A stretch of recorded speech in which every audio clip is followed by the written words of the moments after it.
Everybody, or good day everybody, because we're in the middle of the day. We're starting off quite early today. No problem. We do have the pick and ban phase already started up by the Russian teams, and by the looks of it, let me actually not make mistakes over here and open up the screen so we can see what's going on. We do have salad bez mayoneza on the left side, and we're gonna have Dobroteam on the right side. It does seem like they're gonna end up picking Pangea East versus West. It kind of looks like that. We're gonna have only 3 seconds to go, and they do need to actually lock in. I'm not sure if this actually got bugged or something. But it does seem like there is a bit of an issue over here with the draft. Well, let me actually take a look if they will tell us something. In the meantime, I do want to say this is a qualifier again for the CWC. We're slowly starting up the engines on CPL, on CVFR, and also on CivCIS, not to mention the wildcard, which did actually get 12 teams. That is incredible. And we're going to need to see how the players are going to get through, and of course who are going to be the teams that are going to manage to get the slots for the CWC, for the next season of the CWC. From what I understand, we're trying to aim for middle of April to actually start up the CWC, and we're going to try to actually get all of the qualifiers done before that. And of course, in the meantime, we're just waiting over here for the players to get in, for the players to get the lobby links, and so on and so forth. And not to mention also, yeah, it does look like we're gonna need a new draft over here that's gonna be in just a few seconds. Well, I gotta say, man, we do have a lot to talk about over here. Not sure if you guys saw, but oh my god, the CPL has risen. Oh my god, we got so much action over there on CPL. So many people talking about so much stuff, including that Herson drama. Wow, the Herson drama, man, is real. Woo! Oh my god, so many opinions have been shared in the last 24 48 hours or whatever it was.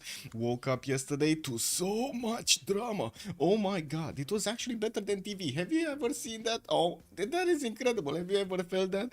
You know, like being a guy that just watches the news and so on and so forth, and then boom, oh my god, the gaming scene is actually booming with drama.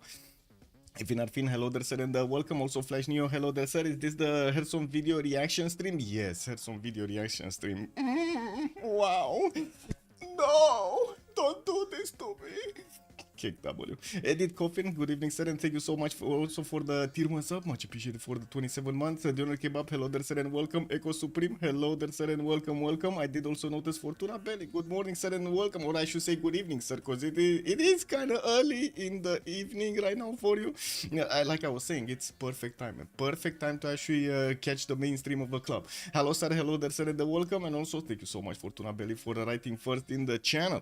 Now, okay, I think we do have another lobby link, so let me actually just put it up on the screen over here and delete the last one. They do have 2 auto-ban civilizations. It looks like they're gonna take out both Mali and Sundiata Keita from the draft.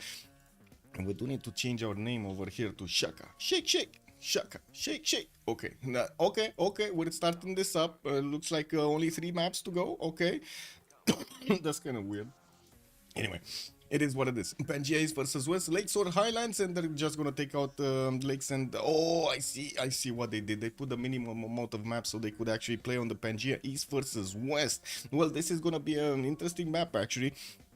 We're gonna have the teams split into the different East versus West zones, and they're also gonna know. They're gonna know who is the simmer, who is gonna be the defender or the offender, depending on where you're standing from.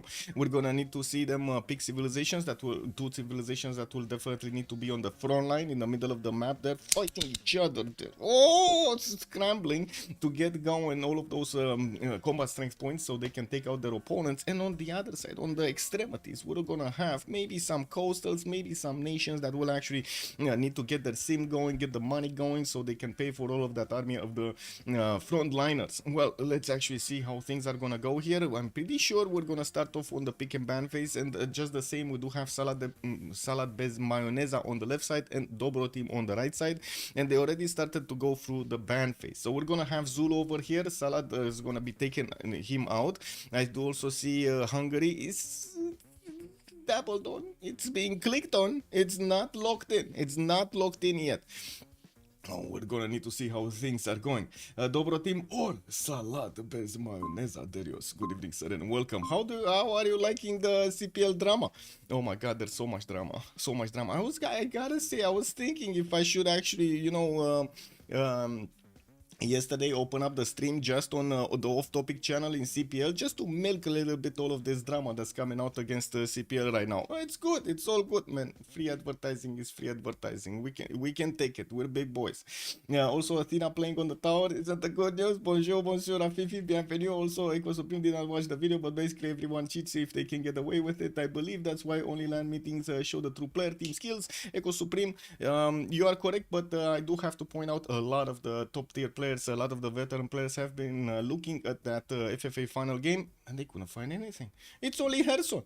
Like, it's literally only Herson saying, oh my God, he cheated. He did it so badly to me. I lost the game because of broccoli. Oh my, can you imagine how that sounds? Imagine telling that to your mom. Imagine telling that to your mom. Mom, I lost the game to broccoli.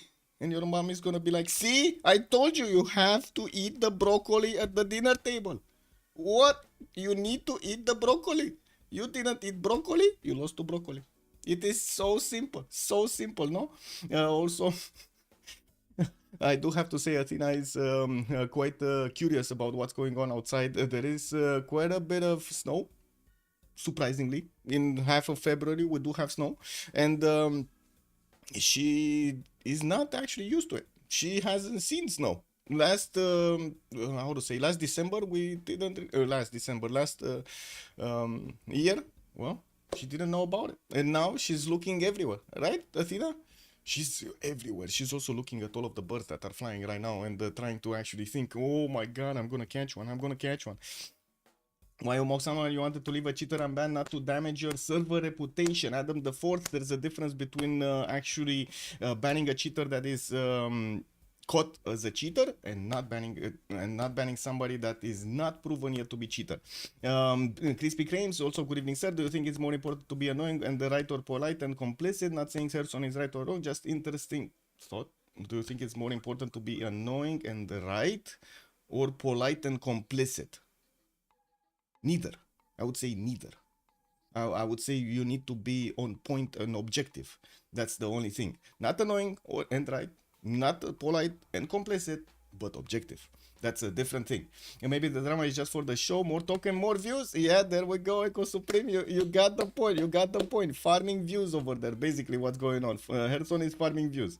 Look like pretty damaging evidence to me. I mean, you only saw a thing. Explains my username. Fortune in war. Yeah, dude, Andrew was a cheater very clearly. He was a bruiser and broccoli, true. Well, to be honest, I do have to say, there was no option to not ban Andrew. What are you talking about?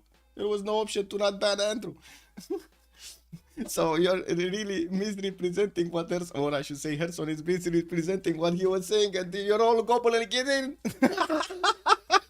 Man, I gotta say, man, you guys really need to look and judge for yourselves. Don't actually just buy into the Herson drama. Oh my God, this is incredible.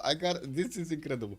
I do have to come back to the game over here and take a look at the pick and ban phase. We do have Uzetian being taken out, Mapuche taken out, Genghis Khan taken out, and also Macedon taken out. While on the other side, we're gonna have Scythia with Catherine de Medici, with Byzantium, Basil II, and Hungary, but I don't know what's the first. Oh, the first one was Ludwig. Manitore did say over here, I'm not sure who is Manitore, but anyway, he did say Ludwig was the first one that got banned over here on the side of Dobroteam, and they also took out Hungary as the second ban. Definitely on the Pangea standard Regis map, was a classic Regis map with East versus West, we're gonna have a lot of land civilizations, and saying that, and then seeing what's being chosen, it's kind of like, whoa, wait a second, we got Spain over here on the left side, salad bez mayoneza, and on the right side we do have Dobroteam with Portugal being taken out. So it would be funny if all this was planned to get some attention in Civ6. Would be a nice plan. Enjoy the game, Adam. There you go. It does depend a lot on how you take these news. If you take them a bit too too personal, or do you try to actually shift through it, and also how basically the community reacts to it. The community has been reacting quite fun, and it's amazing. Like, we have like a CPL drama channel just created over here by our own overlord, the Canuck Soldier, and he's just funneling all of the topic over here. So yeah, you can take part of it. I do have to say there are messages that keep on going, man. This is like Troll Center over here. Troll Center CPL drama. There we go. Man, we're actually starting to have a lot more activity than the than the Civilization official server, than the CivFR.com server, and also the CivCIS server at the same time from this. It is what it is. Wait a second. Whoa, we got a message. I don't think the CivFR team has announced any actual action against Broccoli.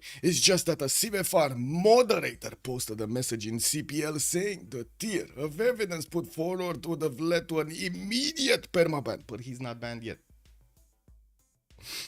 Without having to go through lengthy discussions or procedures. Oh my god, man, this guy is gonna ban everybody. Guys, be careful. This guy is gonna ban everybody. Doesn't matter. He sees you taking builder hut, you get free builder ban. Yo, yeah. What is the map? It's gonna be Pangea East versus West, and I can actually take click on this and actually put it up over here. Pangea East versus West. There we go. Actually, should I write down the East versus West? I think I should, right? That's a lot of text. I don't like it. East EVW. I think EVW is actually much better, right? That's a long text. You know, I don't like long text. Bad for the health. Yeah, we do have another two choices. It looks like Dobroteam are gonna actually get on the second row goal, and we're gonna have Salat going for Poland. I like the wing hussars. If only Civ had the 90 cheat, now that stops them in Fortnite. I do have to say there's a lot of logs in Civ6 and in Civ7 as well, that do allow us to actually take a look at what has been happening over there, and most of, like, 99% of this is being caught in the logs. If you do get extra resources, if you go against the rules and how to say do trades and so on and so forth that are not allowed, all of that is actually showing up in the logs. Not to mention, we do have quite a few smart people that are taking a look at the games and they're saying, wait, this is good, this is not good, this is normal procedure, this is not normal procedure. You know, we can build up the player profile over there and so on and so forth. Super early stream. Yes, sir. Super early stream indeed. Flash Neo also. Salad is strongly going for a legend. Well, with Poland, I would say so. Spain, I'm not sure. We've seen Spain actually multiple times play without a religion, unfortunately, because we do like to actually see that extra damage against civilizations that have a religion. It's always good to have an extra combat strength. We're gonna see what the game will be today about. We do have Julius and Theodora being taken out by Dobroteam. They took out both of the Byzantine nations, unfortunately. We're not gonna see Crusade just sprinkled all over the other team over here. Anyway, we do have Norway also on Salad, and it does look like Rome. Trajan is gonna be their last choice as a ban. Is it gonna be the last choice as a ban? Is it? Where Gandhi? When speaking of religion, exactly. Or Chandragupta. Where's Chandragupta? Okay, they locked in. Man, they again took out both of the Romes and both of the Byzantines. Sorry about this. The coffee is still there. I'm fighting it every day to actually get it proper. It is what it is. Also, wow, hello there, Constantine on YouTube. To be completely honest, you are talking like 6 years, sounds pathetic, like trying to mock someone over reasonable concern is ridiculous. Oh, Constantine, thank you so much for the comment. Yeah, I do like to be a child. Hey, Michael, as a long time viewer, I gotta say I'm kind of disappointed in the way you are currently handling the situation. Jacob, I'm sorry, sir. I'm sorry to offend if I offended. But I can speak to the statistical part of the investigation. I would, Jacob, I would gladly invite you to the CPL server to talk with the veterans and actually get the opinions of the veterans and not only Herson. Make your own opinion. You show the lack of understanding of statistics, and instead, Jacob, you only saw one thing that he showed you. Oh my God, man, that file over there is like, bro. You saw just the snippets of text. And you're talking about me? Wow, look at this, man. This is unbelievable. Also, don't mind if you actually have a wrong opinion. The opinion of the team and the voting of the team was what all that mattered over there, not to mention Kanak's decision. So I don't know when you're coming from, Jacob. It is what it is. If you don't want to get your facts straight, not my problem. Let me actually open up the chats over here so I do have them put right next to each other. Let's see. Pop out the chat. Bam, bam, bam, bam, bam, bam, bam, bam, bam, bam. There we go. I was disappointed with the way Herson put forth his side. Yeah, I mean, yeah, basically Herson just crying. Wah, wah, wah, me baby, me baby. I didn't get the win. I didn't get the win. Let me ban everybody to get the win. Anyway, let's see. Salad best mayoneza. We do have Congo. Congo being picked up. And oh my god, we're actually gonna see those unique units in Gaumo Bebas. Let's actually see if they're gonna manage to stand the Varus, because we do have Chandra Gupta on the other side, and I'm pretty sure he's gonna be front line. And also Gandhi's here. Gandhi's coming in. Clocksif was the too long to read drama. Too long to don't read actually. So quickly, can I do this in a few sentences? Basically, Herson got mad that he didn't win the FFA finals, so he started spewing a lot of bad stuff about Broccoli, and he made a video trying to get Broccoli banned because he thought he's cheating. But then when the veteran players actually looked at it, and also CPL was on point with this, as in the team of CPL moderators was already looking into this for some time, they couldn't find any cheating patterns over there. So Herson is wrong, and he's just trying to make fool of out of all of us, using like snippets, you know, like in the media, exactly like in the news. He's like using snippets of text here and there to try to make us look bad, me especially, and I'm like, what? Anyway, it's like, man, I gotta say, man, can you imagine? He actually thinks I'm running the whole show over there. I gotta say, on one side, I'm thinking, wow, that's incredible. On the other side, I'm saying that is so disrespectful to the entire CPL team, man. What do you think? They don't have a brain? CPL finals, the one, yeah, the one I casted. He's talking about Arabia over there, broccoli, and I'm telling you, he didn't eat his broccoli. That's the biggest problem over there. He didn't eat his broccoli in dinner times, and now that's what he gets. Many of Broccoli's decisions that have some point, I've made them on a daily basis in my own games. Yeah, man, Muzrat, you're a cheater. I'm sorry. I have to break it to you, man. It was like watching a program with a conflict of interest is trying to prove his side is the only right side. Yeah, basically. And also, I do have to say, Sweden has been picked up. So we're gonna see on the Dobroteam over here, Sweden. Ooh, being picked up by the bad boys over here of Dobroteam. I'm not sure. Is this the correct lobby? Is this correct lobby? I don't know. I got into a lobby. I have no idea if this is the correct one. Okay, so more people are joining. Slowly, more people are joining. Wait, this guy 18. What is this? Ah, he disconnected. Okay, perfect.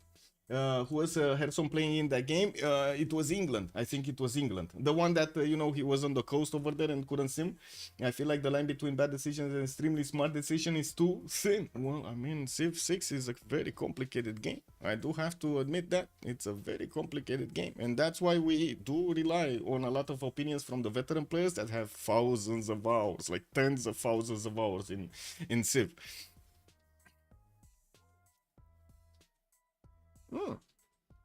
Let's see, more CPL drama.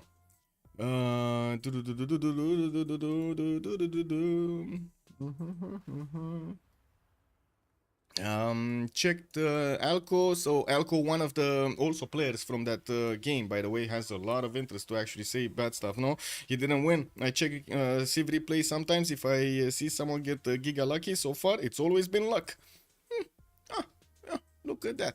And what does the all sign saying? What about the very likely possibility that on the game he decided to play versus Hungary, with Holy Side Hungary, which is a viable strat? There happened to be a lot of white CS. This is a classic case of confirmation bias. It's like pointing a player to pick Gandhi before the game and saying he loaded the map seed in advance to know how many white CS there are on. The narrative. It's easily twisted. Oh yeah, especially on YouTube over here. Man, what can I say? It is what it is. Also Vadim, hello there, sir. Scabros in game. I don't know actually the full roster. Let me see. Wait. There was here on the server. So we got Assassin Kings on Dobroteam, Jurassic Park with Lemirka in Zero showing up today. On the other side, a player that must not be named. Rogi, it's Rogi. Okay, and we got Didos, Children's Enjoyer, and oh my god, this is a bad name, man. What is this? This is a really bad name, bro. Bro.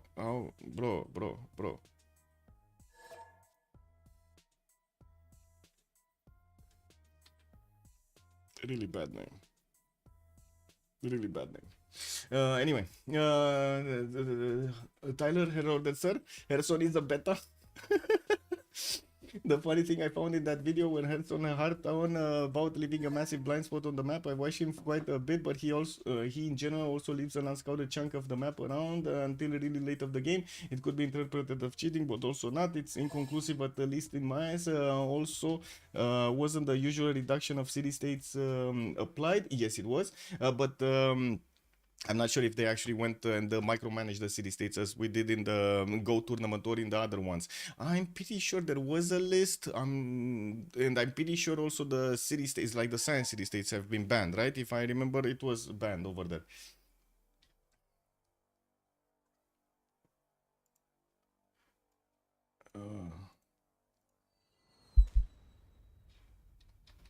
Let me send a message here.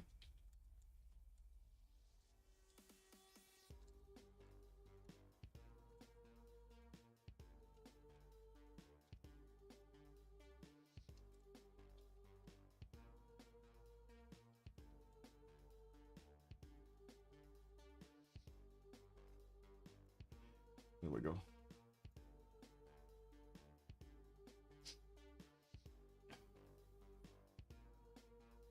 What do we have here? Oh, Mamaleto token. Let's see. What do we have? Whoa. Did Hearthstone report Bruiser? Let's go. Banned. Wait, who got banned? Helia Kaze, he's going through all CWC votes as we speak. Oh my god, man. Oh my god, all of the CWC votes. Good. That's a lot of free advertising.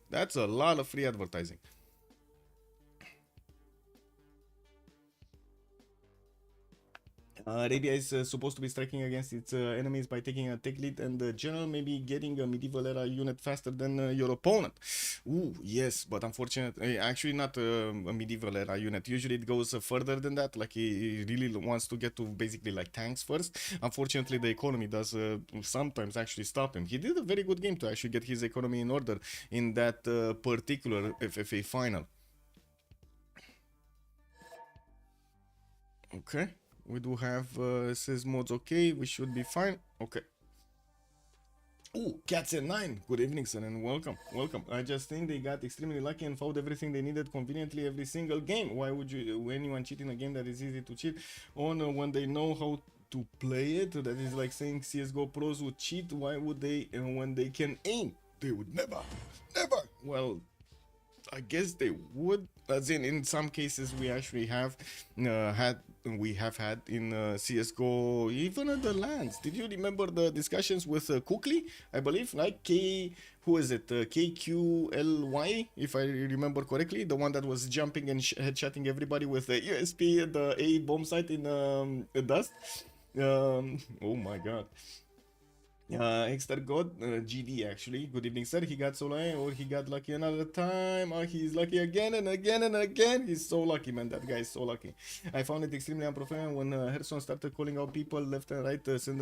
Well, that's the whole thing, right? Moonstrat. He needs to actually push his narrative. Also, Jacob, could I ask you to comment on the veracity of screenshots he showed? I would absolutely like to get your side of the story. Jacob, I cannot actually share any information from the CPL server. Those discussions should be private and they should be actually, how to say, kept in a way that the moderators have the confidence they can talk to each other whatever happens, because that's the only way we can actually move ideas and not actually have everybody like you know, pushing their own agenda over there. They do share their ideas, and that is a good thing, and we do have quite an array of players that are also giving their thoughts and experience to all of these cases, including, of course, these cheating allegations. So I'm sorry, I cannot actually comment anymore on those. I can only say those are little snippets of a very long discussion. Very long discussion. It was like a week-long discussion that has been going on, had been going on in that channel for a long time, and there were a lot of things that definitely are not going to be able to be put in a YouTube video or on a stream over here. I don't want to disrespect my moderators by revealing information about what happened over there. We do have Jadwiga being picked up first on the top screen. We do have also TTOTT on Jao the Third. Assassin is gonna be Christina. Roji, I think this is Roji on Philip the Second. Kemik Yu, not sure what. 18 is gonna be on Gandhi. We got Didos on Movemba Zinga, and then Zero on Chandra Gupta. Imbaros also goes full fake news, pushing the I love to see it. Full fake news. Man, it is what it is, man. It is what it is. I gotta say, after all of the fake news that I've had in Romania in the last, I don't know, 6 months or so, this is like nothing, bro. Anyway, we'll see. We'll see how things evolve. Athena, what are you doing? Oh my god. Oh my god, Athena's coming for you, guys. Athena's coming for you.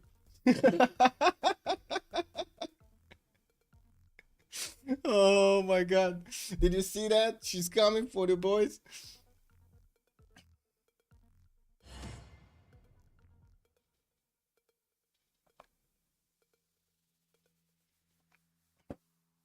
All such designs should remain in the background here, so open the Pandora's box. He has to accept the consequences. Yeah, basically.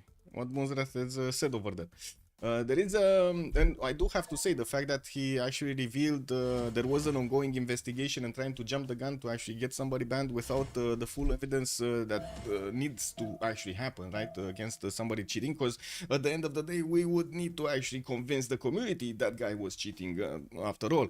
In any case, right, in any case we would need to actually convince the community. So if we're not convinced, if the veteran players are not convinced, if the community, then the community is not going to get convinced. So it's a very easy line to draw over there, unfortunately, for Herson.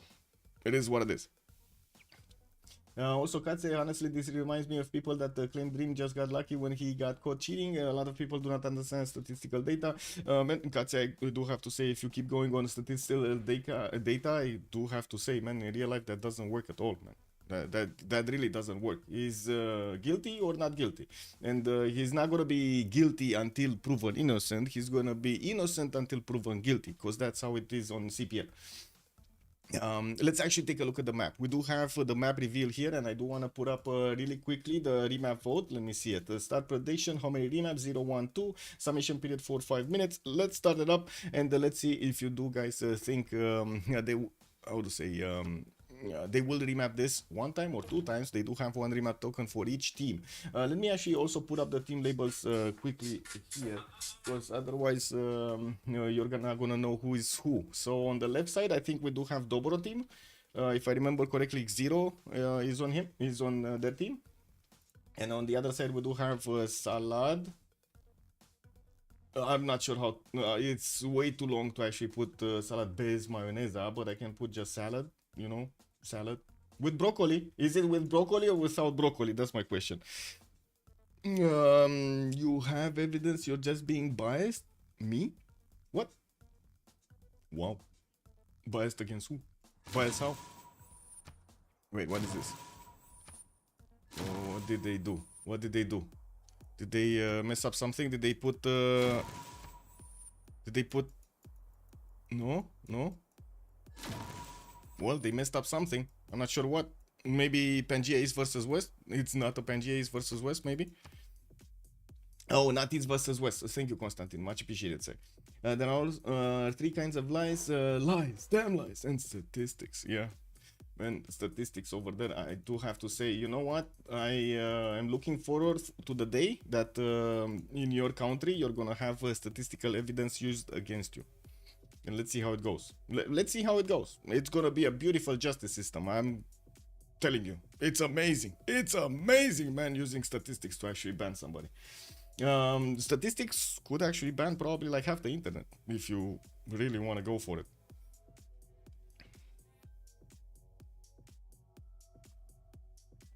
Yeah, look what Daniel is saying. Man, these cockroaches come and go, but the videos will be there forever for us to meme on. Yeah, basically. I mean, there's a lot of content over here that right now the players are just gulping in. Oh my god, they just like it so much. They're talking about it so much.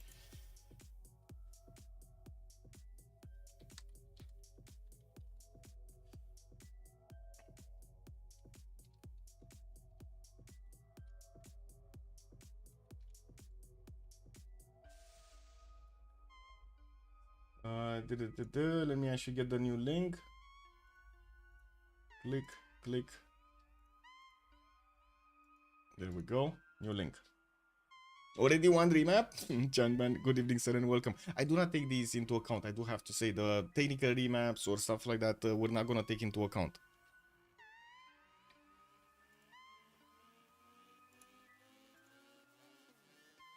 Oh, Jacob, wait, the way the game was presented felt reasonable and why there was definitely it was statistic. I agree on the number of games done on my broker being way too low, but the larger part of the video addressed the investigation into Andrew, who ended up being banned, in my opinion, rightfully. Why do you double down on statistics not proving anything? That ignores the whole field of mathematical studies and also ignores reality as DNA. Patterns of awareness psychiatry are allowed as evidence. Do have to say DNA is a lot more specific than mathematical statistics. Just saying, man. There is no 100% certainty for DNA. It's allowed as evidence. Well, there are markers that are used as you know, if you want to take a look at that, there are markers that are being used, and it's extremely rare to actually have two of them. Of a kind over there, but I do have to agree there are quite a few ways of faking it, and there are some episodes about that actually. Wait a second, there was some episode in, what was it, Person of Interest? No, not Person of Interest. There was I don't remember the one, but it was a police episode that actually pointed out that you could fake the markers. I think in Fringe, if I remember correctly, it was an episode of Fringe. But anyway, by this law, you could never ban a wall hacker or an X-Rare. Wait. I can expect this from the idiots that did not leave this franchise after Civ6, a downgrade from Civ5. Much be easier to gaslight your ship, have fun paying $60 for Civ7 and losing your save file. Ooh. Oh, shots fired, man. Shots fired. Oh my god. If you torture the data long enough, it will confess to anything. Echo Supreme knows the way, man. Yeah, knows the way. If you can spin it, turn it around, it will say everything you want over there. Especially if you leave out a lot of other information, no? That's the way that, unfortunately, some people think it's good to present the data like this.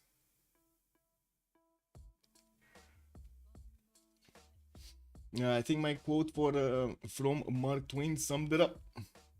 Gee, that was from YouTube. Had a quick read.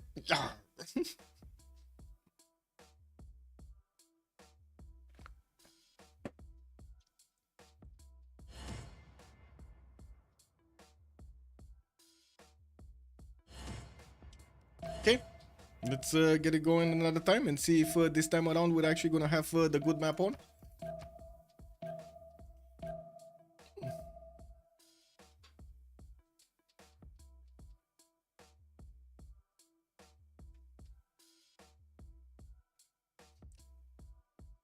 Wait. What do we have here? Give me a second. We're gonna keep this channel open, by the way. We're gonna keep the channel open. CPL drama is open. Wait. I remember when I'm a grandpa that at some point a content creator got so upset about some guy in chat that he nuked himself out of a server. Price possession, man. Daniel over here knows how to troll. It is the Illuminati that happened. Yes, the Illuminati. We can't blame the Illuminati always. Yeah, it is what it is, man. My final thoughts are still the same, but to let you know, I deal with data sets of billions, trillions of entries. So he's comparing that to 6 games.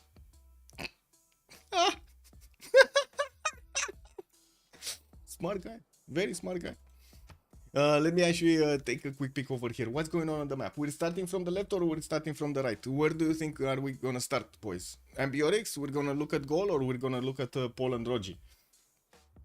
This isn't the name, this is a video, and like I said, you could never ban a oh, I did say that. Go take community and give it to cheaters. Wow, wow. Constantine, hello there. You go left, Constantine? Let's go left. Okay, there we go. Somebody useful. Ambiorix, what do we have over here? Ambiorix is frontline. Oh, Ambiorix is frontline. We got Jim Q over here with the Dead Sea on the left side. Looks like he's gonna get quite a few of these stone tiles. Oh my god, this is actually a pretty good spawn for goal. He's gonna have a lot of adjacency towards his Opidums. Definitely gonna like this. And I do see he's gonna have quite a few marble tiles also in the south to get those quarries going. I'm pretty sure he's gonna be happy with this spawn. And we do have him also decent ways away from Congo on the left side, so I don't think they're actually gonna fight that early. Well, of course I might be wrong. We might see some horses at any point just running through the map over here, getting through the water to get to a goal. But we'll see. We'll see if that actually happens. Moving forward, we do have Chandra Gupta in the south. This is gonna be another one of the yes, how to say, the damage dealers over here on the side of Dobroteam. We do have Pana with a scout coming up in 3 turns. He's gonna have his 2-2 base, and I do see he's gonna have a rice settle to the east side with a 4 settle here towards Gandhi. Oh my god, the two Indias are gonna clash. We got we got Gandhi and Chandra Gupta on the same side. Oh my god, different teams, same side. We do have to see how things are going to evolve over here with him having definitely good cities to settle to the east side, to the northwest. I can't really say this is an amazing settle. They're like, not that much food, not that much production, so I'm not sure if he's actually going to want to go for that 4 settle. But anyway, we might get surprised, you know, that's how the games go.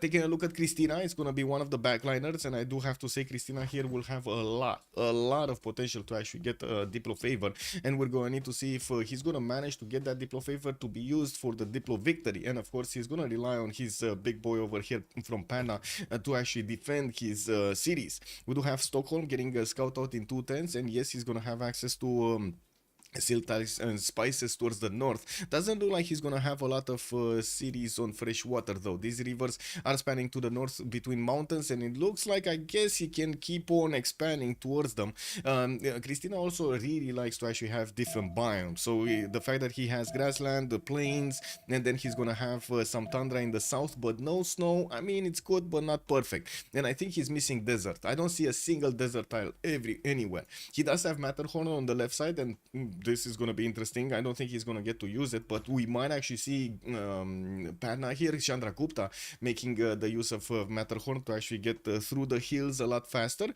Definitely we need to wait and to see if he's going to go through all of this logistical trouble of moving the units to the east side and then moving them back on the western side. Let's take a look at Joe the Third over here. TTO.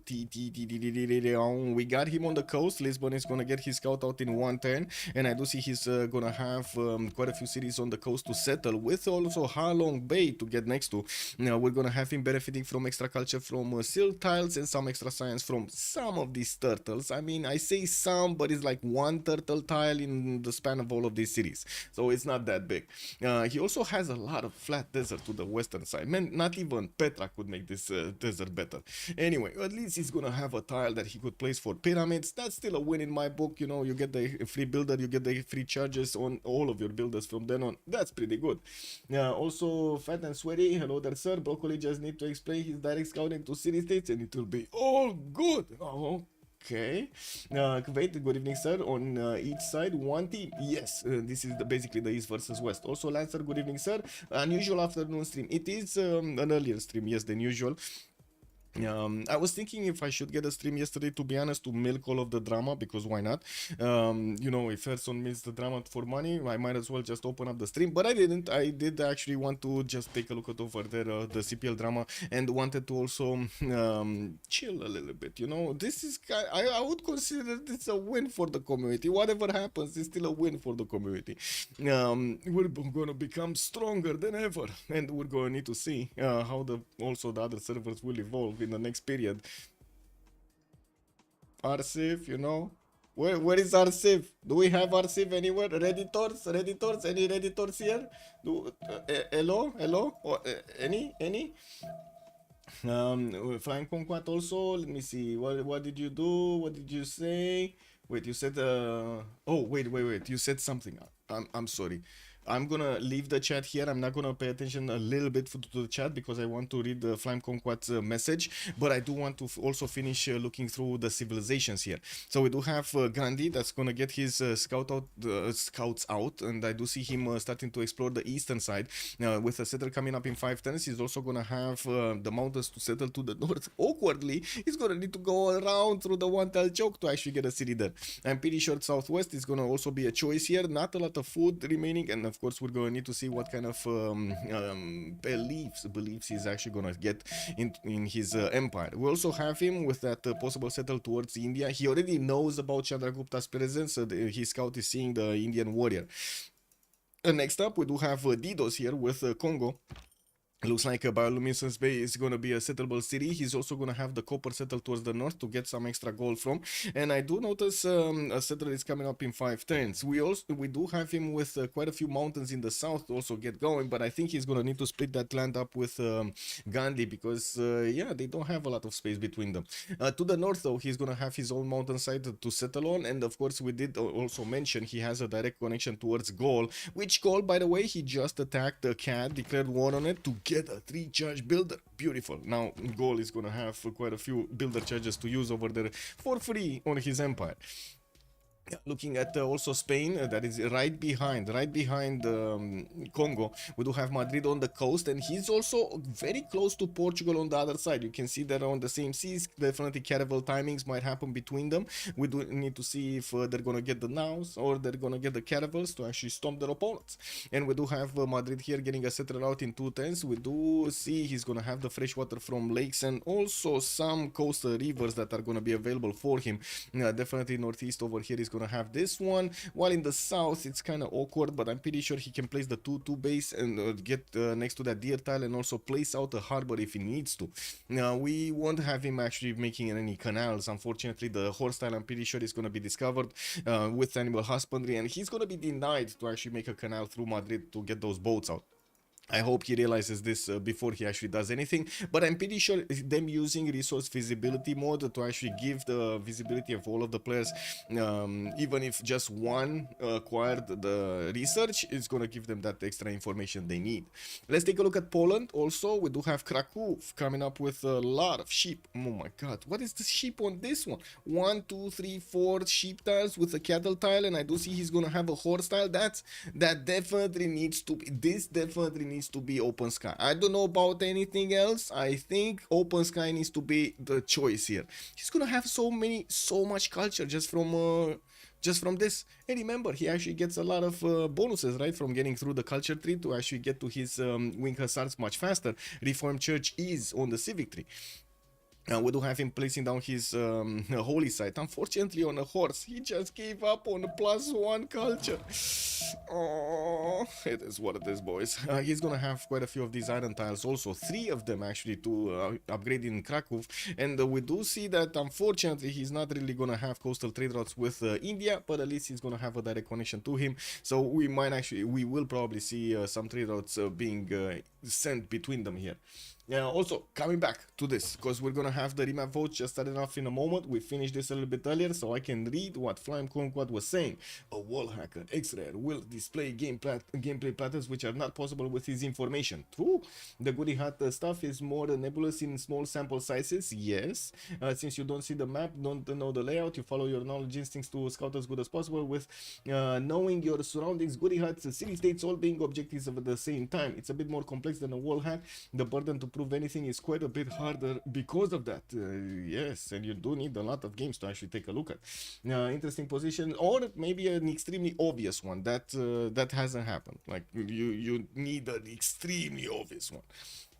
Broccoli just need to explain his I did read that. I will leave it at that. I know a bunch of better players than me voted on who actually need to play to be with the accused on a regular basis. Could he still be? Yes, I don't know. I will move on. I can say every player has access to the same logs, to the same save files every time they play. So I'm pretty sure if he plays, he's gonna be looked at. So how do you think he's cheating if everybody's actually looking at his saves? You know what I mean? Anyway, But with the amount of quote-unquote 100% evidence they want, you would need hundreds of games to even say it's for sure. But now the methods to expose this year got exposed. They will try to make themselves less straight and to the point. Well, can't say, coming back to that point, it is very bad that Herzog actually made a point-by-point video of how to cheat and then promoted it on YouTube so hard. It's kind of, he wants cheaters in the community, you know, like he wants to promote this idea of cheating, unfortunately. Masked, you know, gobbled up, made like a cake over there as he is the rightful owner or something, rightful justice. But in fact, he's teaching everybody how to cheat. Oh, that goes to saying about him, no? Oh, that's a lot saying about him. Chunman TV also is East versus West map full sim mode. Not really. We do have in the middle actually the 4 ones that are gonna fight, and it looks like we're gonna also have a remap being generated in just a few seconds. So always these civilizations over here, the two Indias, Gaul and Congo, will be in the middle. Okay, randomized as where exactly they're gonna be, more north, more south, more west, more east, and so on and so forth, and of course the land between them, but they're always gonna be in the middle. You're also gonna have the extremities, which usually are the ones that are simming, and you've seen Spain over there, you've seen Poland, you've seen who is it on the other side? Oh my god, I forgot. Sweden and another one that I actually forgot. I'm sorry, memory is lacking today. It is what it is. Then I move on one space less efficient and okay, sure. This is like when pretend they are not walling it pre-fire. Sure, the first time is just luck, but 10 times in the same match, why not report them? Yeah, okay. How is community feeling about Civ6 so far? Swollen. I mean, we do have some games going around, but it's kind of like boring at the moment. My own opinion about it. Yeah, I don't think a lot of players actually think it's worth the purchase, to be honest. Like we looking at this, we do, because we are a community of hardcore players, and we are a community that has been, how to say, making friends with each other for a long time here. There are a lot of people that did buy Civ7 and they're still playing. We, in general, let me give you some numbers over here. We do have around 20-ish games of Civ7 played per day, while we have around 30-ish, 35-ish of Civ6 being played per day. Of course, that you need to take into account that the Civ6 games are much longer than the Civ7 games, since they are only like one era long, or maybe 2 eras long. Unfortunately, I do have to say Civ7 fails miserably to keep the incentive alive for the players to keep going into the next eras and to keep developing their empire until the end. And unfortunately, that just cuts off so much of the content that is being advertised basically in the game because of the age transition system. It's not something that we can change, we can do until we're gonna have mods, but I'm pretty sure when we're gonna have the mod tools, immediately BBG is gonna try to level out everything over there and delete quite a few of the quite a bit of the stuff that has been introduced, so we can actually have a much better game, enjoyable game. But that being said, it's still being played. Like right now, there are 5 people that are waiting to play, and that's about it, actually. Whoa, man, Katse, I gotta say that's painful, bro. That is really painful, bro. I don't know if I would do that. I don't know. I wanted to buy it, but stopped myself after seeing it. The UI looks horrendous, and the 3 ages loop looks very unsatisfying. Yeah, you're kind of right, Flying Conquest. We'll see. I mean, at the moment, I still feel hope for Civ7. Hoping. My hope is the devs will realize their mistakes and will start repairing them as soon as possible. There are so many mistakes over there, unfortunately, that okay, 1 is fine, 2 is fine, 3 maybe is fine, but when you have like 10, 12, 15, 20 mistakes all chained together in a big ball of unsatisfying, I would say, progression,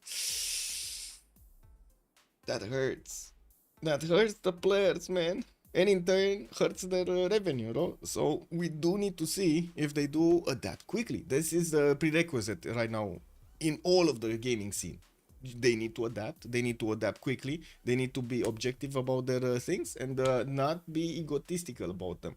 If they, yes, they advertise something bad and they realize that it's bad, and the community says it's also bad, they kind of need to change it. No, I think they kind of need to change it. I'm sorry, I need to say it. They kind of need to change it.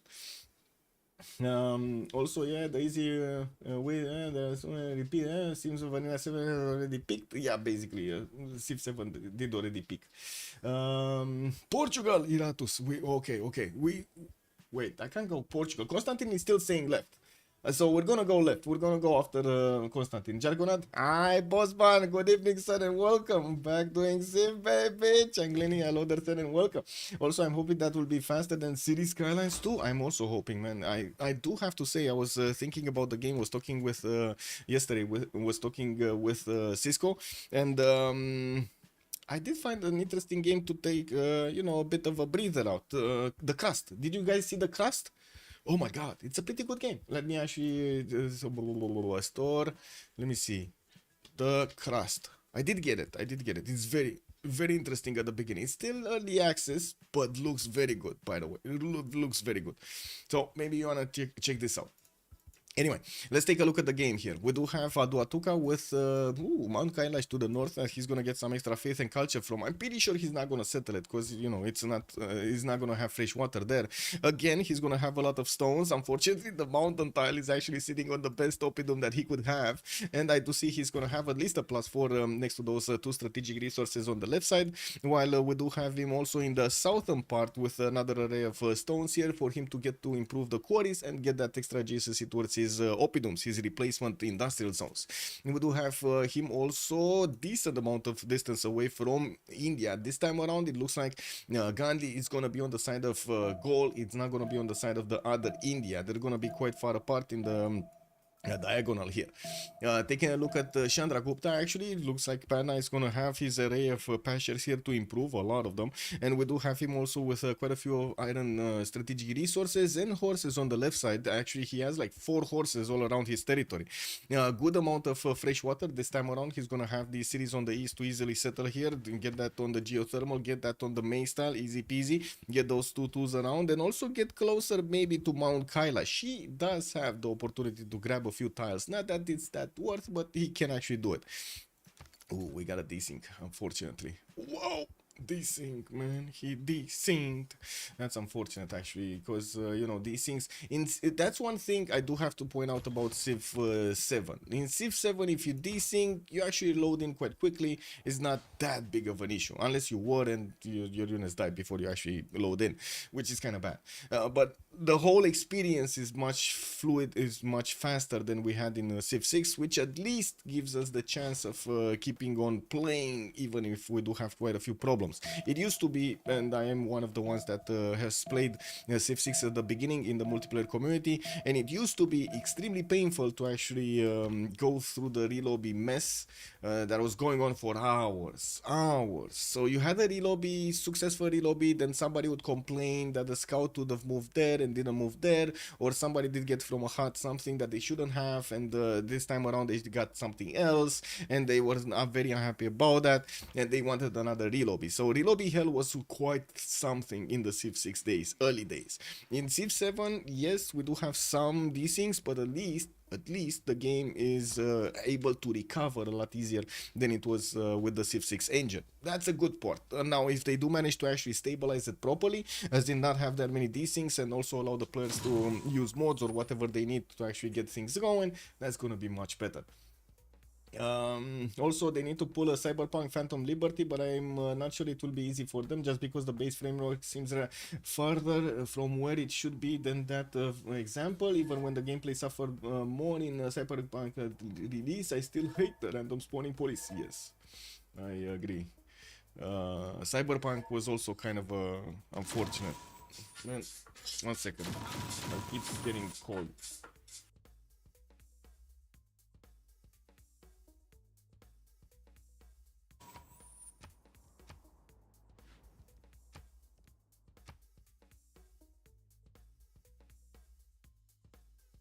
There we go. Sorry about that. We're getting back to lobby, and hopefully we're gonna have a new lobby proper. Chandra got all the sheeps. Exactly, man. He got all the sheeps.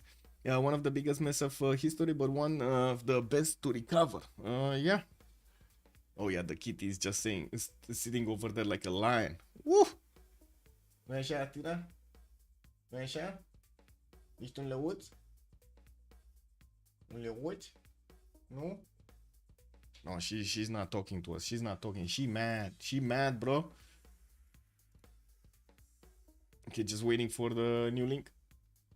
Let me see. Ooh, wait, we got some more drama. We got some more drama. Any lawyers in chat? That's the first message that I see.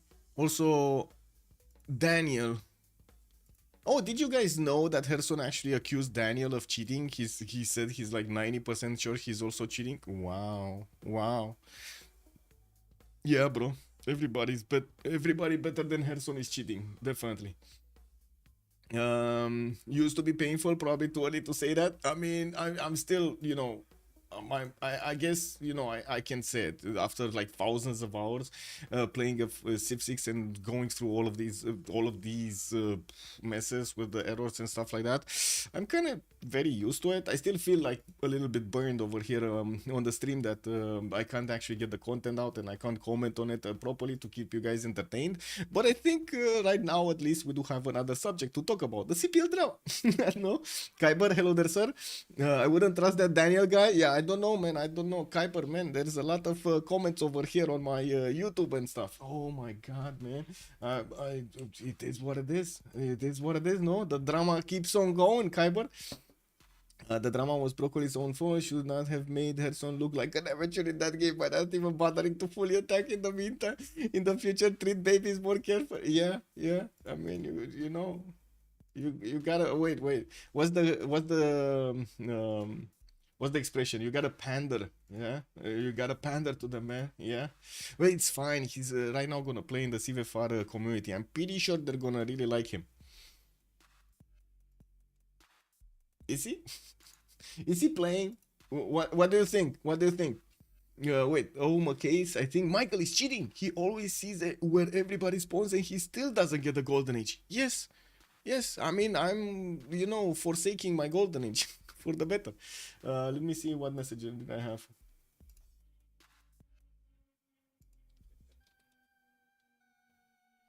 Give me a second. A lot of messages. Sorry.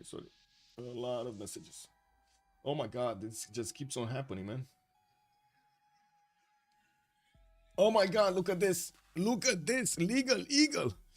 911,000 views. Can Broccoli sue everyone who called him a cheater? Oh, the memes are real, boys. I love this.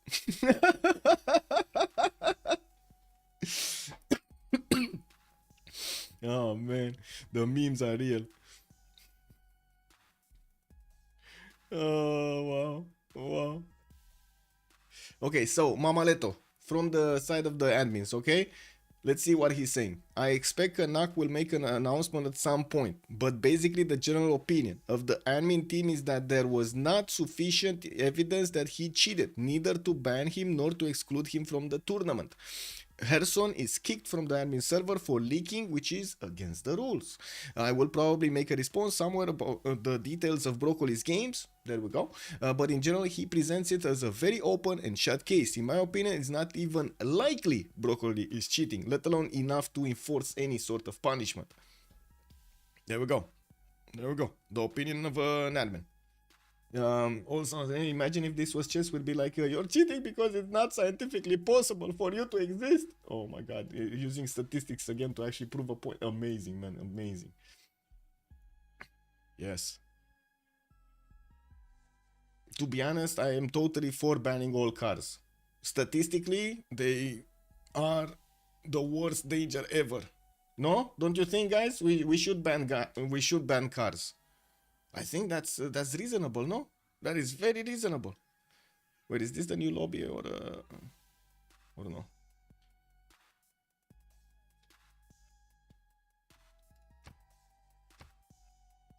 And bots. We should ban bots. Can you imagine the apocalypse of actually banning bots on Twitch and YouTube?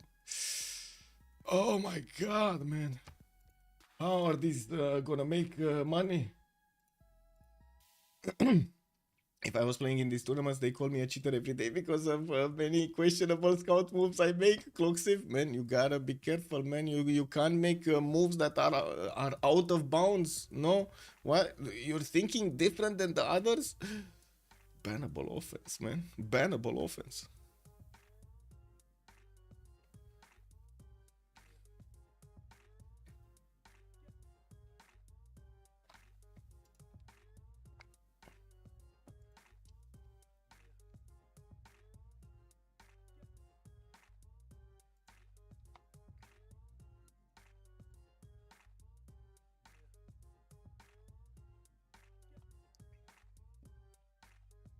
Oh, Zero is downloading mods? Oh no. Kick.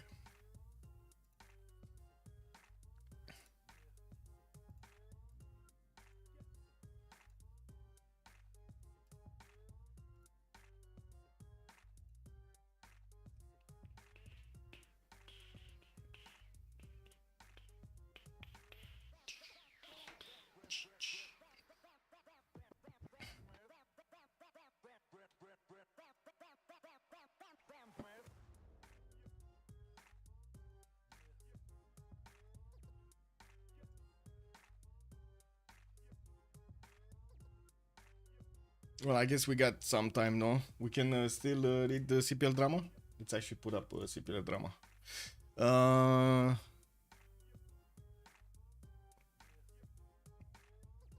Was it property? Yeah, it was property editing the remap tile. When we had a guy at some point that actually edited an image to put an extra mountain tile, it was almost perfect, but he got caught. He got caught. He wanted the remap, man. Yeah, that's amazing.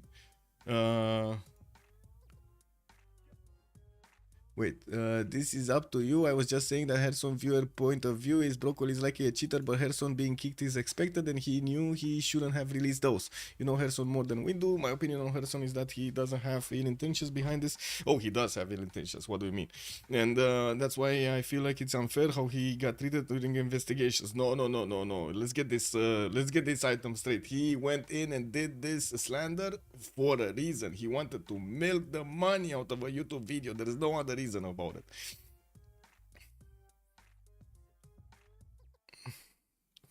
Every file except for the ones I'm generated the same, so you re-download the whole game, it won't be the same. Oh wait, he knew he would be kicked before releasing it. I assume he was already on his way out. It's clearly against the rules. That is true. That is true. You shouldn't be releasing stuff from inside the server. Oh man, Will Smith just throwing out a punch. Wait, am I have 0 MS? No? We're good? We're good. So we can ready. There we go. Sorry. There we go. Press ready! Yes! I pressed! Hands up! I did! They caught me! Oh my god. I don't think... wait, I don't take a side, but where is the evidence that he, Herson, did it for money? I mean, what do you mean? What do you mean, where is the evidence? He's doing the video, what do you mean? I'm not touching anything right now. You know, we're back in Civ6 styles. We shouldn't be touching any buttons while we're loading in. If we do, the game just messes up. The game is very touchy. Very touchy. Extremely touchy. It's like a lion, like a gepard. You know, it's like a kitty, but unfortunately when it starts growling, woohoo, you get scared, bro.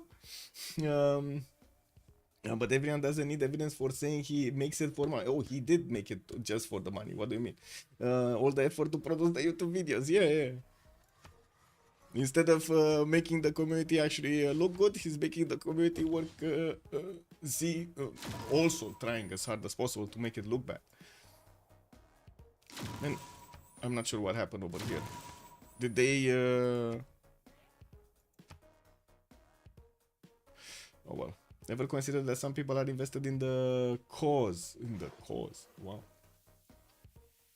And I think you are severely underestimating how much the players do not like cheaters in general in CPL and how much they are investigating on their own. You're significantly underestimating this.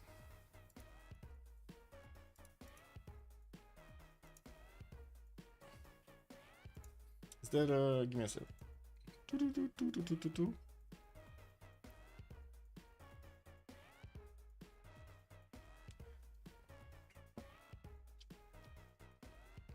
Hey, we got Hush also. Hey, look at that. We got a meme of Hush going everywhere.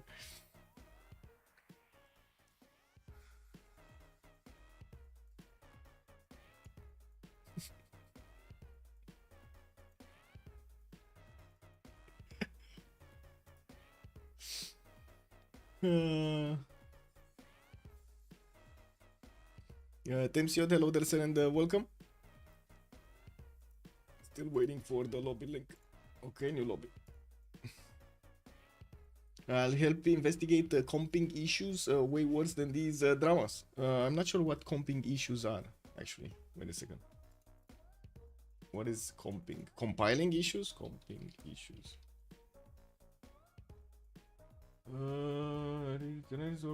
Set up to record to store in separate tags. What? Oh, I see. The activity of regularly entering competitions in newspapers, magazines, etc. Those offering consumer goods as prizes. Oh, I see. So, I mean, I remember back in the day, I had a friend working at a television station that is not actually a television station anymore in Romania. But I got to actually take a look at the behind the scenes, and there were like massive shows over there with like prizes and stuff like that. And unfortunately, I found out the real truth about what's going on TV, or at least in that station. I don't know right now in other stations, but at that station, man, it was quite a revelation. We were seeing like there was they had a room filled with people that they were given. I would say because you could only vote with using numbers, so like using your messaging system or something like that from the phone. They were given a lot of phones. Like imagine like 8 or 10 people, volunteers or whatever you want to call them. They got put into a room with a lot of phones and a lot of cards, so they can vote for whatever they wanted. Or whoever they wanted. It was incredible. I was like, oh my god, these guys are faking everything, man. This is incredible.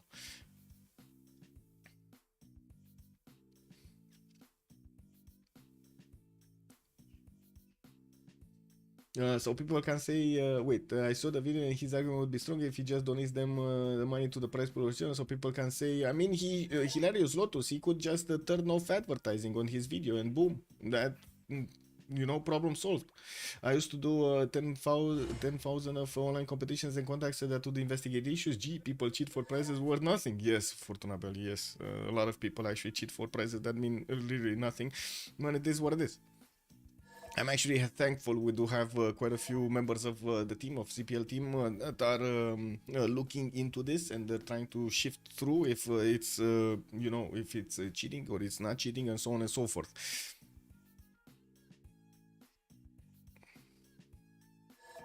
And I think the Andrew case back then, oh my god, man, it got so much attention everywhere. Unfortunately, whenever you have an investigation that is basically stopped in the middle, like you need a certain amount of cases to look for, that would be like save files and so on and so forth. Unfortunately, whenever there's any information, any information that is given to the player that you are trying to look at, then your efforts of actually getting new saves, trying to get evidence, are just poof, they go away. So you can't have that. It is what it is, no? Rule 1, read the terms and conditions, yeah? Even bent a few rules to win, kick W, man. Kick W.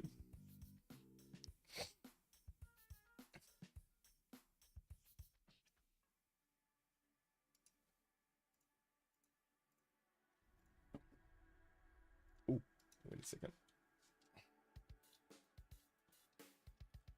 Are we ready? Wait, 0 MS?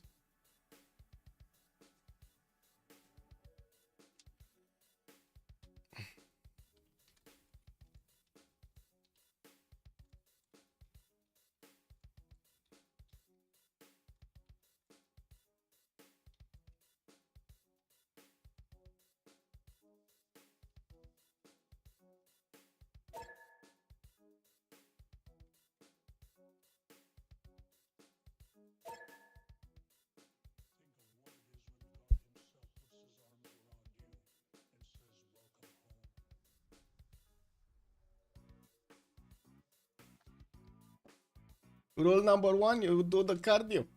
Jargonat, yes. We need to do the cardio. A lot of cardio. All day long, cardio. I mean, to be honest, that's not bad, no? Doing the cardio every day. Oh, man, oh, man. We have here. To copy, you need to access memory, but I need to see. Oh my god, they went into quite a few other details that. Wait, man, I wish I had the energy and time to check that out. No, it really isn't worth your time. Okay, I mean, yeah. I can't believe this is being milled for 30 hours straight. Yeah, Kuiper knows, man. Kuiper knows. Oh man, where are all the milkers?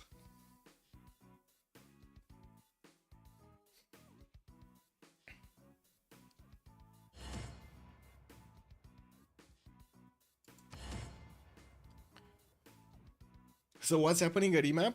Oh my god. Wait, is it a remap? Did they actually go new map? I don't know, to be honest. It kind of looks like a new game, no? I guess we're not touching buttons until we get in, boys.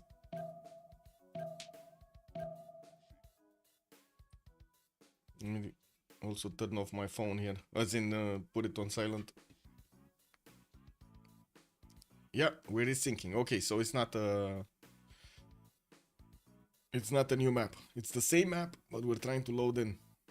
Let's see if they actually listen. You know, not actually clicking buttons or touching the keyboard or the mouse when we're loading.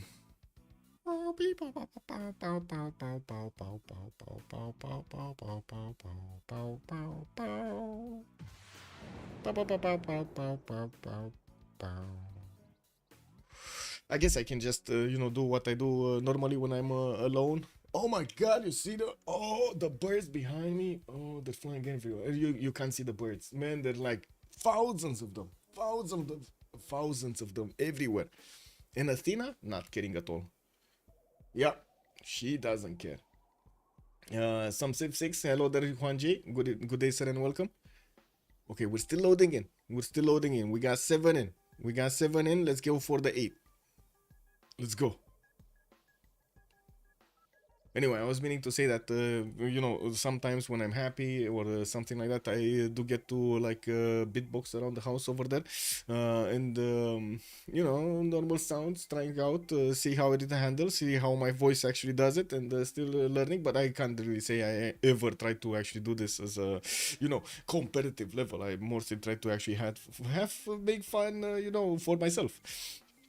Basically, but yeah, you do see a lot around my house. Boom, chicky, boom, boom, chicky, boom, boom, chicky, boom, boom. Da da da da da, doom, doom, ding, dum, doom, doom, doom, doom, doom, doom, doom, doom, doom, doom, doom, doom. Joke? Oh, he clicked buttons. I mean, he clicked buttons. He clicked the button. I'm pretty sure.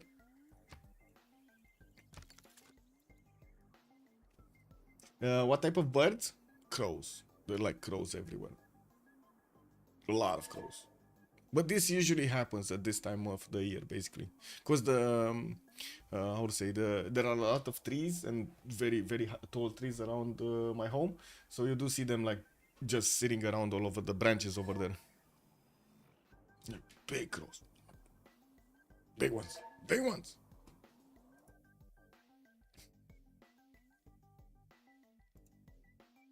Whoa, wait. Cupcake is saying, I cherish all interaction with Herson I had since it's a story I will tell my grandchildren. I may as well practice now. I was yapping in chat as per usual, and it came to Herson talking about fascism timing, and I went my usual very polite way to say that this timing mention is unrealistic. To which the guru proceeded to tell me that literally last game he had fascism by this turn, not pointing to the genius difference between farm FFA lobby and 4v4 competitive. I went away. Me being a Civ savant and knowing how bad Herson is, I came to the conclusion that it's complete BS. But being a good egg, I decided to check the mentioned turn. Homie, wasn't even advanced media. Oh no, got caught, man. He got caught. Yeah, well, yeah, I guess it is what it is.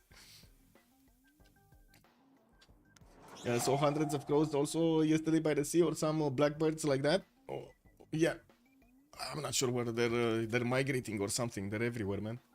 They're everywhere.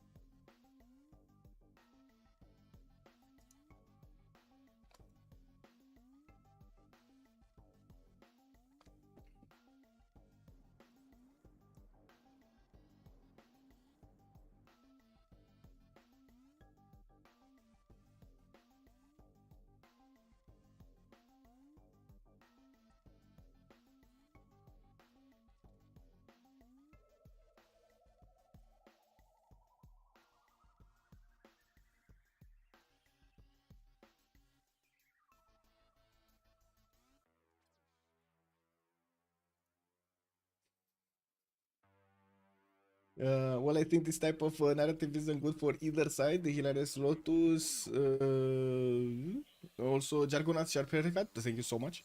Thank you so much. Also Portugal and that Pocket CS Island. Oh, this one, Mitla. Yes. Oh my God, he's actually gonna have to. He's gonna get to trade with if he wants. Very nice. And also, I do see to the north of Sweden is going to be on the coast. We only got to talk about a few, right? We looked at Pana having a lot of pastures. We did see in the south over here Aduatuca with his mountainside that is actually blocking all of that beautiful oppidum. We didn't get to Congo and we didn't get to Delhi, not yet. We were needing to take a look at Christina, I'm pretty sure. So Stockholm this time around, he's going to have again the 1, 2, 3 biomes, but missing the other two, missing the snow and missing the desert. I don't see any desert tile that he could actually place his how to say city and benefit from. I do see Stockholm is gonna get, of course, the next population going. He's gonna actually try to shift enter for keeping his overflow production for the settler, and I do see he's gonna have the freshwater river that's gonna give him this nice and juicy city settle on the right side, and this one to the northeast. Yeah, that's about it though. In the south, he's gonna have to play some coastals, and I'm pretty sure in northwest he's gonna at least wanna play is one coastal. Definitely will want to get that pearl in the bank. We do have him with quite a few mountains for good campuses, and I do have to say we're probably going to be looking at maybe like 6 or 7 cities set up over here from Sweden. Moving south, we do have Joe III on the coast with the biggest forest fire already. He has 4 tiles that are burning right now, sending all of that wood, some extra fertility, man, and also 2 fertiles. Can you imagine all of those fertile? Oh my God, man, the foxes are out. We do have Lisbon also benefiting from some pigs in the capital, and I do see he's gonna get turtles next to them while he's going for a builder first. I'm pretty sure he doesn't really need to explore the territory that much. That's a lot of pigs. That's a lot of pigs. Look at this city towards Hansa. He's gonna have 4 pigs in a single city, 4 truffles, and not to mention, of course, access to fertiles and so on. Is this gonna be goddess of the hunt? Is this goddess of the hunt or not? Cupcake also, good day sir and welcome. Welcome to the stream. Harrison gets the paycheck, we get the negative IQ people. Yeah, basically, we just made a funnel, you know, we just made the filter. How is this not a win-win? It is a win-win. I keep saying it's a win-win. What do you mean? Nutria also, good day sir and welcome. Night Demon, good evening sir. This map looks like a great 4v4. No one-sided spawn spots. Does look like it. Let's take a look at also Gandhi here. What do we have on Gandhi? Delhi will have Tingi de Bemaraha to benefit from on the right side. I do see he's gonna have also a wine settle to the north with more wine tiles to benefit from. A good amount of freshwater all around. He also has access to a Mount Roraima tile. I mean, yeah, some extra faith, some extra science, but I wouldn't really say that he's gonna want to get there quickly. Yeah, we do have Delhi getting his second scout out in 2 turns, even though he does have the ability to get a settler right now. He is on 2 population. And I do see to the north we're gonna have also to talk about Mubanza Congo. We do have a lot of mountain range here for Mubanza Congo, and unfortunately that actually stops him from settling on the east side. There's no way he can actually get through the mountains. I mean, I guess in reality you could take the river to get there, even though he does have some rocks there, but in this game you can't actually get through the mountains. That's unfortunate. We will see him try to get there somehow, and of course we're going to need to see if he's going to be fine with the cage fight that he's going to have against Chandragupta on the western side. I'm pretty sure we're gonna see quite a few cities being settled on the western rivers here. There are two of them, the Congo River and this one, Rhone. We do have the river Rhone to the northwest. He did settle one of the culture tiles. That's going to be a marble tile that he actually settled to get the extra amenity from. We'll have access to a horse settle over there, or maybe the 2-2. I'm pretty sure the horse would be much better. While I'm pretty sure he's going to also try to get all of these cities around his capital on the western side. Again, mountains blocking his east. Looking at Spain, let's actually see. Spain is actually going to be very close to both Congo and India, Gandhi. We do have him on the coast with two of these turtle tiles. And oh my god, is that a +6 campus? I mean, he must be starting with campuses, man. Second city, tobacco over there, get that extra faith generation going for the Pantheon. +6 campus, juicy, starting with the turtle improvements, getting the extra science and the gold at the same time. This is beautiful. He's gonna have also extra food from a banana. This is amazing.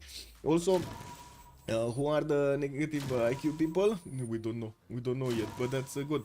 In Civ 7, you could sail up that river. Well, if it is... wait, why did they actually disconnect again? Man, these guys. Are we gonna get the game going, or are we just gonna watch the game? I guess we're gonna just talk. We're gonna keep talking. Pretty sure that it is not worth for Heson in the long run with the backlash. Well, I mean...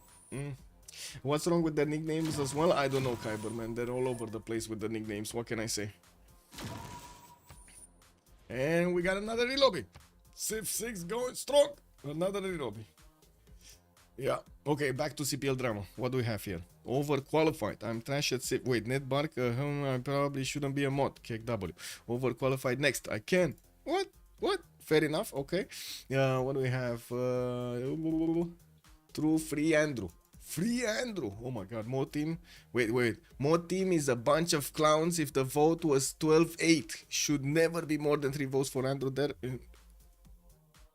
Did nobody realize that vote was actually to ban him? There was like no other... There was no he's innocent. I guess nobody realized that. Wow. There was no he's innocent. There was only 30-day ban or full game ban. That's it. Like full ban. That's it. There was nothing in between. And the 30-day ban was so we can actually give him a chance to give us counter evidence, no?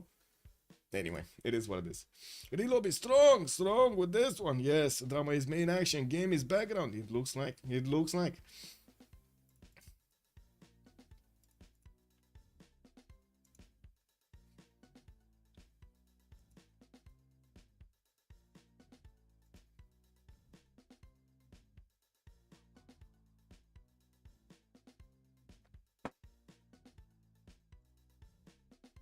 Ooh.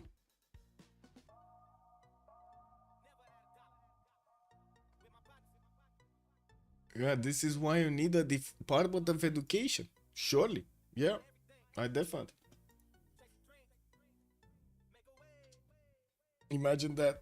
CPL making its own department of education, man.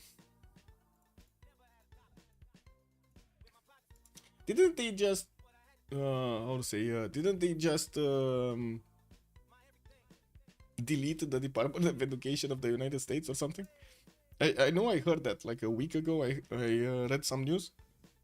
Also, just hate to see the situation like this. Didn't Harrison also get new people into CPL through his vids? Well, he did, yes. And like Kanak was saying, it was all well and good while he was doing, how to say, tips and tricks videos and also educational videos. But then he started slandering people. I don't think anybody wants to see that happening, no? Slandering people everywhere. What's that experience about? Getting into a server, community server, and then the streamer over there just slanders everybody because he can. Also as a moderator. That sounds like really bad behavior, no? Like that sounds like a pain for server to actually let something like that in. So yeah, it is what it is.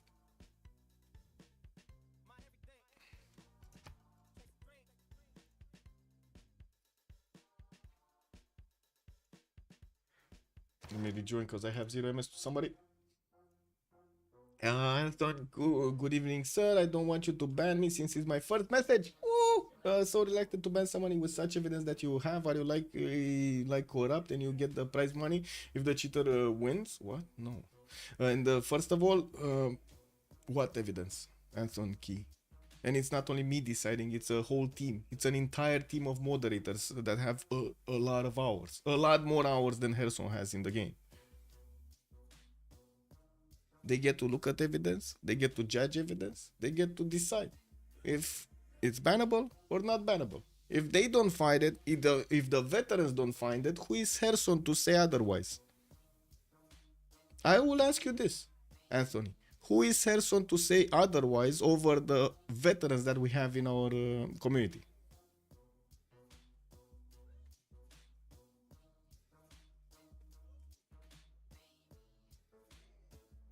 Mm. Mm, mm, mm, mm. Wait, I know it's a whole team, but if a team decides to ban somebody, I'm all aboard. I never said no. I do have the power as a VHA to say no, but I never said no. They cheated, they deserve it. They didn't cheat, they don't deserve it. It's that simple, right? Until proven. If it's proven, no problems. We're hands off. Nobody likes cheaters. I don't like cheaters at all. Did I mention I don't like bots on streams either? That's kind of cheating also, no? Is it? Anthony, let me ask you this. Is having bots on stream cheating?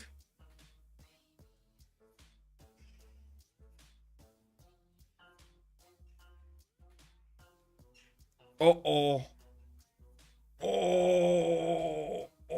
I don't know about that. I don't know.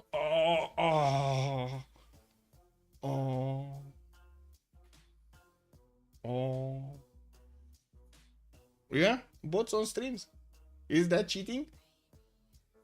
You know, fakefully, if how to say, faking your view count. Is that cheating?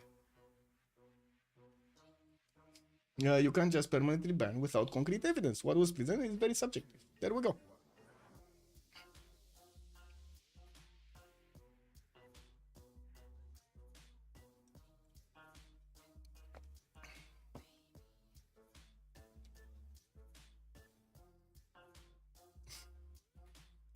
Oh, you don't know?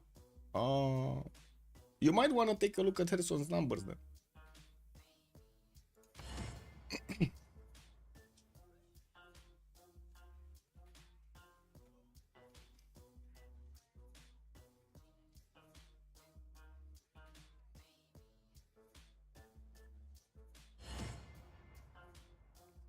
Call the benefit of the doubt. Oh, I use the to umpire cricket. Yeah, wouldn't say subjective, but rather not sufficient. True. Also not sufficient.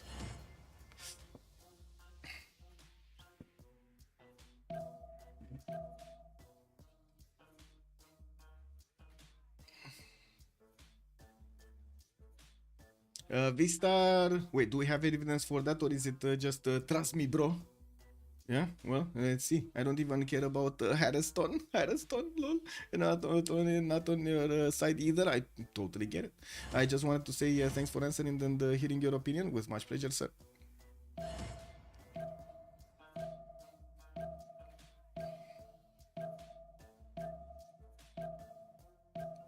Okay, again, we're getting to the same thing. I'm not touching buttons. I'm not touching buttons.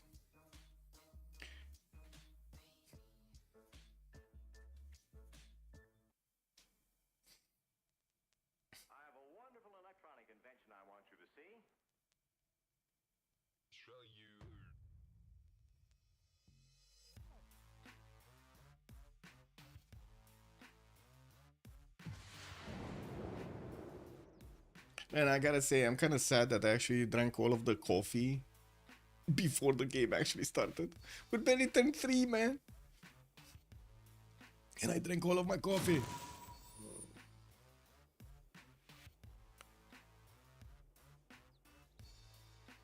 Somebody touched. Well, This time I'm talking about Herson botting his view count on Twitch. So far I've only heard the accusations and nothing else. Well, if you've been in the community a long time, you've known that that is not happening. His numbers are not happening normally. Now that Herson was done well, no doubt. So a few slaps on the wrist. Pew, pew, pew. Scrap this game. I hope they're not going to scrap it. They're actually going to get going, because I want to see a game. I actually want to see a game.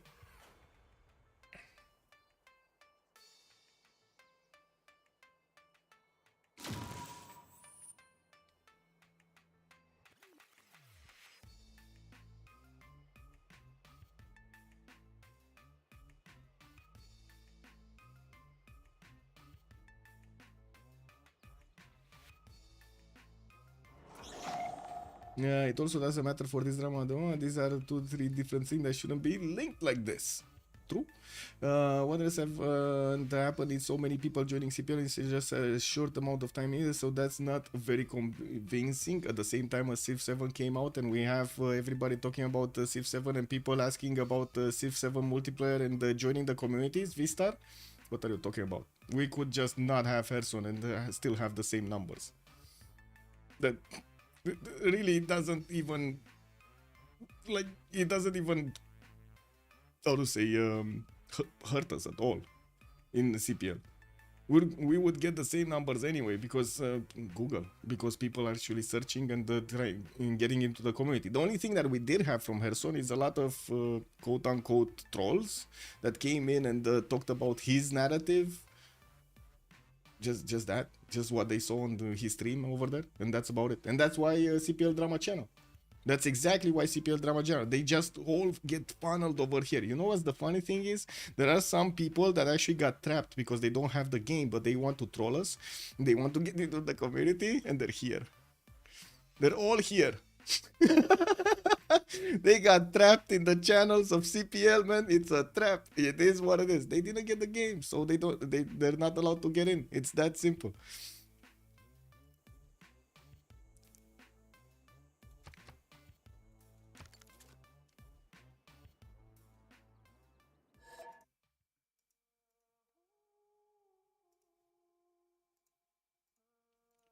Hello, 49 Gaming. Good day, sir, and welcome. What's going on? I'm confused. Still, hello there, sir, and welcome. Oh, lots of drama going around. Papa's also good day, sir, and welcome. If I can't do it, also I don't it for a long time. What? How can someone else do it better? What? I don't understand your thing over there. But anyway, maybe you can rephrase so we can actually respond.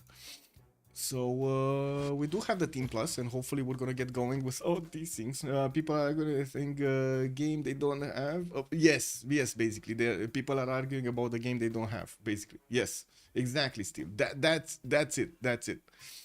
People just want to argue these days, man. They feel the need for drama.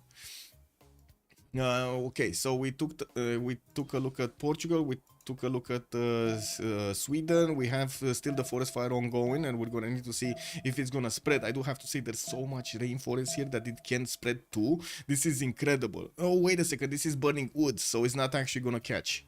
No, this is it. It's only gonna be 4 tiles. It's not gonna grow to the rainforest because it's wood burning. For some reason, it doesn't catch fire on rainforest, and vice versa, it doesn't work. Let me take a look at the other side, no? What were we? We took a look at Gandhi, we saw Tsingy, okay, Madrid, we saw the beautiful +6 campus. We didn't take a look at Krakow, but we did take a look at Congo. Okay, so Krakow is the next one. Krakow. Anyway, we do have Cedar coming up in 5 turns, and I do see he's gonna get how to say, the river to settle to the northwest with that beautiful sugar tile, and also quite a few 2-2s around it. And we do have him in the south that he's gonna get to settle on the gypsum tile with a lot of bananas to get access to and get to grow his food. You also see him southeast over here on the coast with the tiki hut settle over there, and of course we're gonna need to see him settle all over the place here. Now we're gonna need to also see how he's gonna manage to get the sim going, and I'm pretty sure he's not gonna like to be coastal unless he's also gonna put a city to actually trade with Spain, so they can get those juicy trade routes going. I'm pretty sure Mercury tile over here could be a good idea, or of course exactly on that tiki hut. That would expose him to the Portuguese nows, and of course we're going to need to see later on if Spain is going to be on the job to actually hold on any kind of pressure that's coming out from his opponent from Portugal on the other side of the map. And I do have to say, since we're gonna have the remap vote going on and we kind of actually finish we're going about this, I really need to go to the bathroom. I really need, like, this would have been the time that we would have switched the era and I could have actually gotten to the bathroom. I need to go to the bathroom, so be right back. I deal with it every day with Metal Gear, I understand. Still, there we go, another moderator joining us. Welcome, sir. Also, Jake, Civ6 is such a much better game, especially the multiplayer.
No more pressure. Oh my god, yes, no more pressure, thank god.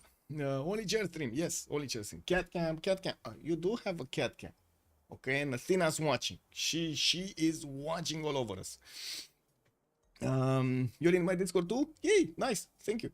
Welcome. Also, I've struggled to enjoy streams of Civ7 and have found myself craving some Hearthstone content. Ooh, even some Ryan Civ6 is appreciated. Civ6 has the best replayability. I would suggest also try Trindustry.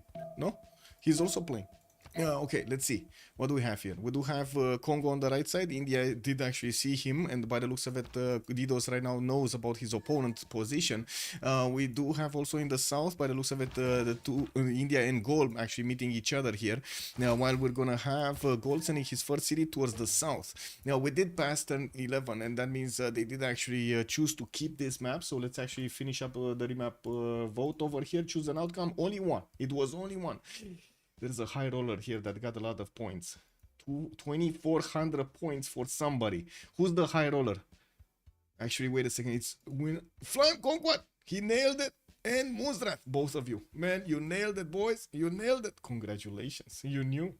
And we do have to take a look over here also on them to see their early moves, not to mention take a look at their strategic resources. Atuka does have iron and horses in the second ring of his city towards the northwest, and I do see, of course, he's sending that settle towards the south here. Not sure exactly where he's planning to put it down, but he does have a few placements that would allow him to get the +4 Opidums here and also allow him to get multiple cities. Now, we do have already an Indian scout coming next to his capital, and of course there is another settler in the build queues. We're gonna need to wait and see where is that one gonna go. Good thing is he does have his scout ready to actually escort his settler so he doesn't lose it, and of course we're gonna need to see later on if there will be any kind of boom happening here. Taking a look at Chandra Gupta, we do have him starting off on his holy side. He did place it on a horse, and by the looks of it, there's also a Congo warrior looking very angrily at his settler, man. Looking very angrily. Now, we do have his geothermal settler to the southeast to get the fresh water from the river and also access to quite a few 2-2 tiles, not to mention the extra science he would get from the geothermal tile. Now, we do have, by the looks of it, also access to iron in the second and third rings towards the south of Panna, and of course, the Congo warrior cannot actually get to the settler even if he wanted to, unless he would have had like Matterhorn bonus or something to get through the hills much faster. Yeah, I'm looking forward. We do need to see Christina getting his second city, Uppsala, to the right side. He's gonna also benefit from his two holy sites. No, one holy site and his Stonehenge coming up from Stockholm. That is an idea. No, that is basically giving us a hint. He's gonna go for that divine inspiration plus sacred places type of religion, and we're going to need to see if he's of course gonna have enough faith for the first monumentality to get everything going here. It is gonna be interesting to see how Sweden actually tries to develop his cities and the benefit from so many of those writer points, or I should say benefit from a lot of diplomatic favor points from recruiting great people. I think that's what I wanted to say. Stockholm is gonna get his horse out. He's gonna have his horse in the first ring, while his iron tile is gonna be third ring out. I do see him trying to chop the Stonehenge as quickly as possible. I do have to say he shouldn't actually finish his religion if his second holy site is not finished. But anyway, Uppsala is gonna grow to the second population here next turn, and we will see more production being added towards building the holy site. He might actually get it at the same time as the Stonehenge. He's putting a speed on this because he doesn't want to actually give Krakow over here, Poland, actually a chance, even though Krakow has never actually placed down Stonehenge. It is what it is. He's not seeing that information, is not privy to it. Rapa Nui is going to be also a settle that he could take, and I still don't see his desert tile, unfortunately, to get that fourth actually biome going for his open air museum to give him as much culture. It is unfortunate, but that's not the only strength that Christina has. I do see Portugal also starting to actually expand towards the west side here. He's probably going to get that settle on the Niter tile next to his settler, next to his city. Now we do have Lisbon getting another settler out in 3 turns, and by the looks of it, he's also gonna get the turtle improved already, while his builder is gonna look for something else better to improve. It does look like, no, he's coming back to improve the fish tile, so he could actually get that celestial navigation boost, and of course put the harbor much faster. Access to an iron tile in the second ring, 4, 2, 1 but fur tiles over here in the third ring. That's gonna be expensive, but might be worth it to actually get the extra food going, not to mention the gold that he's gonna get when he's gonna improve the camp. Has access to the horse tile in the second ring, also to the left side, and I do see, of course, he does have the fresh water from the lake. Visio doesn't have fresh water. He's gonna get another city towards the volcano there that is starting to actually be quite excited to place down a third city which will have fresh water. We do have the war declaration being sent, and I do want to quickly check what's going on between the players, if there's any mischief. No, not really any mischief happening. Dimamenfi, thank you so much for the follow, sir, and welcome. Let's take a look at Gandhi here. Gandhi would be in the middle. Madurai already getting very close to Congo. We do have him placing his 2 holy sites down. One of them is on a horse tile here in the city of Delhi, so he will acquire the horse resource after he's gonna discover husbandry. I'm a bit surprised that he actually went north with his first city, because he would have benefited from quite a bit of extra culture and science from the southeastern city, but I do have to point out that's a lot of food, but not a lot of production. So the production lacking on the Tigi de Bemaraja probably was the decider here. He wanted to get cities with food and more production, but not that much science and culture. And usually, I mean, it's not that good to go too fast on the civic and the culture tree at the beginning of the game, and the players do like to balance that out a little bit. So let's actually see what's going on. First of all, if he actually met Singi, yes, he did meet Singi, so he did make that choice consciously. He does have his iron in the second ring towards the east side, and I do see his third city is coming up from Delhi in 2 turns. We're going to need to see him build up his shrine count and, of course, get to that great prophet. We're going to wait and see what his the great prophet bonuses, what are going to be his beliefs, actually, in his religion for his bonuses. I'm sorry, sometimes, you know, mine goes, whoa. Let's see Movemba Zinga. We got him with a forest fire. Oh my god, this is actually a plains hill fire. That is a burning rainforest, so that tile is not actually gonna I would say expand anywhere, because it doesn't have another rainforest tile to grow into. We do have another settler coming up in 2 turns. He does have an Indian scout next to him, and he has no protection here. I guess he could go to the south, no problem, to actually settle the rice tile to get the extra food there, and of course benefit from quite a few other tutus, adjacency from 3 cities to try to get the setup going with his Gavro Plaza in between. And I do have to say, Congo here really benefits a lot from actually getting those commercials down and getting the extra merchant points. Not to mention the theater squares, but he's kind of frontline, so I'm not sure if theater squares are going to be the way to go here. We're probably going to be looking at the commercials to get the trade routes, to get the production and the food in his cities, and then probably looking at encampments or something like that, slash campuses to get the science. He does have access to an iron tile third ring towards the northwest with a horse tile in the second ring, and what I do see Kwila also has a horse tile and an iron tile in its borders. I'm pretty sure it's going to be easy for him to actually get these resources. It's just a matter of time. Bones, hello there, sir. Good day, good day. Hey, we got the party going, man, from an early stage in Saturday. Early stage in Saturday, we get party going. Okay, let's see on Philip II. I think he's the next one. Madrid did upgrade his 2 turtle tiles. I do see Spain is sending his third city towards the southeast, and did improve also his gypsum tile for an extra amenity. He has 2 extra amenities, so now he can pop his +3 happiness in both cities. Very important to actually get that extra boost at the beginning of the game. We do have him also with a 4th city coming out from Madrid. He's trying to expand quickly. Still no Pantheon yet. He's also getting 2 galleys out from A Coruña. Interesting that he didn't actually go for his monuments here. Usually you do want to get the extra culture going quite early, so you get to early empire quickly, state workforce to actually place down your government plaza quickly, and so on and so forth, and benefit from all of those extra bonuses there. Now Spain does have a city-state to take out in the south. That's going to be Vilnius, and we might be looking at the boats actually going quickly to Vilnius to actually give him that would be a 5th city. That would be a 5th city. That's actually a very strong beginning for Rogi. I believe this is Rogi, right? Somebody chat. This is Rogi, right? Philip II is Rogi. Watching Premier in the same time. No, nice. I just moved from YouTube to Twitch. Welcome, sir. Welcome. Yeah, wait, what game is from the Premier League today? Also, wait a second, still, I played Civ7 for maybe 8 hours total since launch. I still don't know how I feel about it. Yeah, it's kind of confusing, no? It is kind of confusing. Look at the Swedish religion. Wait a second, what happened to the Swedish religion? Reliquaries and pilgrimage. Oh my god, he got it away. He snatched the religion away from Poland. Poland must not be happy. We're gonna be looking over here at a very sad Poland. He did get the religious settlements, and of course his faith is gonna be limited.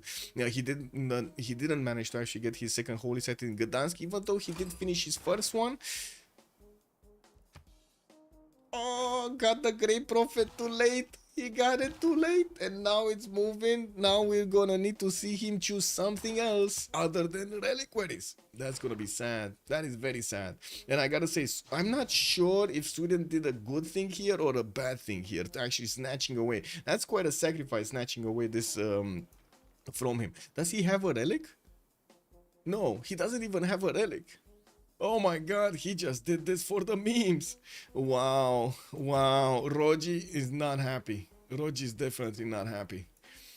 Okay, no, this is Rogi. I don't know who Philip II is. Who is Philip II? So aim was Sweden to troll Poland. Yeah, basically. LC3, good evening, sir, and welcome. I hope you are doing all well. Yes, we are. Yes, we are. Darius 227. Crazy, crazy. Yeah, indeed. Well, let's actually see the religion. Zen meditation and stewardship for Poland. He must not be happy. At least he's getting an extra amenity, you know. He's trying to make his people happy after he lost all of that extra relic over there. And of course stewardship with campus and commercials. Well, giving the extra science and the gold. I'm pretty sure he's gonna place quite a few of those commercials. We're just waiting for him to get his setup going. He's on 5 science and 7 culture at the moment, and I do see him benefiting from a horse style in the second ring, while he's gonna have also the iron second ring towards the northeast. We do have Moshe coming up next turn in his capital city, and of course we're gonna see his third one moving somewhere. I would imagine it's gonna be southeast, but don't quote me on that. Yeah, no problem. He's going north. Okay, that's fine also. Going, well, that's a good question. Is he going on the 1-2, basically to get a 2-2 base, but he would need to actually grow a little bit to open up another settle here, or he's going for the Mercury and still actually go next to the stone tiles anyway? I'm not sure. We're going to need to figure out how this is going to be played out by Big Poland here. We do have some pantheons starting to get chosen. It looks like Spain did go for city patron goddess. We have religious settlements on Poland. I do see the India and the Congo did not get their pantheons, and I do see India does have a scout that is trying to get on the encampment of Congo to stop him from actually getting that going. And I do see Congo is actually placing down his two encampments here. His capital city and his second city, Kewila, both actually put down encampments. With Moksha establishing next turn, he's also gonna get his monuments for the extra culture. Now, I do see Chandragupta, Zero, did go for God of Open Sky. And we do have him getting another settler out next turn. We definitely need to see how things are going. He's getting his second holy site here in Ahmadabad, and it's gonna be a bit of time until he's actually gonna acquire enough Great Prophet points. He's not in a hurry. He's not in a hurry like Poland would be, or like Sweden would be, to actually counter Polish religion. So yeah, it is what it is. We do have also Earth Goddess being chosen as a pantheon here for Sweden. Portugal went for God of the Sea, already got his 3 resources improved. The fish tile, the turtle, actually 2 fish tiles and a turtle here got improved. With a 4th city coming out next turn, I do have to say India does have a scout quite close to him. He needs to be careful to actually get a unit to escort that settler, or he's sending it towards the northwest, where it would be quite tough for India's unit to actually get to. Also, the best would have been Jesuit education with pilgrimage, if still there. Yeah, everything was there, right? He was the first one who picked up a religion. Just say no, no, Poland, no. Helicopter kicker also, good day, sir. I mean, it gives value to 2 members of the Salah team in the backline, yes. Also was a bit obvious, Sweden aims with chopping Stonehenge before their holy site completed. Yeah, that's actually a very, very expensive chop over there. I do have to say, at the beginning of the game, it's quite expensive to get the builder charge to chop something, because it doesn't give you that much of a return, you know, from the chops. Usually much better to wait for at least turn 31 to get any chop going. But sometimes, of course, you know, the situation forces you to get those chops earlier, and you do what you have to do in the games. You have to do what you have to do. Still no pantheon here for Gaul, even though he's starting to improve his stone tiles. We do have him with a big forest fire in the north. Oh my god, 2, 4, 6, 8 tiles have been improved, or will be improved actually, with the extra fertility there. And I do see Gaul is starting to upgrade his iron tiles, while at the moment I don't see him actually even having horse tiles in his borders. He's gonna get one in Aduatuca there in the second ring, and I'm pretty sure it's gonna be more, we're gonna see more cities being settled to the north and to the east side here. He does have kind of a safe space to go next to Mount Roraima, behind this Loire River. And not to mention, could definitely settle the cotton. And there we go, we got stone circles as a pantheon. He's getting the extra production and the extra faith coming out from all of these improved quarries. The best would have, was a bit obvious with the name. Yes, yes, yes. Oh, we got this, we got this. We're fine here, we're fine.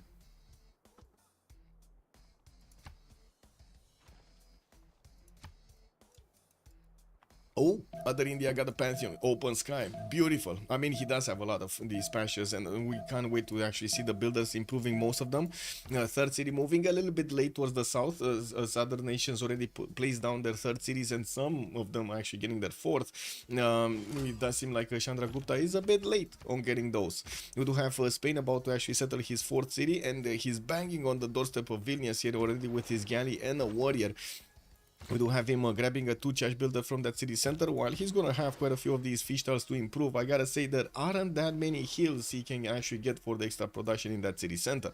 The city is going down quickly. Vilnius only has a single archer to actually defend himself there, and well, he's trying to get another one, but it's 4 turns, and that's definitely not gonna happen. Like, let's be real about this, that's definitely not gonna happen.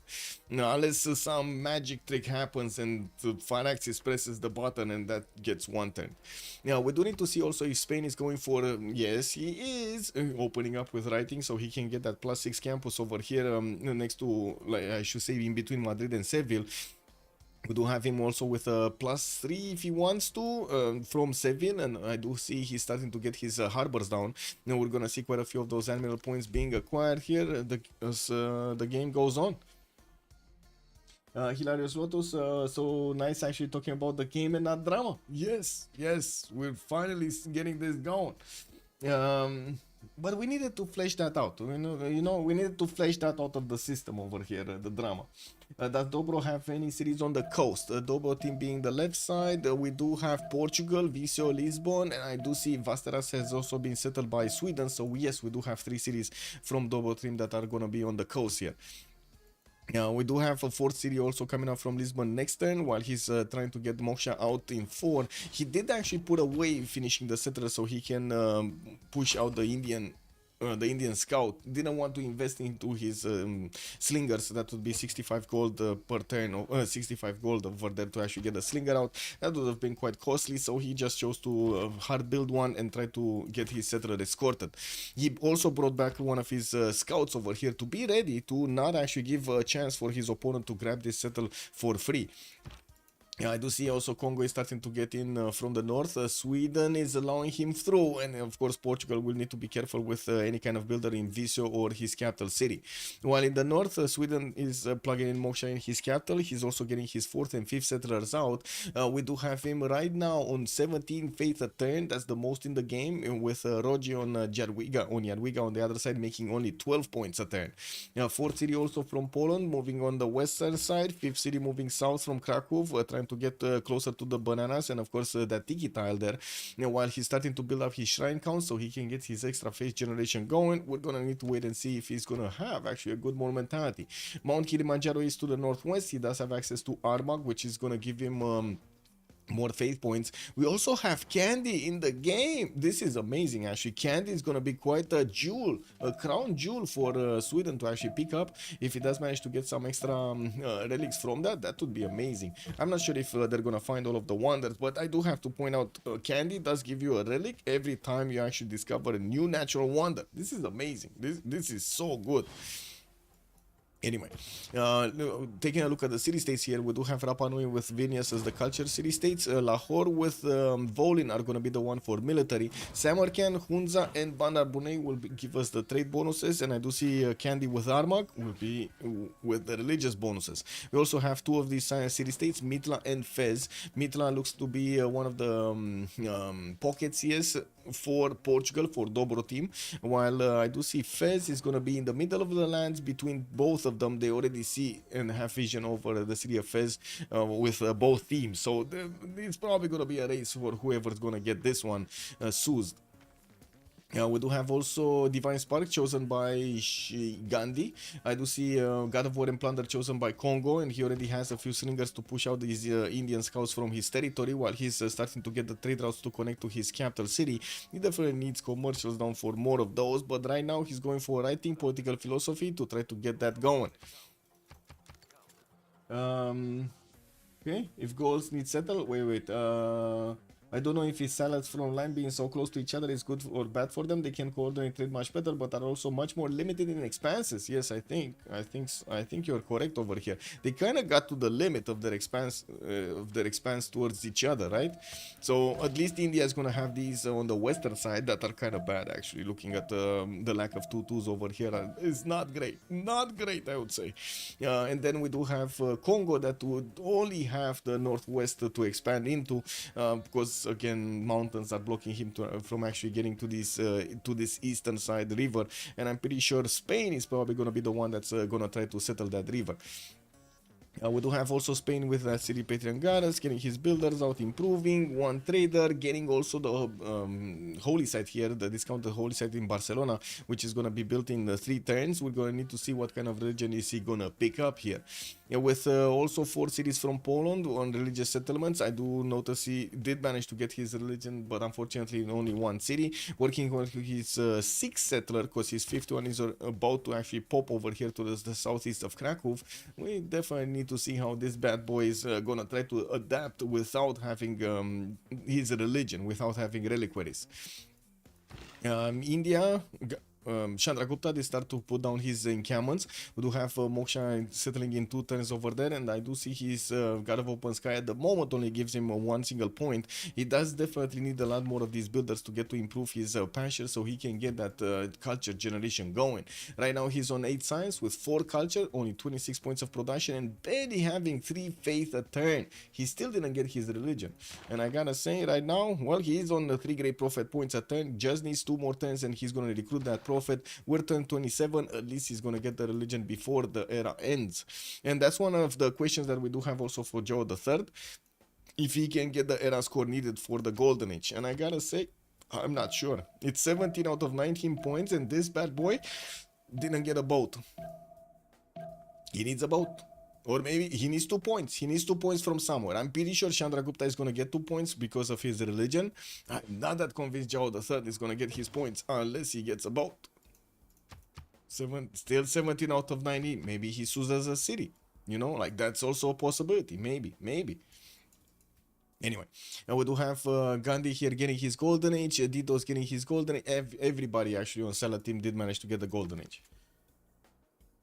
Oh god, didn't even see the mountain. Yeah, that is atrocious. Yeah, that is so bad. That is so bad over here that you're gonna have all of this mountain blocking the sides of Congo. It's like the map is telling Congo, you gotta go west, my boy. You gotta go west. No east side for you. What? You want to actually get territory from your teammates? No. Only go towards opponents, okay? This is cage fight mechanics over here coming in by the map itself.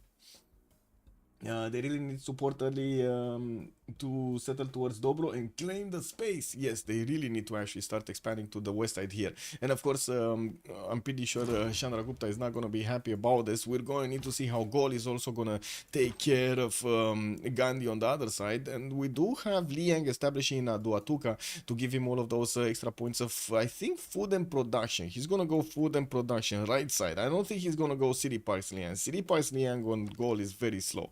We do have him with 1, 2, 3, 4, 5, 6, 7, 8, 9, 10, 11, 12 resources, 13 resources that are going to get the extra food and production. Let me count that again because I think I missed some. Let's see. Let's start from here. 1, 2, 3, 4, 5, 6, 7, 8, 9, 10, 11, 12, 13. I did say it right. 13 resources are going to be available for Gol here to get the extra food and production from Liang. And basically, it's the right 3 upgrades over here for Liang, Agriculture and Zoning Commissioner. They probably hold the river. Well, yeah, probably they will try to hold the river.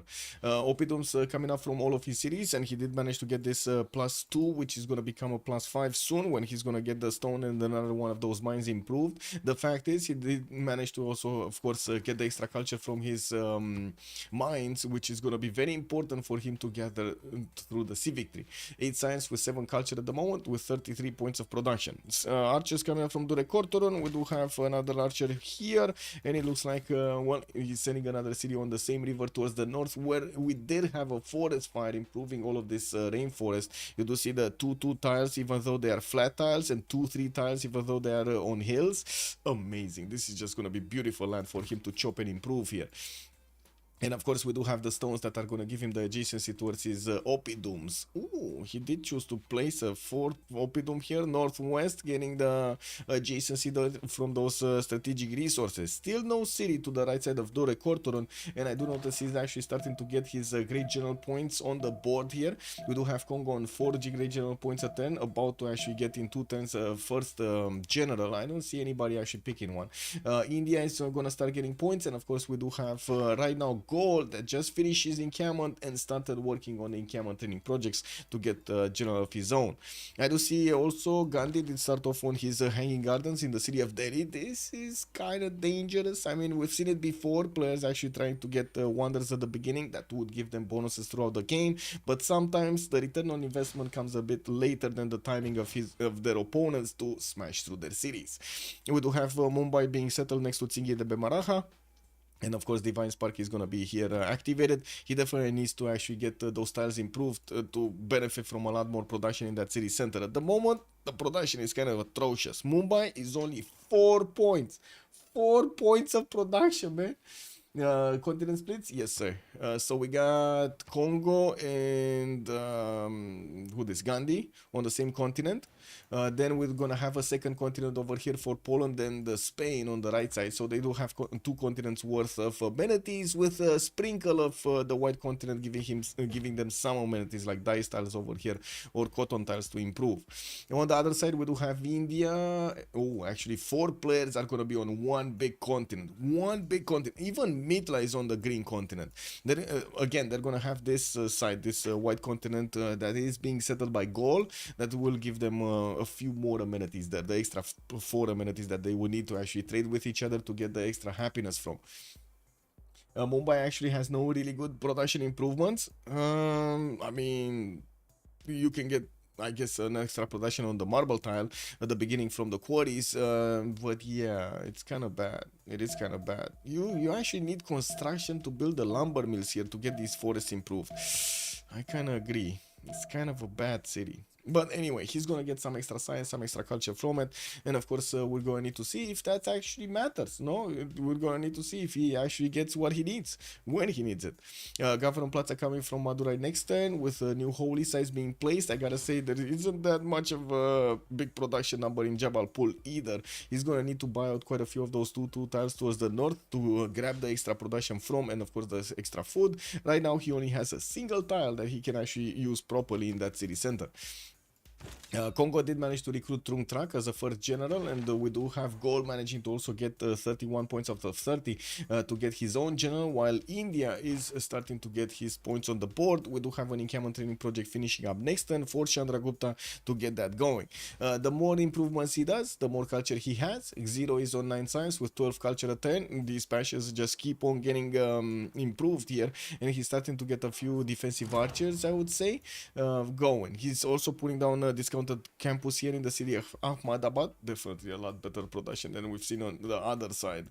We do have Spain managing to take over the city of Vilnius, and he's right now on 245 cities. Very nice, with an in-between city that he's probably never gonna settle on the uranium tile. We're gonna need to see him I would say we're gonna need to see them from the beginning, because right now it's turn 31. I'm just waiting to give them a bit of time to see their golden age options. A lot of the times the players are not actually how to say choosing their bonuses at the beginning of the turn. They're letting it go. Flash Neo ages, you mean the turn, you mean the era score? Yes, we're gonna see the era score right now, or I should say we're gonna see the era bonuses right now. Let's start off from the left with Ambiorix being on Pen Brush and Voice Golden Age. He is on 12 science with 18 culture, getting more opidums and using his 52 points of production, which is actually putting him right at the top over there of the production screen of all of the players in the game.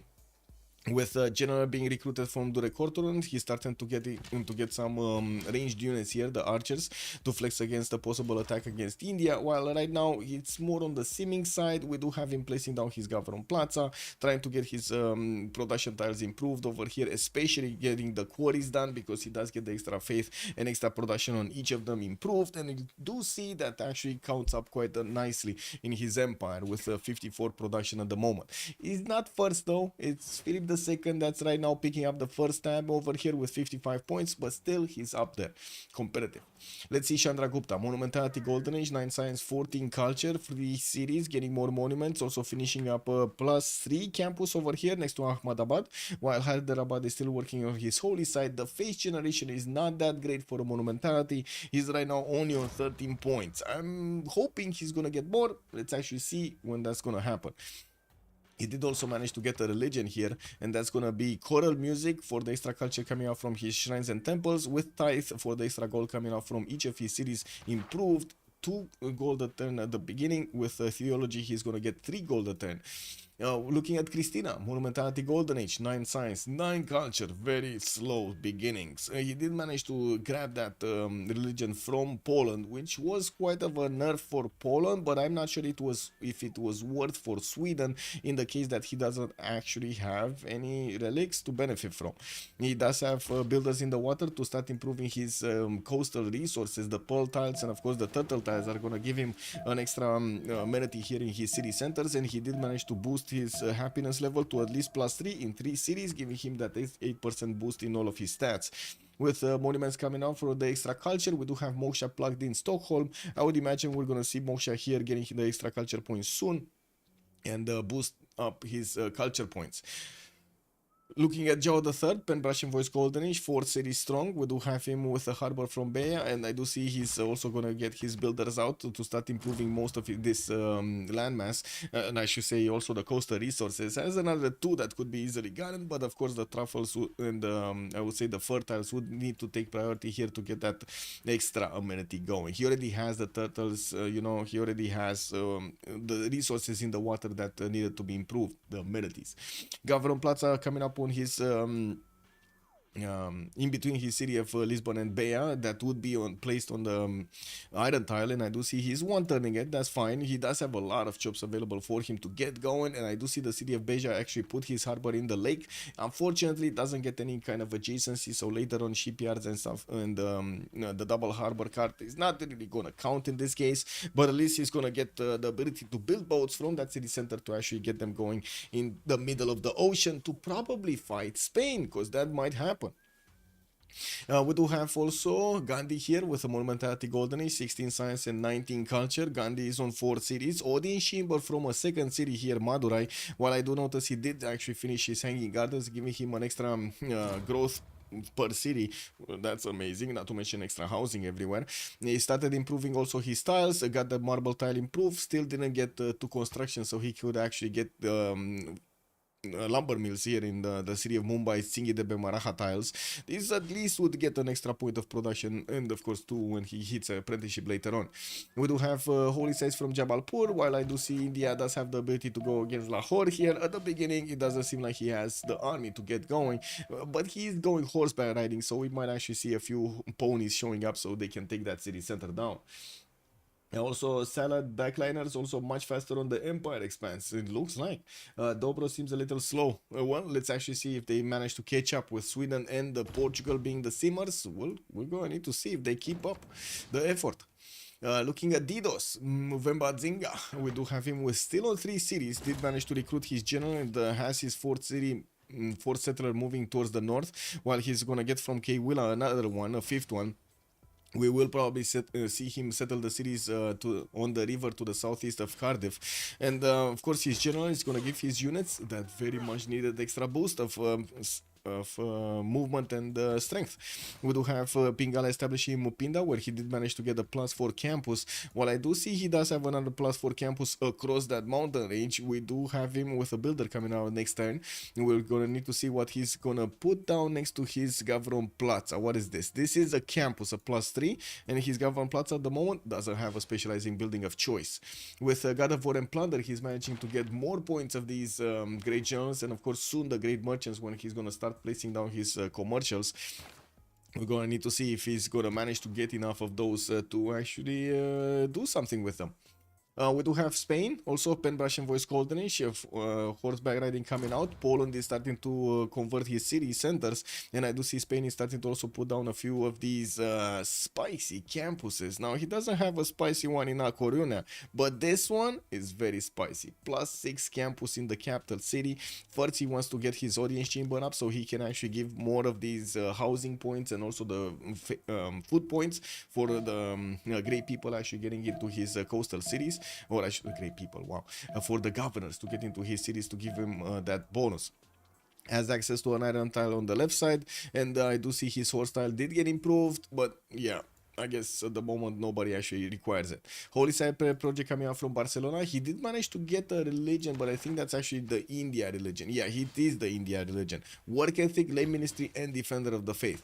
I do have to say they're gonna probably boost with religion India here as much as possible. Gandhi on the front line, giving him all of the basically bonuses of the religions. Well, I should say not the bonuses. The follower, I think is the follower bonus of the religion that's being given. Anyway. Dinos is a machine, Shalkowski. Hello there, sir, and good evening. Nice campus, yes, sir. Sitting in the library and watching all the turtles. I mean, you must be happy about that, no? Hilarious Lotus, imagine that every day watching turtles moving left, moving right, moving left, moving right. Amazing. In slow motion, all of them in slow motion over there. When you're gonna get out on the street and you see all of the movement, you're gonna like, oh my god, everybody's flashing around over here. Amazing. Anyway, let's take a look at Drogi here. Yarwiga, 15 science, 29 culture. Pretty good stats now. And I do see him putting down his commercials with audience chamber in 2 turns coming out from Krakow. He does have Governor Moshe established in the capital, Reina in the city of Gdansk.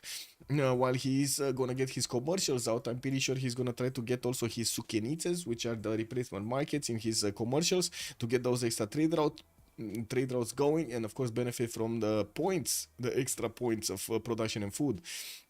And we do have him and gold actually on the internals. Isn't he getting gold also in internals? I'm pretty sure the sukienices do give you the extra. So you do get international trade routes plus 2 production, pretty nice. Domestic trade routes plus 4 gold. Yeah, there we go. The extra gold pattern is gonna be amazing.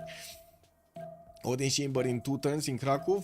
Usually this is built for tall gameplay, and of course we're going to need to see if that's actually going to be his choice. Tall gameplay does usually mean like 7 cities, maximum like 8 cities, and you go as tall as possible to get as much population and as many districts out from your cities as possible. While wild gameplay does usually mean like plus 12 cities or 12 plus cities, and of course we don't yet see that many cities being built or sent anywhere. Rogi here, pen, brush, and voice, 13, only 13 faith at 10. He did not choose to go for his monumentality, didn't have enough faith for it. And of course the gold pattern, wait a second, what happened with the gold pattern of Philip II? What's going on here? We're 1036 and this guy is making 111 gold pattern. Boys, what's going on? What's going on here? Woo! We got, man, somebody stop Philip II, man. That's like wait, that's still they still are 2 versus 1 on the coast, and have to be aware of that for later. I agree, but I think actually it's gonna be just Spain going against Portugal. I find it very hard to believe that Sweden is actually gonna make how to say, a fleet, and I don't think Poland is gonna want to get harbors out from this city. So Radom, Bydgoszcz, I guess he could use Krakow and Lublin also to get the harbors out. He already built the commercials from these city centers, and usually it's quite inefficient to try to get in the same cities, multiple cities. Maybe one, yes, with Reina, double card, and so on, you make it efficient. But in the other ones, spending an extra district slot on a commercial while you already have a harbor, it's kind of painful. We've seen it actually a few days ago, right, with Tokugawa doing the extra science. It doesn't always go. It doesn't always go like that. Why Sweden so low production, son? Good evening. Well, I mean, it's just Sweden things. What can I say? We do have him on 43 points of production. Wait a second, you say low production, but he has 43 points of production and also 52 points of faith. So he's like 60-ish points of production right now, while his allies are 36, 44, 59. He's not that bad. He's not doing that bad. He's getting Temple of Artemis in Uppsala, and I do see he's also putting around another city center towards the north, trying to defend his settler over there from the warrior of Congo. While I do see Apadana is getting built in Stockholm, we did have him pre-place over here, Great Bath. He just finished Temple of Artemis, and this is gonna be giving him a 1 and a 2 and a 3 amenities. That's it? 3 amenities?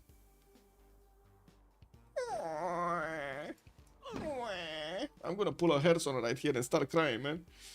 I'm gonna start crying foul. Oh my god, man, that's actually, you know, that might actually get to stick.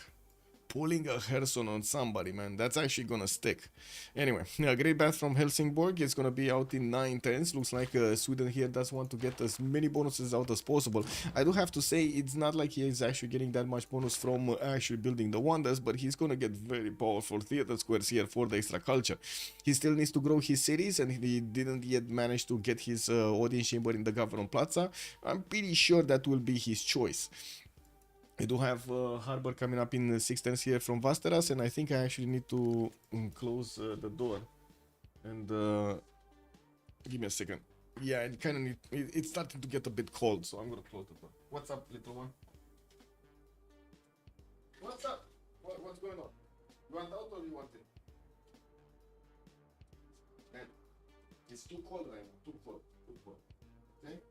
I put this here. Okay, little one? you want, you can jump. Here, you can jump. Athena is a bit confused. Why are you closing the door? I need my freedom. I need my freedom. It's fine. She's fine. She's fine. Kind of looks like Sweden wanted to go fast, see culture victory or so. Well, let's see it happening. Feeling like a divine inspiration, second place is built on Sweden. Yeah, I think this would have been much better for him, even if he would have given his opponent actually that religion on Poland. I still think second places with divine inspiration would have made wonders here for Sweden. Anyway. Yes, pun intended, because, you know, wonders and stuff. Never mind, you know, geek talk. We do have Spain starting to get also his theater squares down. Oh my god, he's trying to build the pyramids in Vilnius. While I do see he's also getting more settlers out from A Coruña and Madrid, he's finishing up his commercial count in the cities that he doesn't have harbors. Getting Magnus in Seville for a lot of jobs. We do need to see him getting a builder there. And I'm pretty sure we're going to come up very, very soon on the feudalism timing for them to actually get those extra builder charges on each of their builders. With great animals also starting to be recruited, this is going to be quite a race between Portugal and Spain to get as many as possible. Spain does have 8 great animal points a turn, while Portugal only has 3.4. That seems like a bit of a difference, doesn't it? Also, I know it is kind of funny, but I would try not to say it like that. No need to rub salt anymore. I think we shouldn't give it more attention than it only that only benefits one side. I do have to agree, but at some point I do have to say, you know, like, it's what he did is extremely disrespectful to everybody.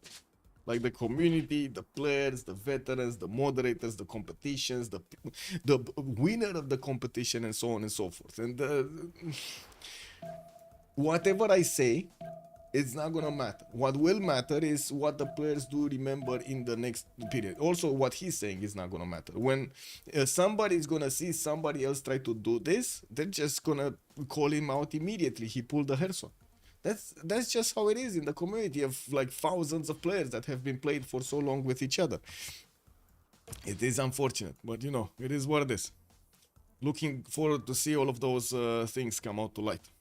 Sukienice Gdansk is getting out in 2 turns. We do have builders coming up from Krakow, and I do see Magnus in Lublin also getting in with a commercial finishing up there. So it does seem like he's gonna go for the commercials and not the harbors here. With Moksha starting to give him that extra culture, we do have Rogi here, 25 science and 43 culture. Definitely steaming ahead of Christina when it comes to cities and stats, and not to mention gold. Not production though, but Sweden does have the wonders. He managed to build a lot of them. Temple of Artemis with Apadana, with Stonehenge. He's gonna finish the Great Bath here from Helsingborg, and I do see he's starting to also get his theater squares in between them, giving him those extra culture points, not to mention giving him access to these writers, artists, and musicians. This is gonna be extremely important for him to get as many people out as possible, from many great people out as possible in his game, so he can acquire the Diplo points. If you take a look at Christina, I think it's on Christina and not on Sweden, but let me see. No, it is on Sweden. If we look at Sweden, it says Nobel Prize, right? Sweden gains 50 Diplo favor points on standard speed, so he gets 25 on online speed when earning a great person. That's the only thing you need to know, right? He needs to get as many of these great people as possible to roll as much Diplo favor as possible, so he can actually give in the votes of the World Congress the advantage to his teammates, so they can acquire the points now for the Diplo victory. Now this is going to be quite a challenge throughout the game, and we're going to need to see if he's going to manage to get that going. Now we do have already some banging going around. Looks like Congo next to India. Sparks are flying. Cardiff is being soothed by the Spanish Empire, and of course Cardiff is pretty good later on in the game to give him that extra bonus of production gold, and of course the power for every harbor building. That is amazing, right? And we do have also Congo managing to get a few of his horses out, and I'm pretty sure he's going to want to get to Mbuila to save that city center from being taken over. Congo did manage to recruit 2 of these generals, one Hannibal Barca and one Trung Trak, while I do notice India does have one that's going to be Shun Tzu. That means somebody did not get a general, and I think that somebody was Gol got it. That somebody was Gandhi. Gandhi does not have a general. And Gandhi is kind of for settling his opponent here goal, but at the moment goal is not getting. He's just getting, oh my god, he went city parks. No! No! Heresy! He went city parks. Oh my god, Kyber, is this the correct way of going about goal over here? I need to ask, I need to ask one of the veterans over here. Guys, veterans in the chat. Is this the correct way of going for city parks? Oh my god, on goal. Liang City Parks said not going for his food. He had 13 resources to improve with food and production here in the city of Aduatuca. Come on, chat. One of the veterans say yes or nay. Yay or nay. We need one of the veterans to say yay or nay. Never seen it done before. Oh my god. Yeah. Yeah. Never, man. Seems like the veterans want to keep their opinion for themselves. Yeah, it is what it is. It is what it is. Totally respect that. Let's start up a prediction. What did you do, Athena? Oh my god. Anyway, let's start up the prediction for who will win this game. We do have Dobroteam on one side and salad bez mayoneza. Actually, what does this mean? This is salad with mayonnaise or without mayonnaise? He's getting the plus food and production at the moment. Long term city parks better, Max Joe is saying. Okay, okay. 5 food and 5 production at the moment. Why is Spain so huge? Did manage to take out Vilnius earlier, and I do see Pyramids is getting out in that city center in the 3 turns. He did only need to build like 2 boats and got a warrior over there next to it at the right time, so he took it over. The Mao player left, I assume. Cupcake, no mayo. Wait, there's no more mayo? In salad, there's no more mayo? Uh-oh. No more mayo? Actually, wait, it's mayo, right, in English? Yeah, well, I guess it is what it is. Chat is saying that is the correct choice to go for the city parks over here in goal, so we're gonna say chat is correct. We do have Swordsman coming out from Aduatuca, and I do see goal over here is gonna get his vision over his opponent. He does have an archer that is seeing what's going on in the city of Agra, and he knows there aren't that many important units here coming out from India. We do have Congo about to be attacked. India did manage to take out, what was it? Not Volin. There was another city-state over here that got taken out, and of course I do see Congo is getting his own horses on the board. We do have India with 4, 1, 2, 3, 4, 5, 6 soon to be getting his Varus from Ahmadabad, and I gotta say Congo doesn't have his Ngao Mobebas yet, only has horses, and I do see a few of his horses are trying to get around the cities of Congo. Maybe they can actually get into the borders of Spain and or Poland here, but that's a long way. That is a long way. Does he know about this? He should know about this, right? Oh my god, look how much he knows. He knows that it's so long to actually get to Poland and or Spain. Cardiff, there we go, Cardiff, thank you, Cardiff, it was Cardiff, got taken out. Victor in 2 turns from Buila. We do have the builders coming up in 14 here. Oh, that's a long time actually. And of course with Congo's ability to get the Great General next to these units, he's gonna be on the same number of points with his opponent, I guess. It's not gonna be that big of an issue. Now we do have new horses coming up from the city centers of Congo. While he started to get quite a few of these general points, we still don't see him with the merchant points. That's unfortunate. We do need to see if he's gonna start to get the writers. Not even writers. In his government plaza, he went for the Warlord's Throne. Definitely a good choice because he's gonna need to build a lot of military, and he's also gonna need to upkeep it. So, you know, having less gold per unit is very, very useful. We do have Congo here that is seeing the horses of India trying to get around the mountainside, and he's sending a few units to actually see what's going on, but I don't think he actually cares of you know, catering to all of these units moving around the mountainside. He's just gonna give a bit of a heads up to Spain and Poland. Hey, you know, big beep, you have some units coming towards you, be careful, just build a bit of a defense, and that's it.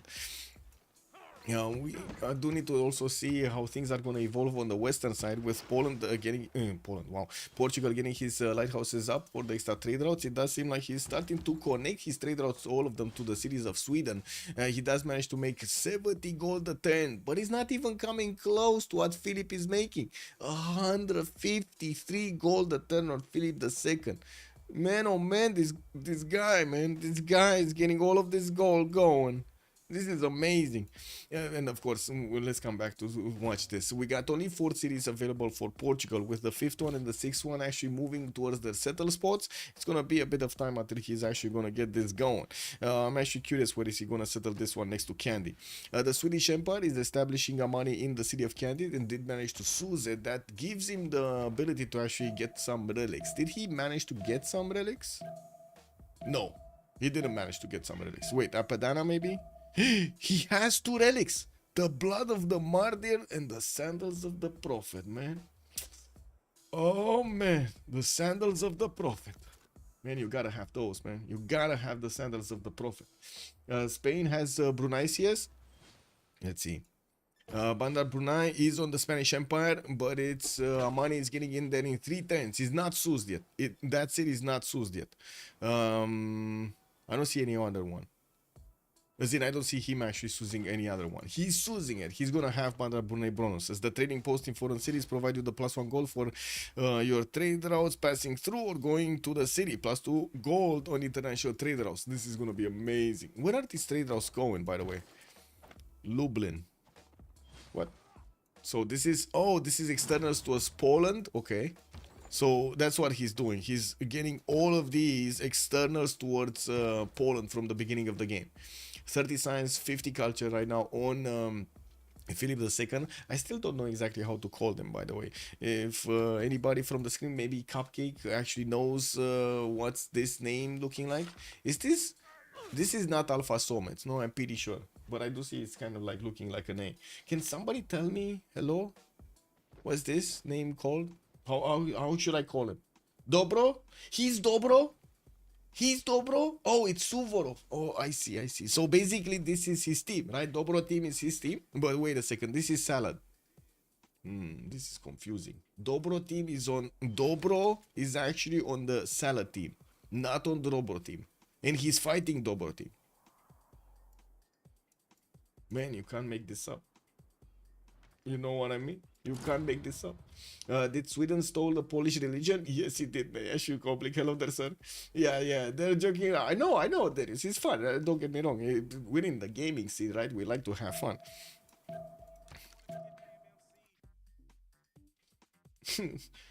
There's a meme with Dobro on the server. I see.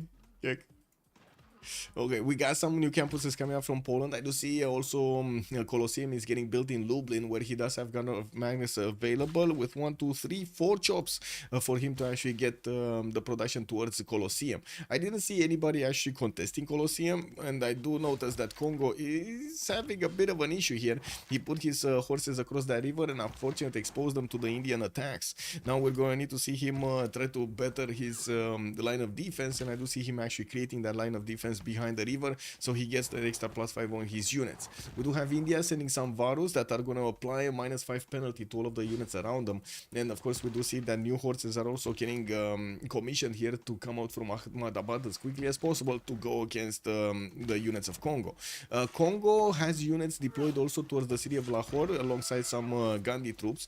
Maybe he does want to actually take out that city center altogether. For Gandhi, I don't think he wants it, but to be honest, it is good that if Congo actually gets the city center, so he can make a semicircle and basically keep away India, keep away Chandragupta from Gandhi. We do have Gandhi that needs to definitely focus his efforts on getting to defend the city of Agra, while at the moment he doesn't have a general. There are a few Gallic units that are coming towards him, including a general, but I don't really see a big army, right? We only have like a swordsman, an archer, a scout, 2 scouts, that's it. So I wouldn't really say this is a big army. Hunza is also being taken out. Looks like the Empire of Congo did manage to plug in his Amani and seize that city center, while Gaul is gonna need to send some units, some, envoys over there, disguised of horses to take out that city center. My god, man, cat actually opened the door. Give me a second. Why are we deleting Poland from the game?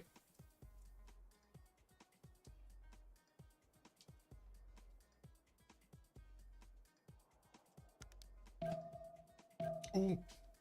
Kyber, why Dobroteam healed so bad? Well, yeah. Yeah, I mean, you know, at least Kinikus over here does have 100 points of production. You know, goal getting big. We need to look on the bright side of things, no?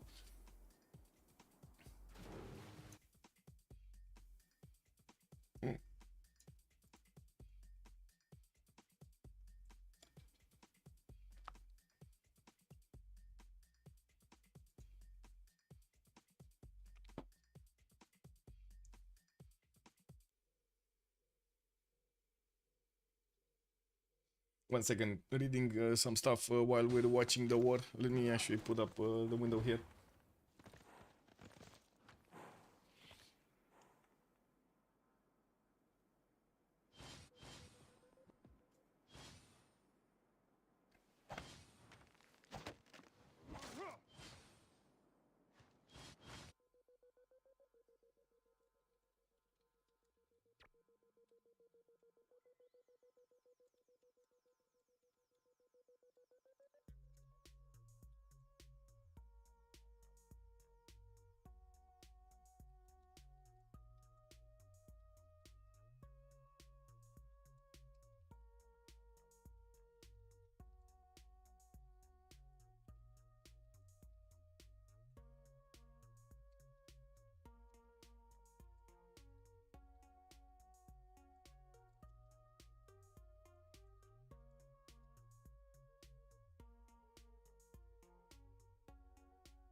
Uh,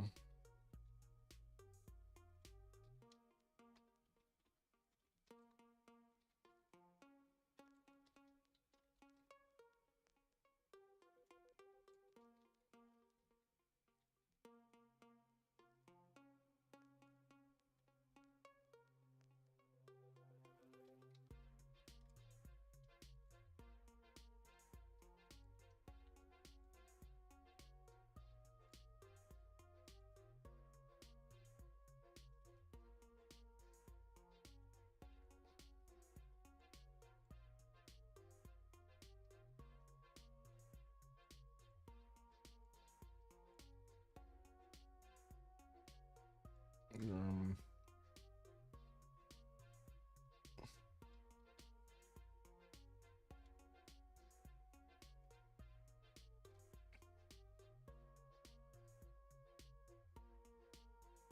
there we go.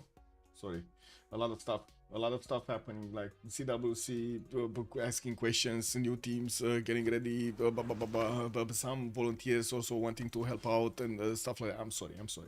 I need to take a look at them. When are we deleting Poland from the game, KW? Because they're playing on a Dobro server, I see.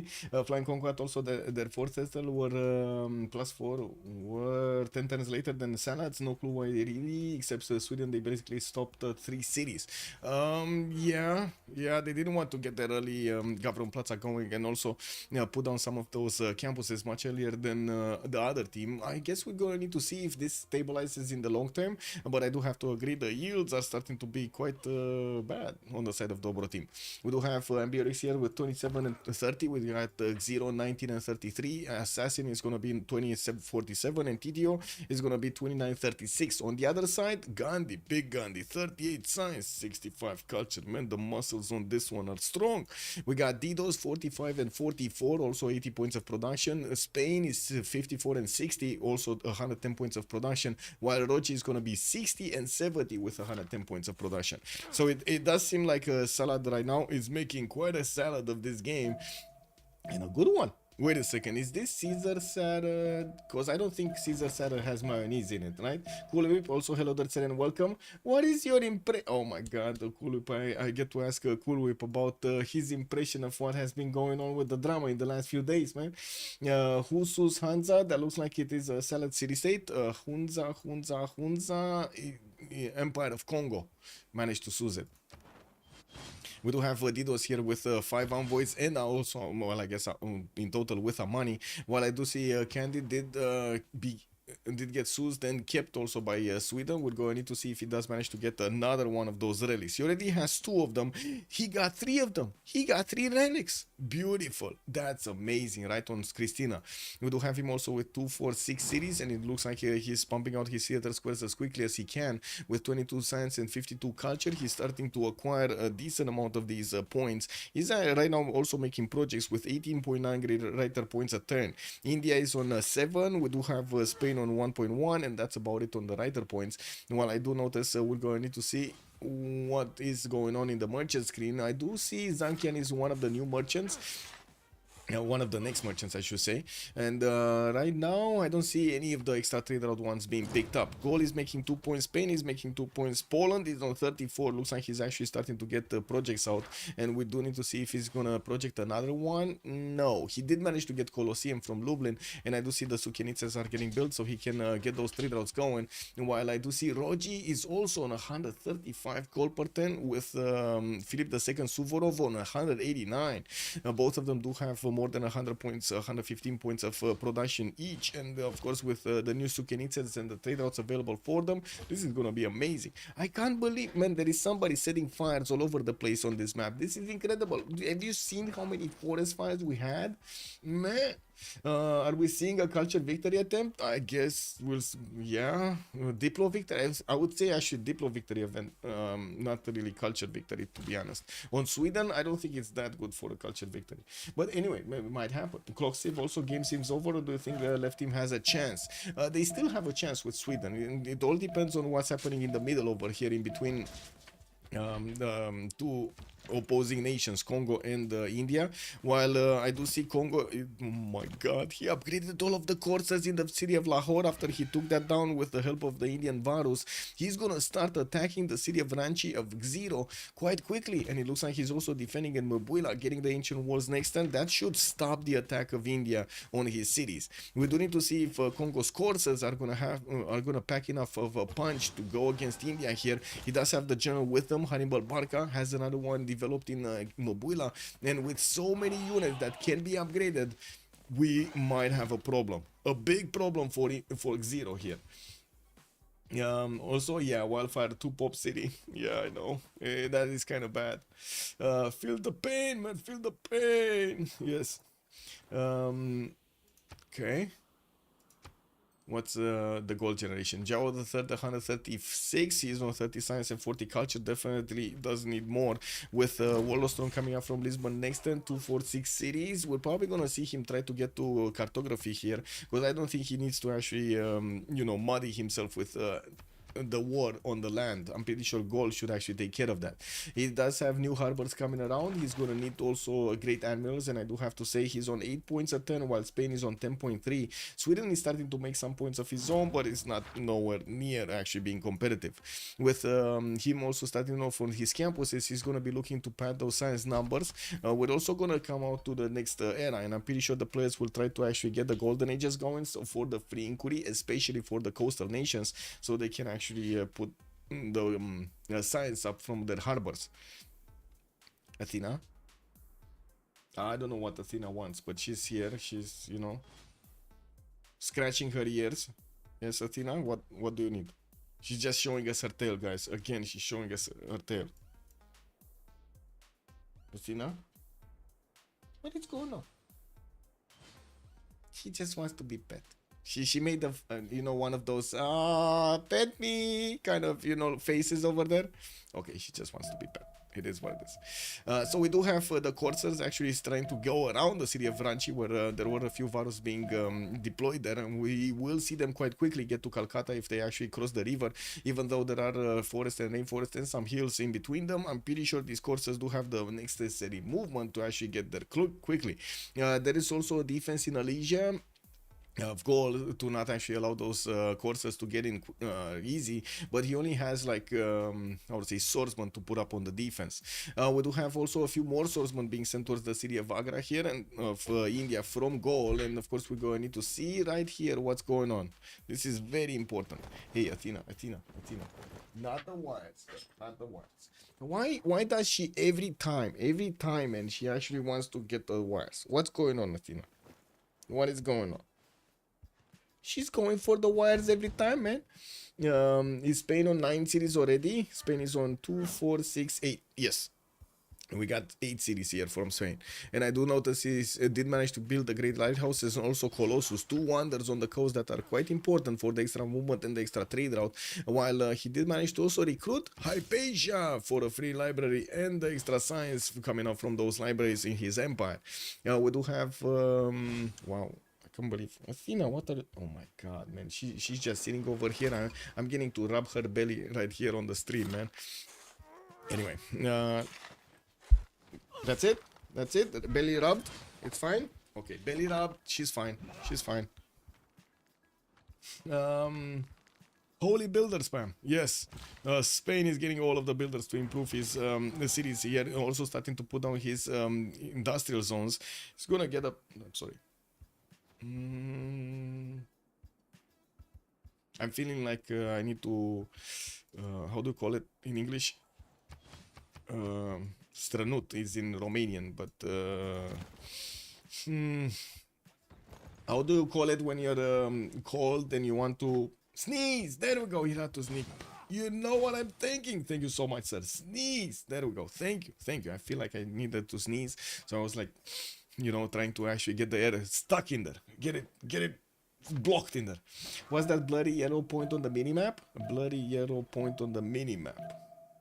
Is that Gupta? Are you talking about India? I guess it's India. I don't know about any other blurry something yellow point. In Spain's land. Oh, this one? Nothing. That's just a... or this? A lot of desert. Yeah, where he did also finish the pyramid. So, you know. Mamiuk also, hello there, sir. We do have more builders coming around here from Spain, and as we're getting closer to the next era, since we are 6 turns away, we're going to need to be taking a look at their golden age points. We do have Congo that does manage to actually get the pressure on Chandragupta quite heavily, with his courses managing to also get across the river to the south of Ranchi, and we do see him actually trying to go towards Gaul rather than towards India, which I feel like it is a mistake. He definitely would have had a much easier time to go against India, and by the looks of it, he's also figured out that, hey, we can actually save Hansa. Looks like Gaul did try to go against the city of Hansa and then got pushed back by those archers. His units are very low HP here, but they're getting the promotions to heal themselves. In the era score tab, we do have Ambiorix. He points out from getting his golden age with Moksha establishing Aduatuca and him puddle jumping Liang everywhere to get those city parks. I don't see him benefiting from that many builders. He needed to build a lot of an army, and unfortunately that he didn't stop to actually get the builders to chop all of his territory. There's so many more chops that he could get. Zero here is also 1.0 from getting his golden age. We got him on 5 cities, getting more horses and Varus to defend himself from Congo on the right side. He's also trying to get Liang in the city of Hyderabad, got Magnus in, got Pingala in, and Moksha in the city of Panna. While in his government plaza, he did build the wall of stones for the extra production on his units. We do have him right now switching production towards some of his heavy chariots for the upcoming night upgrades. Sweden also did manage to secure his golden age, putting down his amphitheaters and starting to recruit his writers. If we take a look at the Diplo favor points, he's way ahead of everybody. Way ahead. He's on 125 points right now. Also has 261 points of faith in the bank, 32 science with 80 points of culture per turn, with a lot more culture and science coming out from his soon-to-be campuses and amphitheaters. He's also going to start rolling some gold after he's going to get his harbors, of course, with the lighthouses for the extra trade trade routes. We do have Portugal, also 34 science only with 53 culture. This is kind of unfortunate, as in this is kind of slow for him, especially since both of the nations on the other seas, like Philip II or Poland, do have like double his stats at the moment. We're going to need to see if he's going to stabilize here when he's going to get his free inquiry golden age, and what is he going to do with it. We do have him with 144 gold. That's definitely going to be a good sign, so he can get the gold for his teammates to upgrade their units if they need be. Gandhi, monumentality right now, 56 science, 83 culture. That's a big Gandhi. That's a very big Gandhi. We got him on 2, 4, 6, 8, 9 cities. He's also 6 turns away from getting Chichen Itza in his city center, giving him an extra point of production and culture on all of these rainforest tiles. This is gonna be insane. He also did manage to get way more points than he needs for the next golden age. Didos on Congo, he's being the wrecking ball of the game here and managing to get Congo out against India. The units of Congo, the corsairs of Congo to go against Zero here, did manage to pass all of these next to the Congo, next to the Gallic defense, coming around to probably hit India in the backside. This is gonna be painful. If he actually gets to Hyderabad or Calcutta, this is gonna be extremely painful. Looking at also Spain here, he does manage to get 76 points out of 59 with an army of builders allowing him to actually get all of the chops in his territory going. He's gonna get a lot more science from all of these cities when he's gonna place down his campuses. Somehow there is an Indian horse coming from the north that did manage to grab a builder. That's unfortunate, but we did see it happening, so you know, it is what it is. Spain just started to buy warriors. I do have to say they're making an insane amount of gold, 234 gold a turn. He can buy 3 warriors no problem with the gold of his teammates per turn. Not to mention buy a horse or something like a direct swordsman with that money. And we do have him also with 157 points of production, definitely way ahead of his opponents here with golden age next turn, 87 science, 81 culture. Jadwiga, 94 science with 96 culture. Doesn't even seem like he was phased by that lack of religion here, by the reliquary is missing. We do have him on 251 points of gold per turn and also 158 points of production. Got his quarter down, got also Colosseum, Etemenanki, and a lot of forest fires, giving him the bonuses of extra production and fertility on those tiles. Again, rainforest tiles, I believe, no? Yeah, rainforest tiles are here. Golden Age, he's gonna get the Golden Age, 64 out of 64, not a problem. We do have a problem on Zhao the Third though. It doesn't seem like he's getting the Golden Age. It doesn't seem like he's getting the Golden Age. Yeah. He's gonna go dark. That's a problem. And of course we do need to see what Congo Corsairs are gonna do against India. I'm pretty sure he sees the Corsair here, no? He should see the Corsair. Let me actually wait for next turn so I can take a look. Yeah, there we go. He sees the Corsair. Oh my god, they're going around, boys. They're going around Hansa, they're going to Beja. And Portugal here will need to get his pikemen out. Spearmen are not going to help him. Gol already has a horse to see what's going on in the borders of Portugal. He can try to get onto the campus to pillage one of those tiles. And it does seem like the city of Hansa has been saved. It's been saved. Okay, Varus, India, Zero is trying to actually poke the territory here against the other India, against Gandhi. Chandra Gupta sending his general with the 3 Varus, and I guess forgetting about the archer in the backline. Okay, sorry, trying to see if the little one is actually underneath my chair, because, yeah, I don't want to hurt her. Chichen Itza coming up in 4 turns here from the city of Madurai from India. He does have Magnus in there, and I think he's going to switch this style to chop it. And yeah, there we go. We do have another 2 turns of production being put into the Chichen Itza. Just needs 2 more turns, and he's going to get all of those bonuses of culture and production in his empire. He's already 148 faith a turn with 133 production. That's a very big Gandhi empire. Very big one. Very big one. Improved most of his tiles, and I do see he's getting he got Oracle from the city of Mumbai, Hanging Gardens of over here from Delhi, while he's building that chicken itza in the city of Madurai for the extra points. He has so much rainforest. This is gonna be so worth. More science points coming out from Spain. I would imagine he can stay in free inquiry. He can go into pen brush and voice without any issues in the next era. Has a lot of both, has a lot of commercials, has a lot of harbor adjacency, and of course will get the opportunity to get a lot of boats out also. The question is, are they actually gonna want to use the boats against each other? They kind of see this happening, right? They see the borders of Portugal, and they know about also Sweden being on the coast, but on the other side, Portugal and Sweden, they don't really know what's going on behind the scenes over here in the Spanish Empire. They just see the stats. They couldn't actually get the vision over these tiles, and of course we're going to see who's going to manage to get to that cartography, so they can actually upgrade their caravels and start steaming ahead, see what's on the other side of the coast. Okay, where are these Congo units going? Are they actually going Beja? They're going Beja, no? Beja. I'm not sure how to pronounce this.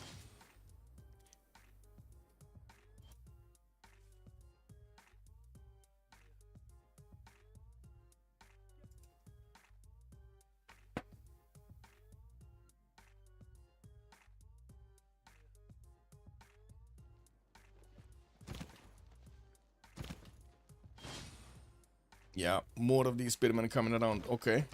Portugal trying to chop as many as possible. These spearmen do have the strength to actually keep the coursers at bay for a little while. They still die in 3 attacks, but still the Congo coursers are putting as much pressure as possible on Portugal at the moment when Portugal really needs to focus on his golden age, right? He's on 34 out of 38 points, couldn't manage to actually get any wonder, couldn't manage to get the chops going properly, and unfortunately that also ends up not giving him the necessary era score for a golden age. While his teammate Sweden did manage to get the golden age, Zero is 1 point off, goal is also 6 points off, and it doesn't seem... Oh my god, he's actually trying to get Colosseum, but he doesn't have Colosseum anymore. It got built by Poland a long time ago. He's gonna figure that out soon, and that's not gonna be nice. We do have him also with, I mean, he could see in the build queues, like you could see in the build queues if it's taken or not, but I guess he didn't check, or he just wanted the entertainment complex. Tervana is going to get a galley out, and that's going to give him some extra points in the Bay Sky, and I do see he's sending another settler towards the north to actually try to plug in this way of getting through their defenses. They want to stop any kind of further attack coming off with courses from Congo, and by the looks of it, we do have India also, well, looking at India. No more attack here. Congo did manage to push back the Chandraguptan units of Zero, while I do see intelligence agency is getting built in the capital city of Congo. Here we do have some commercials finally coming around from Congo. What did happen on the merchant screen? Padlan did get picked up by Poland. Spain did pick up Hypatia. Zankian did also get picked up by Poland. So Poland managed to get 2 of these extra trade route capacity ones, merchants, and of course we still have Marco Polo available for them for a free merchant. We're going to need to see when that happens. Looks like India finally did get into the borders of Spain, and he's seeing the coast. That horse is probably gonna die. We do have a foreign ministry coming out in 3 turns here from Madrid, and I do see only 2 more turns for them to actually invest into their era score here to get the golden ages. Ooh, that's going to be painful. So all of the teams on all of the players on the right side on Salad did manage to actually get their golden ages. On the other side, not so much. Vorjard, Herod the Sir, yes, I can show religion. I do want to point out first that India did manage to get one of the trade routes here of Spain, getting himself 100 gold. I do see also Marco Polo is going to be the next merchant, so we'll see what happens with that one. Religions, we do have Sweden, reliquaries with pilgrimage. Poland, Zen meditation and stewardship. India, that's wait a second, is that Gandhi or the other one? Let me see. Hinduism is here, so that's Gandhi. Gandhi religion is going to be work ethic for the production on the shrines and the temples, and I do see lay ministry for the extra faith on holy sites, extra culture on theater squares, while he did manage to get the third one, also defender of the faith. On the other India, on Chandragupta, we do have choral music for the extra culture on shrines and temples, with tithe for the extra gold, while Spain did get Sikhism for Jesuit education to purchase the campus and theater square buildings with faith, while he also does have a reduced cost for those purchases with faith. cross-cultural dialogue also for the +1 science for every 3 followers of this religion in other civilizations.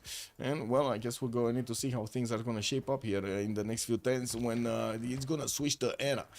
He already has double the amount of science of Portugal, right? Poland has double the amount of science. Spain does have double the amount of science. That's incredible. And we do have 200 points of production here for Philip II, while Rogi is on 202 of his own. We're gonna need to see how things develop. This sample of Corsair is forcing all of Dobro to build by... Yes, this is not ideal at all, actually, for Portugal. Not ideal at all. His city center, Beja, is only 39 points of defense, and I do see Portugal did manage to upgrade his pikemen so he can defend properly the Congo units. Definitely, I would say definitely Congo would have had a much better chance of success of going against the cities of Zero rather than going against Portugal, but he still did well to slow down Portugal from getting anywhere close to the Golden Age. I don't understand the Spanish religion if he doesn't spread it to his ally. He's spreading it. He's spreading it everywhere. No, he was spreading it. Or at least I saw some missionaries. Or was... Wait a second. I think those were missionaries coming out from Poland. Anyway. I see what you're saying and I hope he's gonna spread it. Just saying. I do see Poland is spreading it to India. Yeah, it's for India. Yeah, exactly. Max the Joy is saying, yeah, I'm pretty sure it's for India. All of these bonuses are for India. It's not like Spain is making that much faith a turn, but he does have 45, so he does have the ability to buy a few, I'm pretty sure, a few of these libraries. And I gotta say, he also has Hypatia. Said went for Team Religion. Yeah.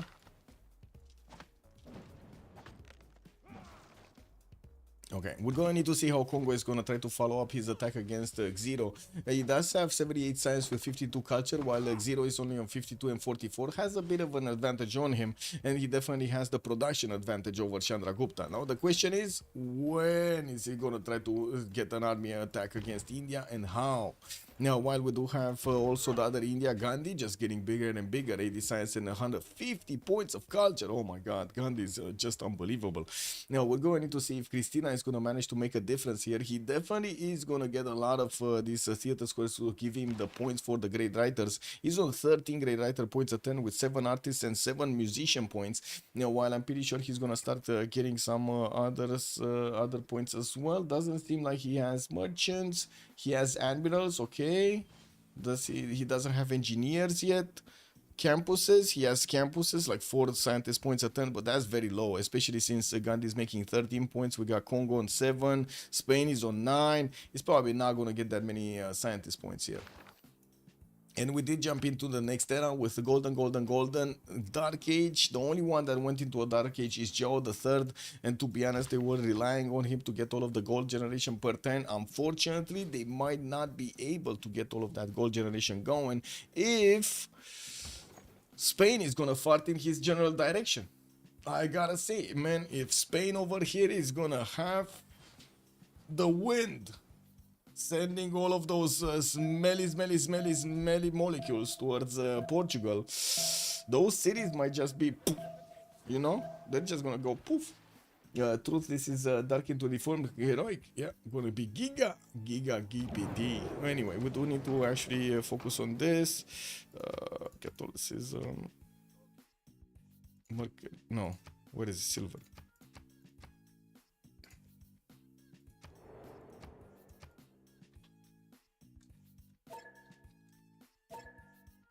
Catholicism. Silver. You. Okay. Okay, so be right back, 2 minutes, and we're gonna take a look what's happened.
Okay, we get it back. Sweden has candy. Yes. Thought Poland gets two. What? Wait, does Movember get the relics? Movember didn't get the relics. No. Oh, wait. He does get the relics. He does get the relics from how to say his buildings, from his government plaza buildings. But I don't think he actually sent them. Did he send them? I don't see them here. I don't see a single relic in Poland. Let's see. Maybe he does have in his temples, right? No, he doesn't have temples. He doesn't have relics. Yeah, rip. Blizzcard Games, hello there, and welcome. Hey, look at that. Yeah, denies best case against Salad. It's probably, but still probably got it. Sweden's mid game, early game. Yeah, he gave it to Congo. Okay. Wait. Capital city. We got 4 relics in Congo. That's a 52 production capital with only Moksha inside. Well, let's actually see what they did pick up in the Congress. Catholicism, +10. Titans, no amenities. Christina gaining 2 diplo victory points. Ooh, let's go. We also have, let's see, Ambiotics here. 67 science, 65 culture, unfortunately. With 137 points of production. I do see him getting the granaries and also traders coming out from Aduatuca. Isodor of Miletus is a great engineer to give him some extra production towards the Wonder. He doesn't actually get to build by the looks of it any Wonder because they were mostly taken. Yeah, we do have him also getting James of St. George to at least give him some extra free walls over here. He's gonna have at least 3 cities that he's gonna get the free walls in. Also, Candy would have been dead if Salad Sus did. It is below Portugal on the coast. Yes, it would have been easy to actually take over from the beginning of the game. I'm actually surprised Portugal didn't build some bows to take out some cities here. But anyway, like a city-state would have been quite nice to have it Sused. Congo is still actually getting the coursers through this territory, and it looks like Portugal is gonna get, how to say, a bit of a problem everywhere. He needs to keep building land units to defend himself from coursers, while he definitely wants to get some coastal units also.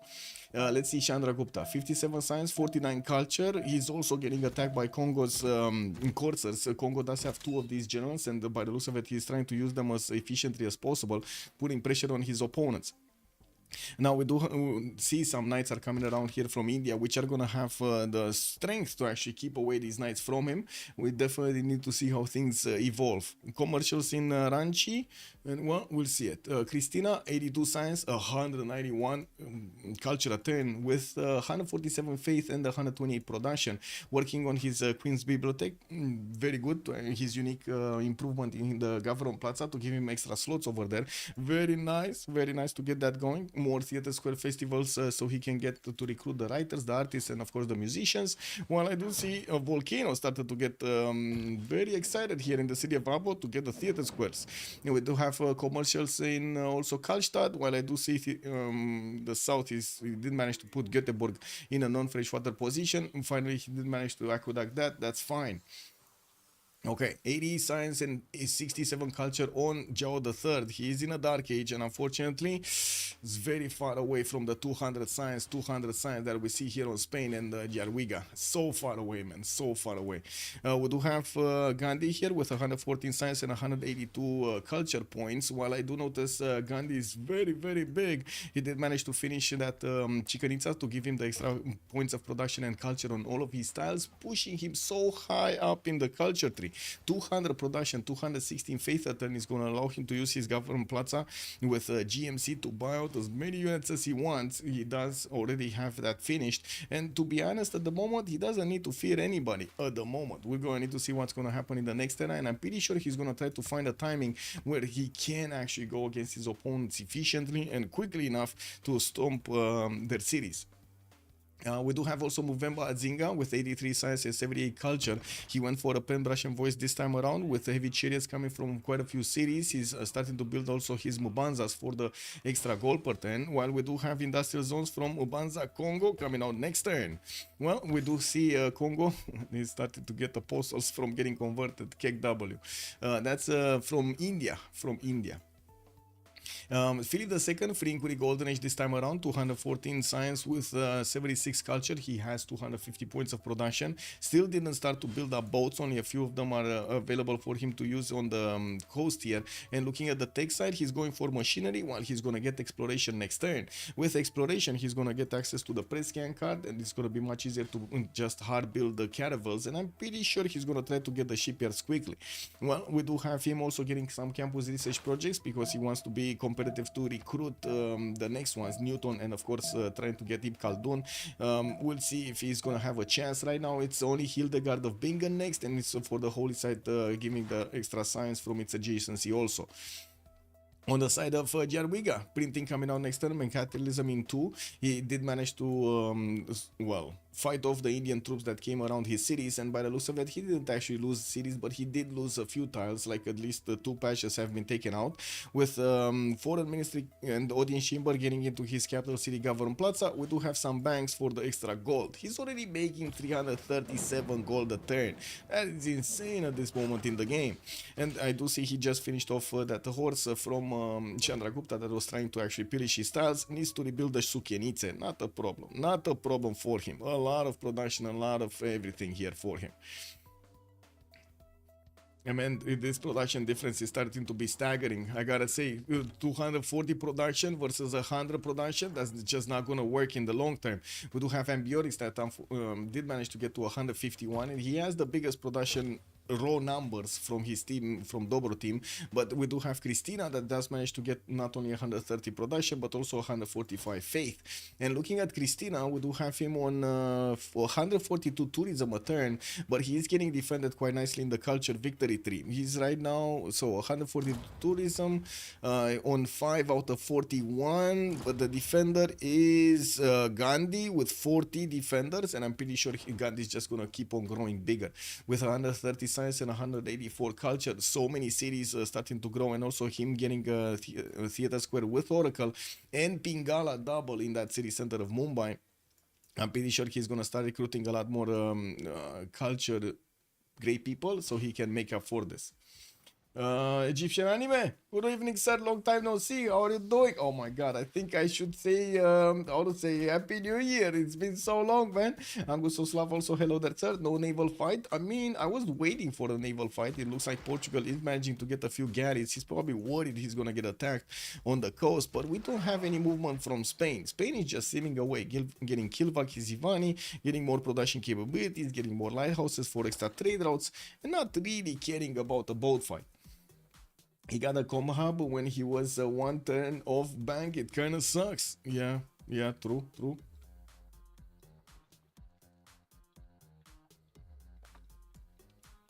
Dobro doesn't know about Spain coastline and probably cannot fight either. They would risk being one unit type behind right now, and Spain is just seeming to overlap them. Yes, basically, Flying Conquest is making a very good point over here. Both Spain and Poland are just gonna sim ahead of their opponents here very quickly, and this is gonna start to be more and more dangerous as Spain is gonna start to acquire technologies that will be way out of the reach of Joe III, especially talking about, for example, ironclads or destroyers. It's gonna be painful for Joe III to just defend with nows against destroyers, for example. Taraxian also. Salty Capybara. Hello there, ma'am, and welcome. And Bioris has less production than any of his opponents. Yeah. The time Portugal comes with its caravel, that will be already ironclad for Spain.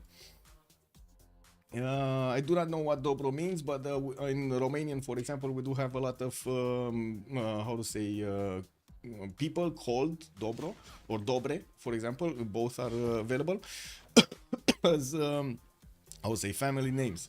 I don't know what it means though. Team kindness. Oh, interesting. I didn't know. Thank you, Idoki. Much appreciated, sir. So much money to feed Gandhi. Yes, well, I guess we're going to need to see what India is going to do with his not only faith but also production. He definitely has the opportunity to do some damage over here, but I don't think he does have enough of an advantage in the tech right now to actually go against his opponents.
Dell is already running theater project. Well, yeah. Well, wait. Campus research projects. They're trying to be competitive to pick up Newton and Ibn Khaldun. That's what they're doing. Spain is already 158 points out of 155. He might actually pick up Galileo Galilei if he's confident enough that he's going to have production to roll another wave of projects. And since his ally is India and he does have the most points, he might actually just pick that one up. No, he didn't. No, it's fine. Actually, right now 127 out of 124. Imhotep available as a great engineer. Probably Goal is going to pick this one up. Spain would need at least 2 projects to actually catch up to Goal's points over there. And since we do have him 42 out of 60 points. Campus research projects. Krakow going to go for some Theater Square festival projects. It looks like Sweden just keeps on padding the points with Michelangelo and the Levi as writers and artists. And I do see him starting on his art museums. You do have India also getting some projects for the writers, just like Chad was saying. And Sweden, of course, is on 52 great writer points a turn. They will fight for as many of these great people as possible to try to keep away Christina from getting too much Diplo favor, but it's too late. He already has 137 while everybody's dabbling in like 30, 40, 50 points. He's getting so many more. Harbors Yongkombing, we do have art museums over here. And I do see art museums coming up in Uppsala and Göteborg, not to mention Helsinki. So basically, it's culture all over the place. We do see Christina trying to get that tourism per turn. It's 160, but again, unfortunately for him, Gandhi does already have 214 culture points, and I'm pretty sure he's going to boost the defense sky high here that Christina is not going to get to it. We'll see how things evolve in the next era, especially since, by the looks of it, Gandhi is not really interested in war. We just have him with a lot of other stuff than war. He's getting some encampment training projects, so maybe he is looking to actually do some damage later on in the game, since he does have this advantage with the science being on 177 versus Chandragupta 63 and Goal 100. That's definitely a big advantage. Definitely a big advantage.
Okay, factories in Coruña. We do have Kilva Kisivani coming out from Madrid in 3 turns to give him some extra envoys there, and the production just looks amazing here. 300 points of production already for Philip II, and that is before he's finishing his shipyards in most of his cities, not to mention his factories and coal power plants for the extra production.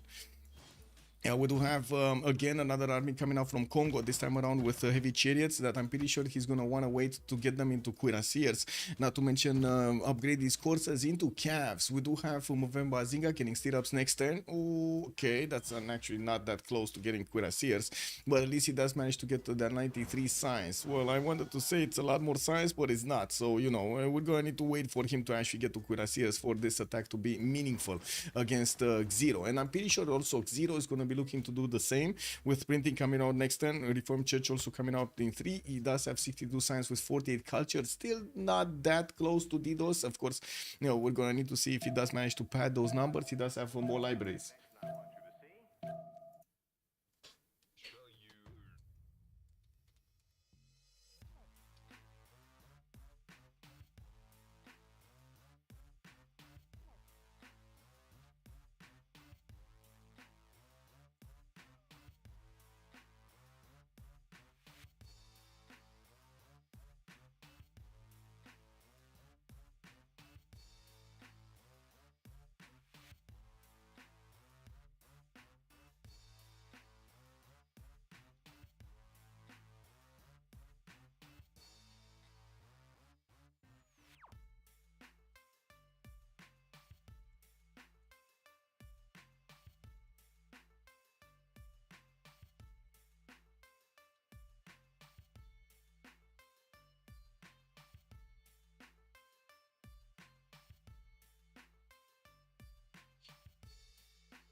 Let's go salad battleship. Let's see if we're gonna get the battleships and the ironclads. Well, India, by the looks of it, Chandra Gupta here is also getting spied on by Congo's two spies in the city of Mahabadabad. We do have Gupta, sorry, getting spied on by Gandhi also in the city of Ranchi with a spy. It does look like we're gonna need to see a lot more units from Zero coming out. He did manage to get intelligence agency a little bit worked, at least selected, but didn't finish it. He definitely wants the science more than anything else, and he's in a Drums of War golden age for the extra production towards units that I gotta say he's not really getting the culture from right now. We do have Congo also putting down a few more commercials for extra gold per turn, even though he doesn't need it, right? He already has 100 and his boys are making 700 plus on his side.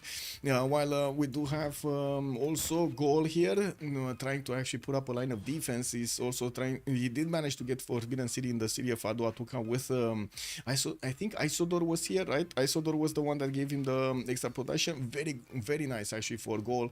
Now he's on 100 science, 108 culture, you know, getting bigger in the world. At least he has the same stats as Movemba Zinga, but not even close to the Gandhi stats of 200. While we do have extra production coming around here from Goal, we do have also some universities for those extra science points to allow him to get bigger. We're going to need to see if he's going to survive whatever comes from India later on in the game from Gandhi. He did manage to also take over the city of Hansa, and it does seem like he did try to deny some extra gold per turn from his opponents. Couldn't really manage to do it, did he? Also, CivCIS, hello there, sir, and welcome. I wonder if sometimes a nerf for a boost of some great scientists wouldn't be good. Sweden is never going to get culture victory with Gandhi as strong as he is. I'm thinking the same thing, I'm thinking the same thing. Portugal and goal too small, very tiny. Well, I guess we're going to need to see how they do fare in the next part. I do have to say Congo did manage to get the visibility over Portugal, and he does know that Portugal does have some nows here and where the traders are going. So we'll see. Oh my God, also we do have Portugal here actually managing to get a fleet out. 2, 4, 6, 8, at least 8 of these galleys that are going to be pre-built nows for him. And we do need to see if Spain is actually going to start building up a fleet of his own. I do have to remind, Spain does have the ability to get early fleets and early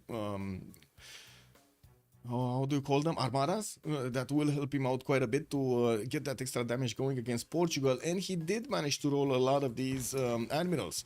He already has Rajendra Kola for his careful boost, and I do see Artemisia with Leif Erikson. Again, Leif Erikson, another one for that. He recruited Isaac Newton in the city of Akorunia, and he's going to finish Kilvaki Sivani next time for extra envoys there. In the south, he's also trying to... Oh my God, he's building the Venetian arsenal, guys. He's actually building the Venetian arsenal. Salad will eat Sweden, and then the game will be over. Well, let's see. Let's see when that happens. Portuguese colonization fleet finally is something I can get behind. Salty, yes indeed. Hey, Salty, I do have to say, Hazagi was at the land. But I just didn't see him in the first day. Unbelievable. I saw him later on that day after we talked, but it is what it is. It is what it is. He was in some of the games over there in the LAN. I don't know where he hid in the first 2 days. It is, you know, I don't know. Congo did actually start to upgrade some of his heavy chariots into knights by the looks of it, and taking a look at this, he's going for siege tactics, going bottom 3 to upgrade the calves actually and getting his military academies in his encampments, and not actually going for the cuirassiers. That's a bit surprising because he has a lot more of these heavy chariots than he has coursers, so I would have imagined he would want to go for that just for the sheer number of units. But oh well. It looks so good for Salad, but Venetian is certain doom. Yeah, this is, I don't know, man. Maybe they don't know the curse of the Venetian arsenal. They might find it out the hard way. Industrialization also coming out next turn for Jadwiga, Divine Right, and I do see he's starting to get all of his industrial zones up. That's going to mean a lot more production available for Jadwiga in the long term with 250 science and 160 culture. We do have him on 290 points of production.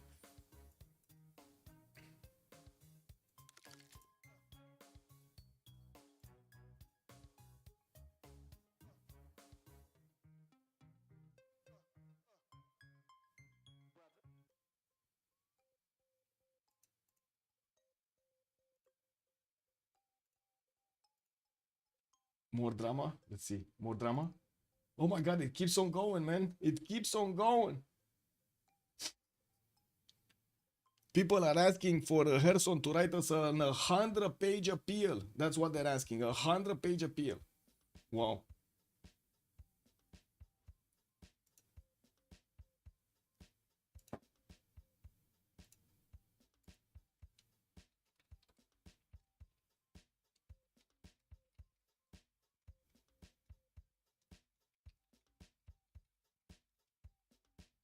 I need to poke the bear. I'm sorry, I need to poke the bear.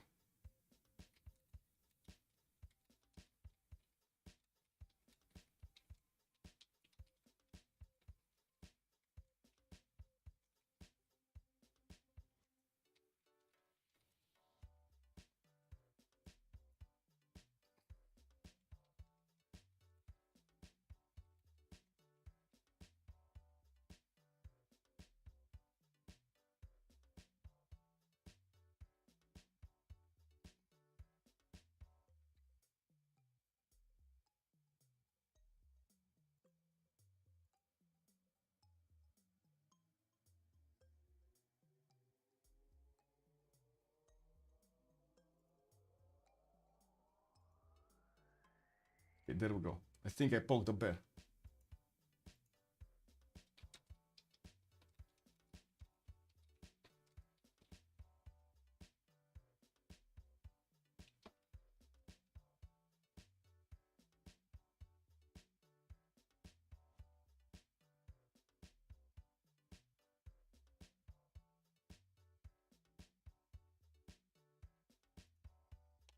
If he loses cities to Portugal, that is 100% on him. Yes, yes, it is. He has the means, he has the will, but well, no, sorry, he has the means, but he doesn't have the will to actually do anything. He never mind, never mind. I take that back. 3 turning Caravel Armadas. I mean, that's gonna make up for it, right? If he starts to 2-turn Caravel Armadas after he's gonna finish Venetian Arsenal for multiple cities, just imagine the fleet that he's gonna get out as quickly as possible. He does have a galley that is being deployed towards Portugal, and it will give him a few turns of extra heads up if a fleet comes towards him. And of course, we're going to need to see if Portugal's military strength is going to go up. Right now, he's on a 860 military strength, while Philip II only has 300. So he definitely knows something is up, right? He definitely knows there's a lot of stuff happening here in Portuguese territory. We do have to see also what Congo is going to do with so many units. Right now, he did manage to deploy a lot of courses in Kewila, moving them towards India, and I'm pretty sure they're going to turn into Cav soon. He's 3 turns out from getting military science, with nationalism also coming out next turn.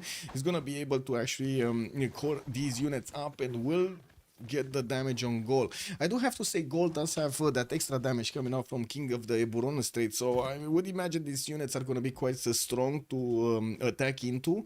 I'm not sure if this is the correct way of doing things, but anyway, he does have a corridor here that has been left open by gold with a direct line of attack against Aduatuca and Durecortoron. If he does manage to actually get Cav cores in this territory, this is going to be a problem. Big problem. I understand, but let him play at least. I mean, I don't know, man. Again, oh, you're talking about Herson? I mean, he broke the sacred rule, man. I don't know what to say. Would you like that, BlazeCat Games? Would you like to be on the spot while you are confident that you get conversations that are private with everybody? You don't like that, no? That's a sacred rule we have between admins. We need to talk to each other. If he loses series to Portugal, that is 100% on him. Yes, it is. War is brewing, cool boy is saying. Good evening, sir, and welcome. Everywhere, man. War is brewing everywhere. Did Jao the Third manage to get? So his machinery, humanism, he's not gonna have that much production. He's on 156 points of production, still less than half the production of Philip II or Jadwiga. Jadwiga didn't actually put the cities on the coast, so we shouldn't actually take this into account when we're talking about the coastal nations. I'm pretty sure it's gonna be Spain that's gonna be taking care of Portugal there, and I do see he's starting to get a few more of these Caravel Armadas while he's finishing up his shipyards everywhere and getting his factories up.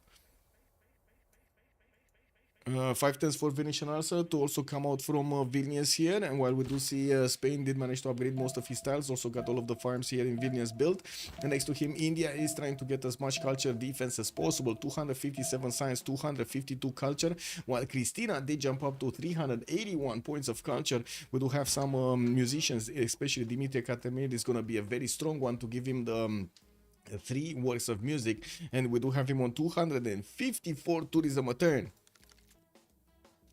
Art Museum in Fortens in Göteborg, and I do see Diplo Quarter in Västerås.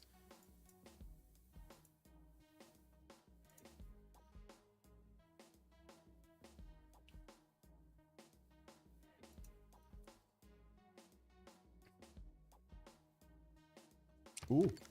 Let's build the first caravel. Wait, who got the first caravel? Oh, there we go. Spain actually got the first caravel armada, and he's deploying some. He's commissioning some more here. I do see one in another one in 73 turns. While Venetian Arsenal is just 4 turns away from finishing. I don't see him actually having a chop to increase that speed of production. We do have Poland getting a wave of units here that are going to be pre-built wing hussars in the city of Warsaw. While he does have the upgrade button for the wing hussars, he's not really wanting to put the gold in, and we do see the majority of the Congo army did get deployed to Lahore. That is an Indian city here. We're going to need to see him smash through his opponents soon. Well, let's see. How soon? He's 2 turns out from military science. Philip II 1 turn out. I do see Roger going scientific theory. He's probably going to go labs. He's clicking labs, boys. Jarwiga, just click labs. And there are, how many units do we have here? 1, 2, 3, 4, 5, 6, 7, 8, 9, 10, 11, 12. So he has 12, 14. So he has like 7 cores that he could actually get. That's not bad. 7 cored up calves are going to be quite strong. And I'm pretty sure he has the core ability on those units. It's just a matter of getting them cored up.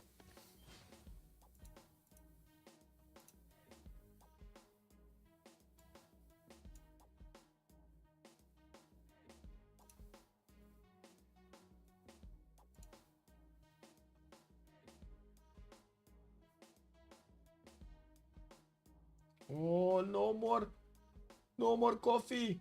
Oh my god, I drank all the coffee so quickly. It is what it is. Yeah, we do have theater squares in Kewilla, and I do see new coursers are coming down from Congo, while he can actually still build them.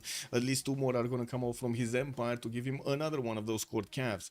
The commercials are also going to give him more gold per turn, even though he does have what he needs right now. He's also keeping up his advantage over Chandragupta when it comes down to the science. I do see Chandragupta is also going to try to get a few more knights out, and he's working on gunpowder. Looks like he's going to try to actually get to cuirassiers of his own and getting some field cannons maybe. Yeah, but the question is it going to be on time? Because we do have Congo here very close to upgrading his units and starting to go against Gaul. Gaul is 4 turns away from metal casting. Metal casting will allow him to upgrade pikemen into piking shots, and that's about it. And he only has a few of these pikemen that are going to be able to get their upgrades going. This might be a terrible time for Gaul actually.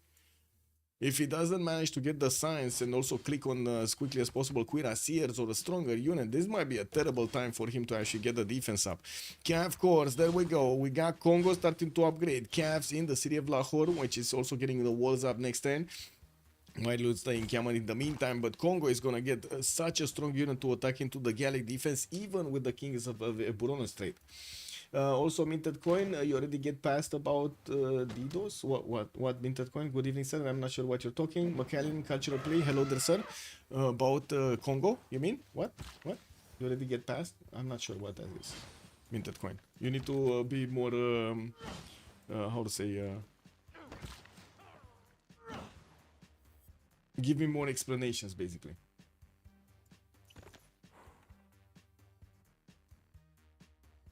I'm waiting. I'm not going anywhere, man.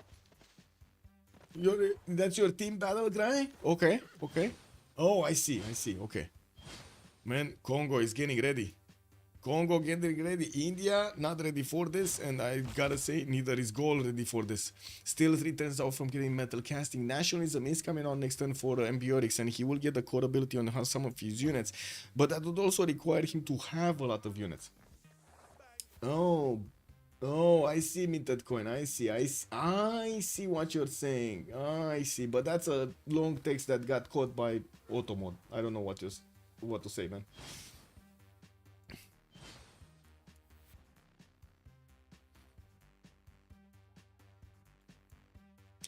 What do we have? Portugal getting the spies in the city of Madrid here, and we do have the Spanish Caravel Armada starting to get next to the admirals in the city of Valencia, while he does get new ones. I do have to say in the text screen he's getting his scientific theory also, and he's getting closer to Ironclad.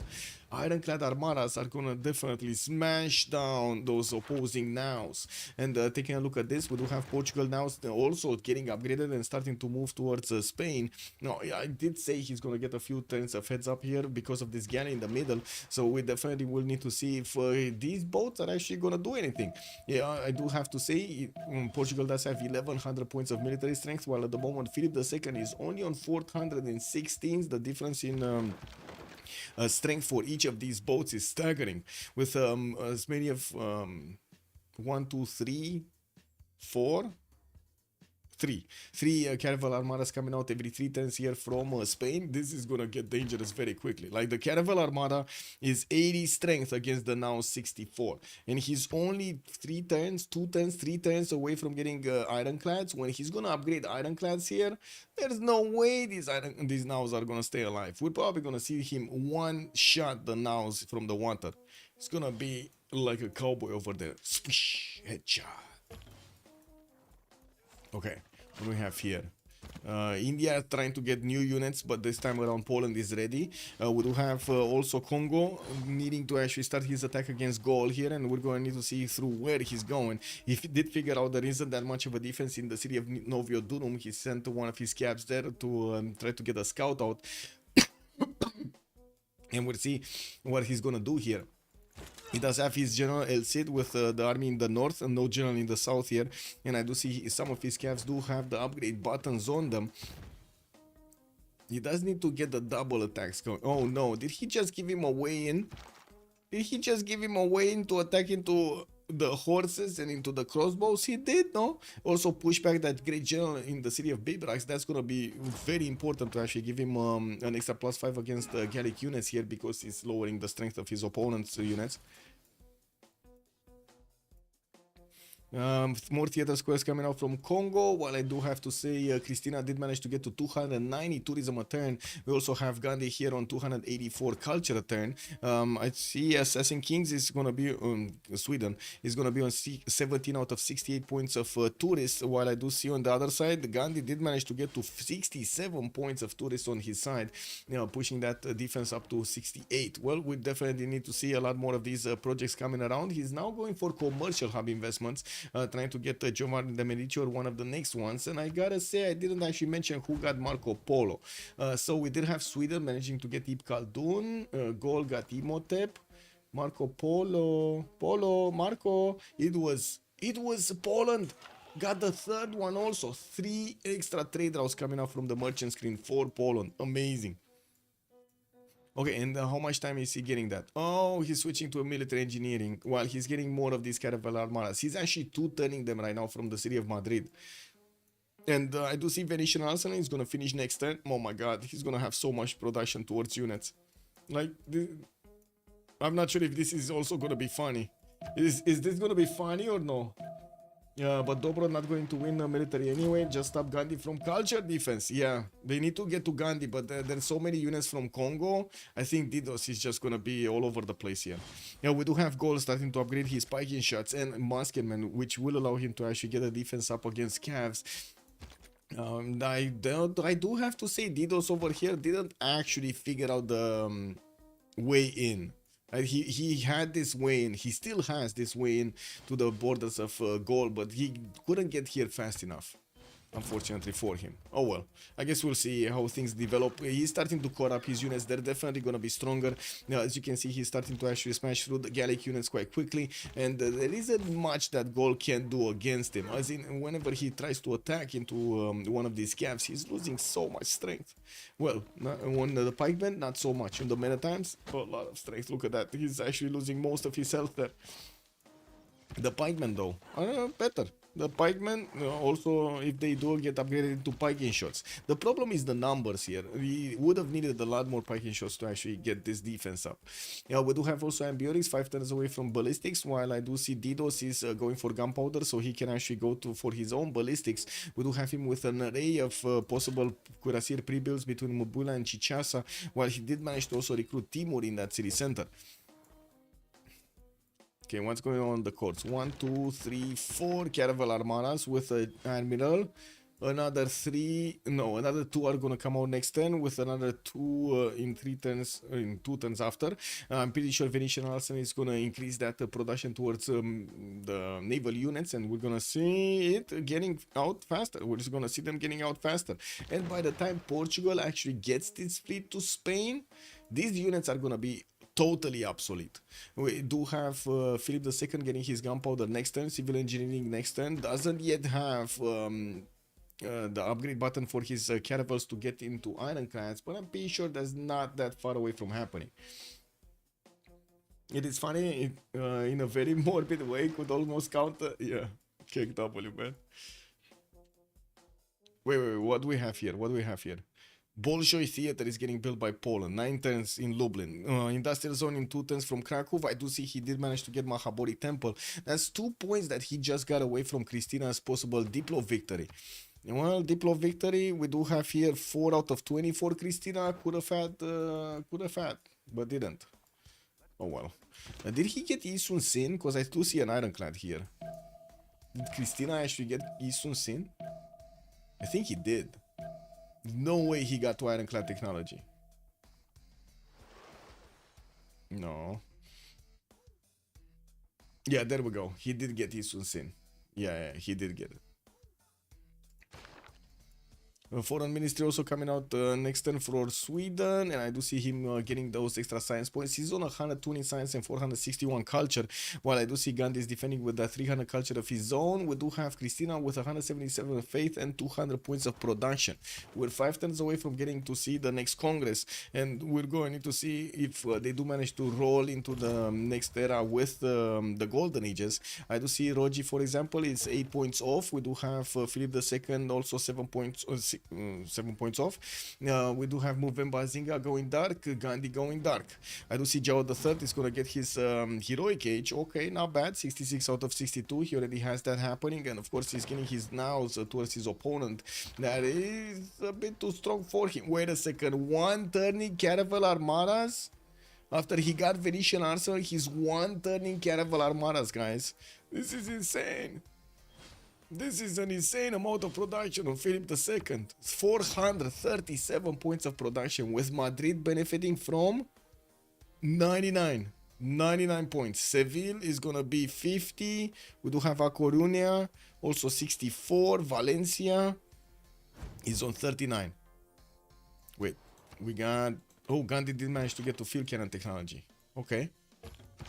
And Congo's units are about to start smashing, but Gold did manage to upgrade his musketmen, so it kind of feels like he's a bit late to the party here.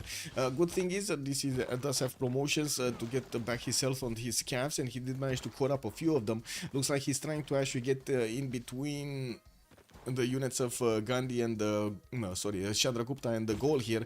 Trying to figure out a way in there. But again, he would have had the way to get in through the parking shot line and the musketman line, just getting there. But oh well, it's fine. He's just putting pressure on his opponents. He's getting the gold away from them. I do have to say, Jao III did manage to get to 500 gold at 10, so that gold problem has been fixed on their side by Portugal. I don't know for how long though, because it does seem like Portugal defenses are probably gonna crumble to the Spanish offense, no? And we do have some also Polish wing hussars, and I do see there was a bit of a pause. Oh, okay, we got a drop here. Fortunately. Well. It is very... Yeah, it is what it is.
I guess we're waiting for the reconnect.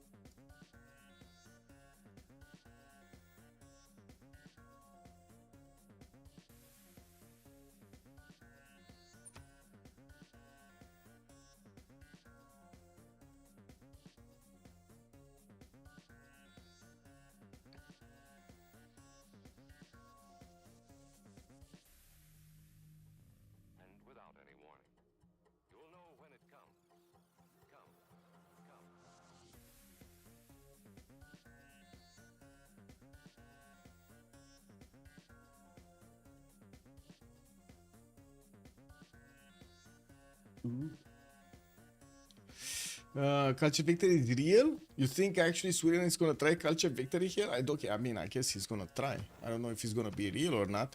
He's on 19 out of 77 points right now. Tourist points. Also very close to the next era, and we're going to see what Spain is gonna do with his big fleet. I'm pretty sure he's not gonna just build this fleet to defend himself, right? He's gonna go on the offense against Portugal.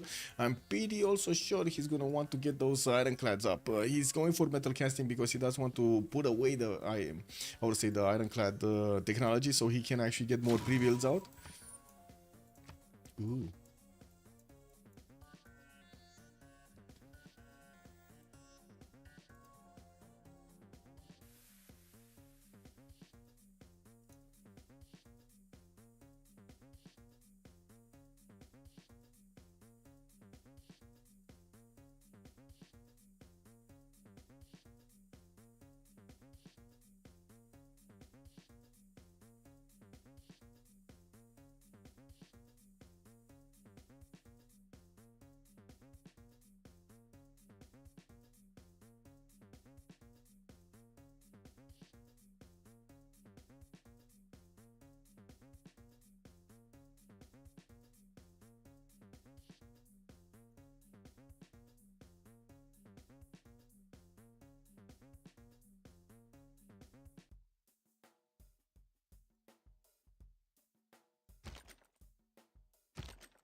Well, is there any drama? Oh my god, the drama stopped.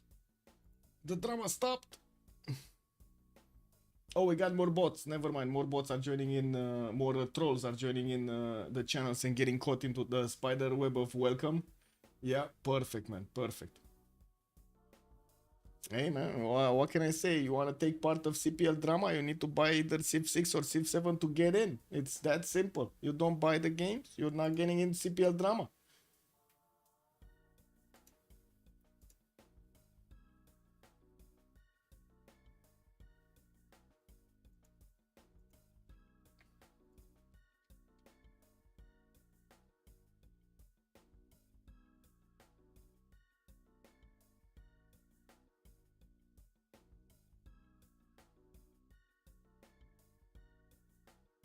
He has a problem with Steam. Can anybody tell me what's going on? Like, translate what's going on here?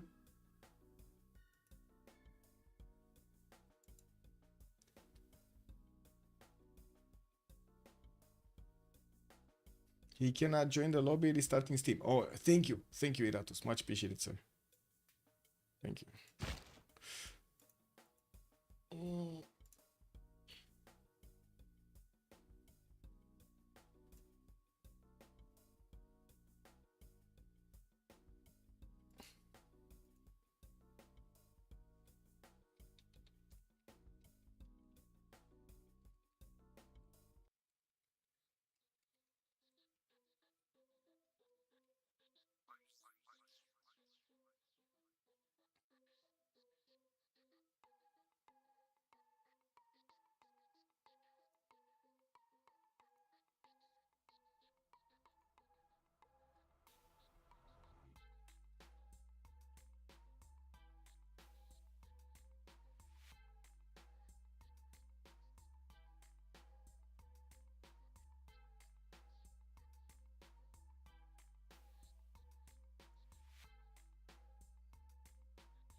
I guess we're waiting for him to join. We were 5 turns away from seeing the next session of the World Congress, and of course going into the next era. We would need to see who's gonna manage to get the Golden Age, but I do think Jadwiga is gonna stay in one. We do have Philip II very close to getting one, like 7 points off, and we still have those 4 turns for him to actually get going. While on the other side, it does seem like, of course, Joe the third is gonna get his heroic age. Christina did manage to get it. Chandra Gupta didn't get it, and I do see Ambiorix is still 8 points off from getting it, and he's getting attacked. I'm not sure if he's gonna have enough strength to actually withstand this.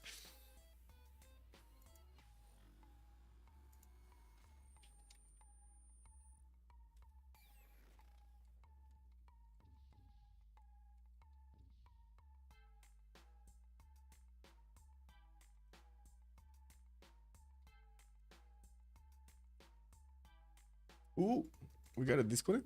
Wow. Wait, everybody disconnect. Did I disconnect or did they disconnect? I guess I disconnected. Lol. Let me try to get back into the lobby.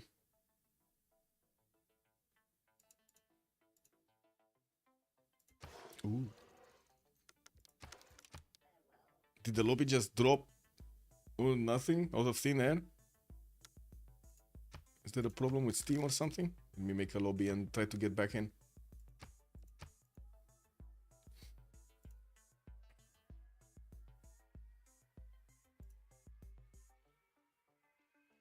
Okay, there we go. Full triangle! Thank you so much for the prime. Much appreciated, sir. 37 months. Much appreciated. Thank you, thank you. Thou shall be knighted primer. Alt triangle 8. Hello, hello. Oh, I think we're gonna get a re-lobby. McCallion, do you know if there is another game tonight? Let me actually take a look. Let me see. I was still on the CPL drama channel trying to see what's going on. Let's see if we do have another one. So, oh, I need to disconnect from this and wait for a re-lobby. What do we have? What is PL? This PL schedule. Saturday, COC 9 p.m. Well, this game needs to finish in like an hour so we can get this one. This would have been amazing, by the way. This Change of Circumstance versus Boomer Gaming.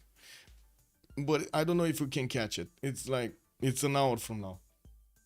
Maybe this game is gonna finish, maybe this game is not gonna finish. I have no idea if we can catch it. I definitely up for one. For another one. Let's go. And what do we have on the French league?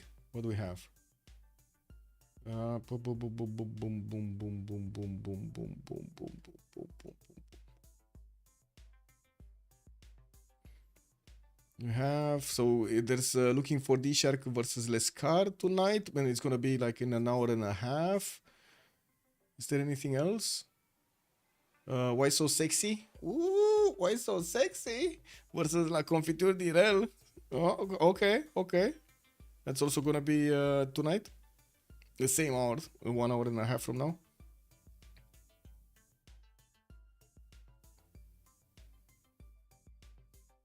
I'm not sure, guys, if we're gonna get time to get it. Unless they CC or something, I don't think we can get another game. Oh, we'll see. Salad is base mayonnaise, the Beasley. Hello, there, and welcome. How are you doing tonight, the Beasley? Enjoying the drama? Enjoying the drama around CPL? Is that their name? Yeah. Salad base mayonnaise. That is their name. That is actually their name.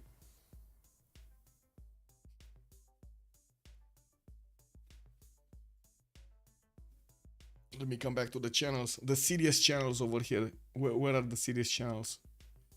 Let me see. CPL drama, man.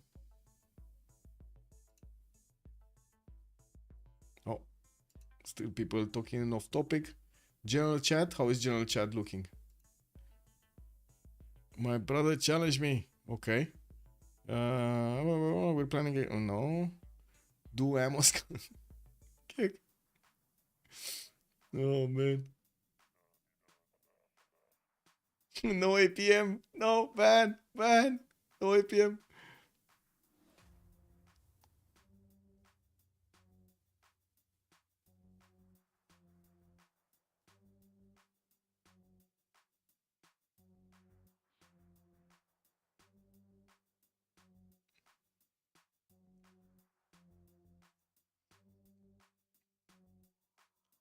Yesterday was tough for well, I hope you got through and you got through properly. Here to keep my mind occupied. Got it, Beasley. I mean, there's a lot of drama that you can just read through on CPL and stuff like that. I guess we got some things to keep your mind occupied if you need to.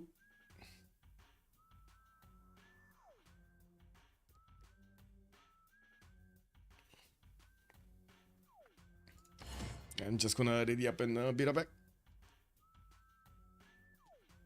Let them join. Hopefully they're gonna join and be proper.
Wait, we still didn't get it going? Man. I was at the bathroom, you know. We got Kuchi over there, and now it's still here. Wow. Linkin Park Faker. Hello there, sir, and welcome. Ooh. Can I hear some of that Linkin Park faking? Are you doing rock and roll and stuff like that? Rock. Actually, wait a second. Isn't that alternative rock? I think it's alternative rock, right? Linkin Park. You need to get some dubstep rock going, man. You know, hear the how is it? Something like that, you know.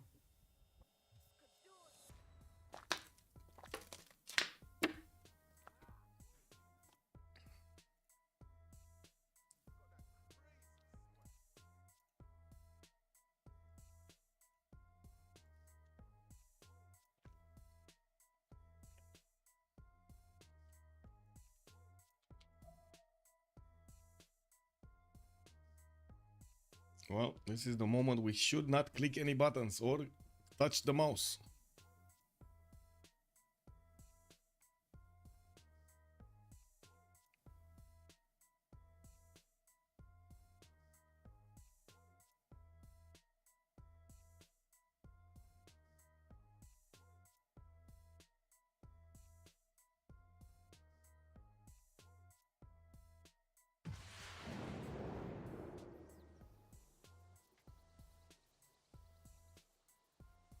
Ești mai căzut? Păi ce faci căzut în somn? Athena was sleeping on the little chair and she dropped down while she was sleeping. You think Assassin can win out can win without 3 cities? No. If how to say, if Sweden is gonna get attacked over there, I'm pretty sure he's not gonna manage to get the win, the culture victory or the Diplo victory for that matter. And it's more of a problem of them not having the gold. If Portugal is getting taken out, or all of those trade routes are actually gonna get nullified over there by the Spanish fleet, it's gonna be all over for them. They're just not gonna have enough gold to get through the next part of the game. I cannot click buttons to actually check out the yields, but I'm pretty sure they don't have that much gold per 10 other than Portugal. He was like, what, 450 or something like gold per 10 last time we checked it, and all of the other ones were like 40-ish or something. Definitely not enough gold. Just need to give it a few more seconds here to get everybody in without disconnects. Hopefully without disconnects.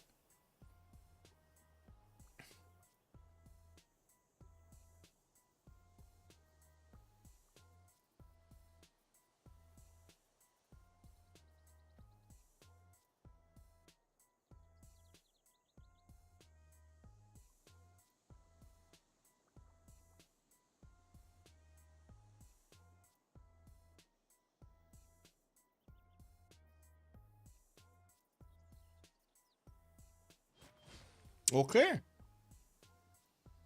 We got through this. We got through this little lobby.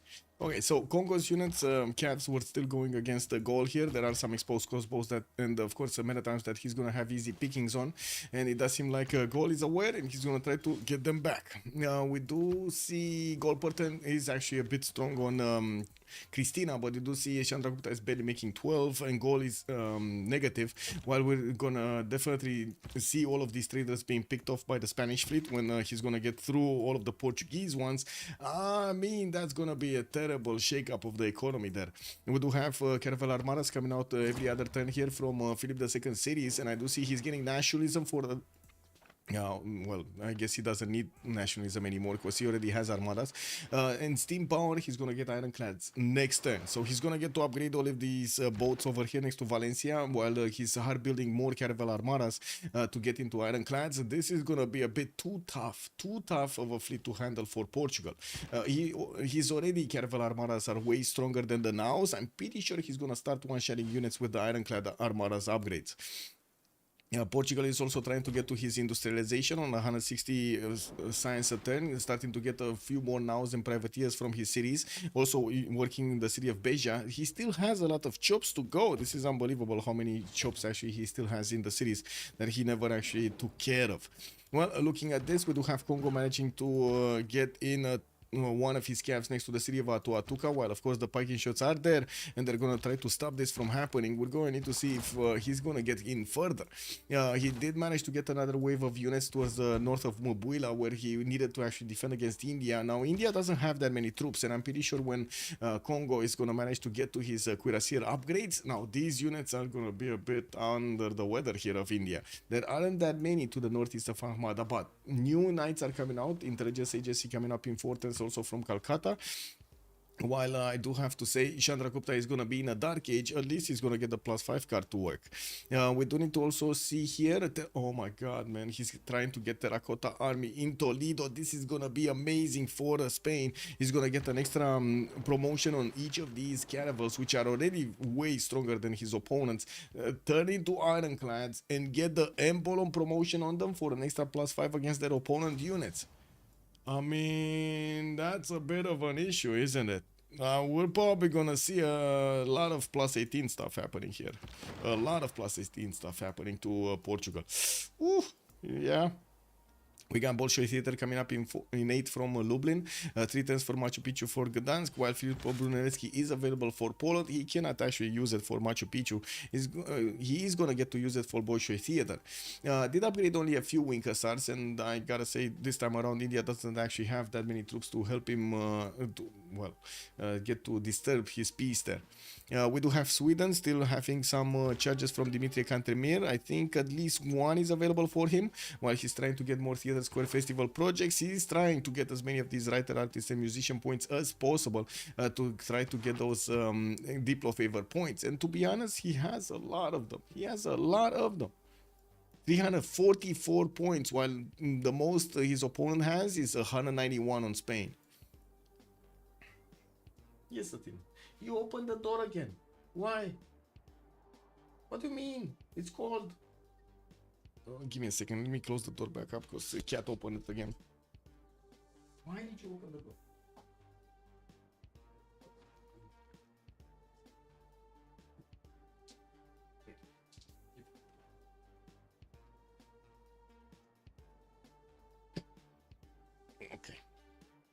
Latina just wants to sit like a little baby in the lap.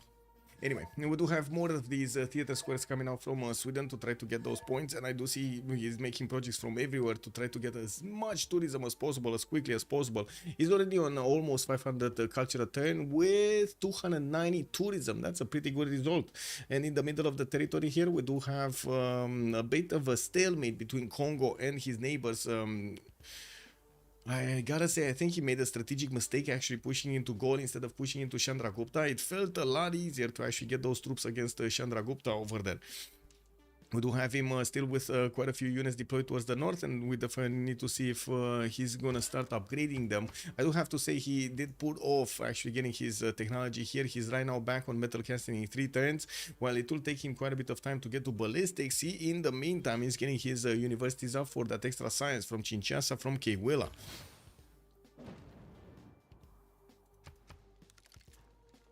Ironclad armadas from A Coruña, ironclad armadas from Madrid. A lot of Portuguese spies in Madrid, by the way, for stealing gold and also getting those intel points on his opponent. I'm pretty sure it's going to be matched here. We do have Spain actually deploying one of his spies in the city of Beja to try to get that intel on opponent's movements. And I do notice the Portuguese boats are getting closer and closer to the Spanish forces. Now the Caravel armadas do have the ironclad upgrades, and I'm pretty sure he's going to have the gold to upgrade them. We can check the damage. Okay, level 1 ironclad armada, 102 strength. The now, even with Magellan as an admiral activated with a +3 on his boats, his nows are only 66. They're getting one shot. They're getting one shot.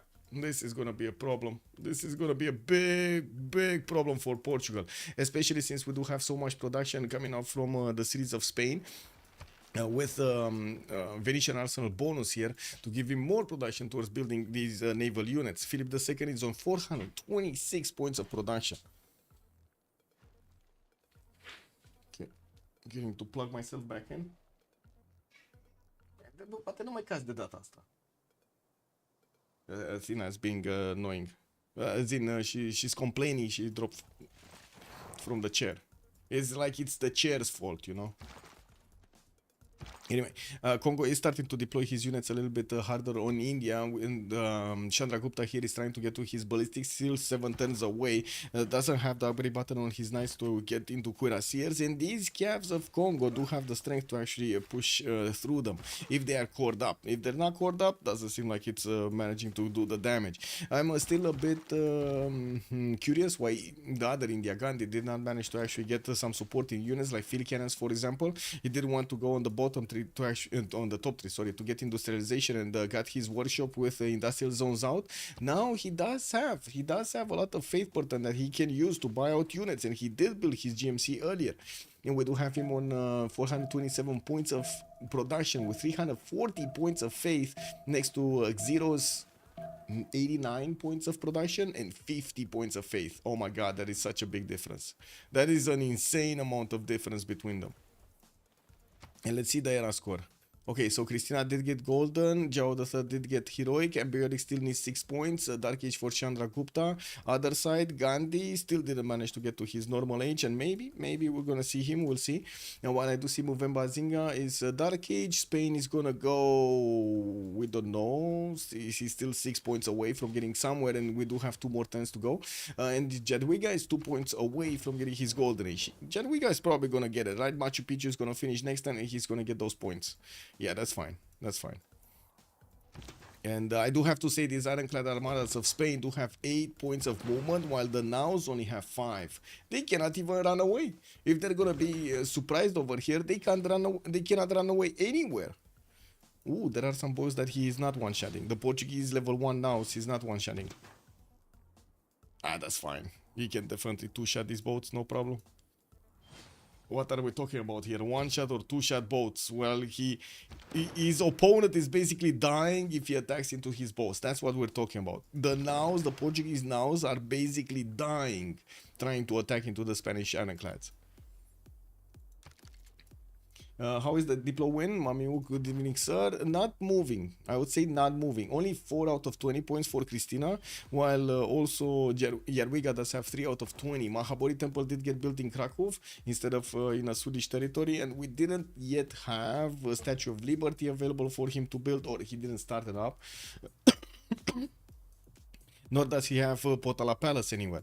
He's starting to put his, how to say, open air museums everywhere to try to get that extra culture going, not to mention the tourism. And he is on 311 tourism. Now, if that 311 tourism is actually going to roll in enough tourists, that's a different thing, because we do have Gandhi over there with his own 337 points of culture per turn, pushing this defense up sky high. Him and Poland, actually, both of them working side by side. Gandhi is just a little bit bigger, right? He has 84 of these domestics to put up on the defense. What's going on? So more Cordap units from Congo. Okay, he's starting to push India here, getting those damage done on his knights. And I do have to say, whenever he has full strength cap, of course, it does help out to attack into the knights. Could two-shot them, but whenever he's taking damage, he's kind of losing that advantage. Looks like India over here is gonna stand tall for a little while longer. Okay, we got some frigate armadas also coming around from Spain. Spain started moving and started smashing through the Portuguese nows from the coast of his east. And while I do see a lot more ironclads are getting hard built over here, the frigates getting into the build queues is going to be important. He's going to need to go on the bottom 3 to get to battleships, and I'm pretty sure he's not that far away. He's getting ballistics next turn, nationalism coming out also next turn, with 2 turning, 1 turning frigate armadas from multiple cities. This is not going to be hard for him to actually get the battleships going. And these troops, I gotta say, will probably not get I would say replaced fast enough. Lisbon is barely 2 turning a single now from his capital city, not to mention 2 turning privateers over here from Viso. That's just not enough production to actually get to rebuild the fleet if you lost all of it. Wait, it's now or never. Exactly, Rafifi, love that. He only has 2 times. He misses one of the easiest to get 2 types of land. Oh, the 2 types. Yeah, Sweden. Yeah, he doesn't have a desert and he doesn't have snow, unfortunately. I guess he would have had a snow tile here, but that's not settable. No. Unfortunate. Oh, well, it is what it is. Let's actually see what's going on here. We have any movement? Santa Cruz also got recruited here by Spain. He's not going to help because he already has the armadas on most of his units. No, he doesn't need to actually double himself into that. I do also notice the ironclad armadas. Ooh, wait a second. The nows getting closer to each other does help out quite a bit the support. But then Spain is kind of lashing out with another 3 ironclad armadas. He's starting to get closer to the Portuguese main fleet, which is clumping up over here next to Himerios, the Great Admiral. We're going to need to see if these boats are going to be enough, because to be honest, there are more boats for Spain that are just going to be happy to attack into the Portuguese nows. Very happy, very happy. Also, frigate armadas. Okay, frigate armada. Wait. He's actually trying to attack into an ironclad armada? Oh my god. He tried to do it. Never got anywhere though. And that just got the extra damage on it. We do have the counter attack here. More of these ironclad armadas are coming in. And right now, I think Portugal is seeing the light. He just lost like 4 units in the span of a few seconds being attacked by the Spanish ironclads. We do have such a big fleet from Portugal, but unfortunately separated by a lot of ocean here, and he's not gonna get the production to actually repair this. Looking at the production screen of João III, 191 points of production versus the Spanish 435 plus Venetian arsenal bonus in Vilnius. That's gonna be a bit too tough to handle. Multiple cities of Spain are starting to now get frigate armadas, and we do have them 2 turning from 1, 2, 3, 4 cities, 5 cities, including Valencia's Quadrim Armada build. While I do notice Philip II is going for his economics, he's still not actually going bottom 3 for the full battleship upgrades. Congo still pushing India as hard as possible. Did manage to get a CAF core through. Not really fast enough though. Not really deep enough. Not fast enough.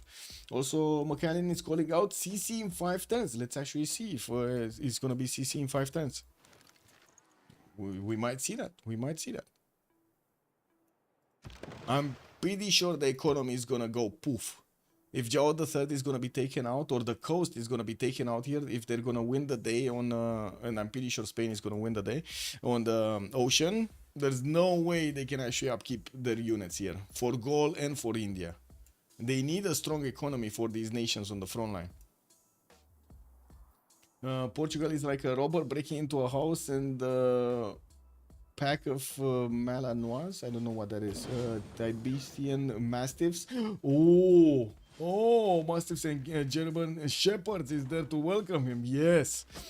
Yes, I would actually say I would go a little bit further, and I would say they would be those how to say undying German shepherds from Resident Evil. Did you see that? Did you see those? Oh my God, those, man!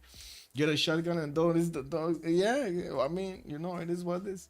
If they're undying, they basically what can you do? You know, they got infected. It is what it is. WHP cares about these 3 ERLs. Oh wait, who cares about these 3 ERLs? Okay, which, because there are quite a few ERLs. Wait, Mitla got taken down. Portugal actually managed to smash through that with his frigates and his naus and took out a city center from their opponents that was giving them the signs. And I do have to say, we just jumped into the next era. That means Golden Age for Cristina, Heroic Age for Joe III, Golden Age on Spain, Golden Age on Jadwiga.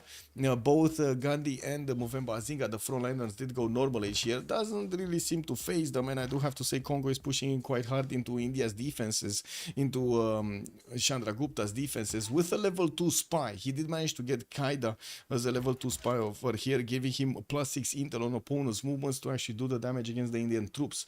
Now that actually begs another question. Did Terracotta finish? Next turn is gonna finish, and we're gonna have all of these frigate armadas coming around with all of these Spanish ironclads getting their extra promotions. Oh my God, this is gonna be a lot of damage. I'm liking the 3-headed mythical variant with Cerberus more if we go that route. That also sounds good. Didn't we have one of those representations in the Harry Potter movie, I believe? The one that was keeping, what was it? It was keeping something like Philosopher's Stone. Was it the Philosopher's Stone? Anyway, now Blue CS has been killed on the island. Yes, normal age on third era isn't the worst. Yeah, I do tend to agree. But they do need the money, so reform the coinage is definitely good on Zhao III. He did manage to get 666 gold a turn with coupled with Christina's 227. That's pretty good. That's not bad. We're gonna have a pause here for the players to actually get through their golden age options. For you should say the Diplo options, the World Congress option, and we'll see what happens afterwards.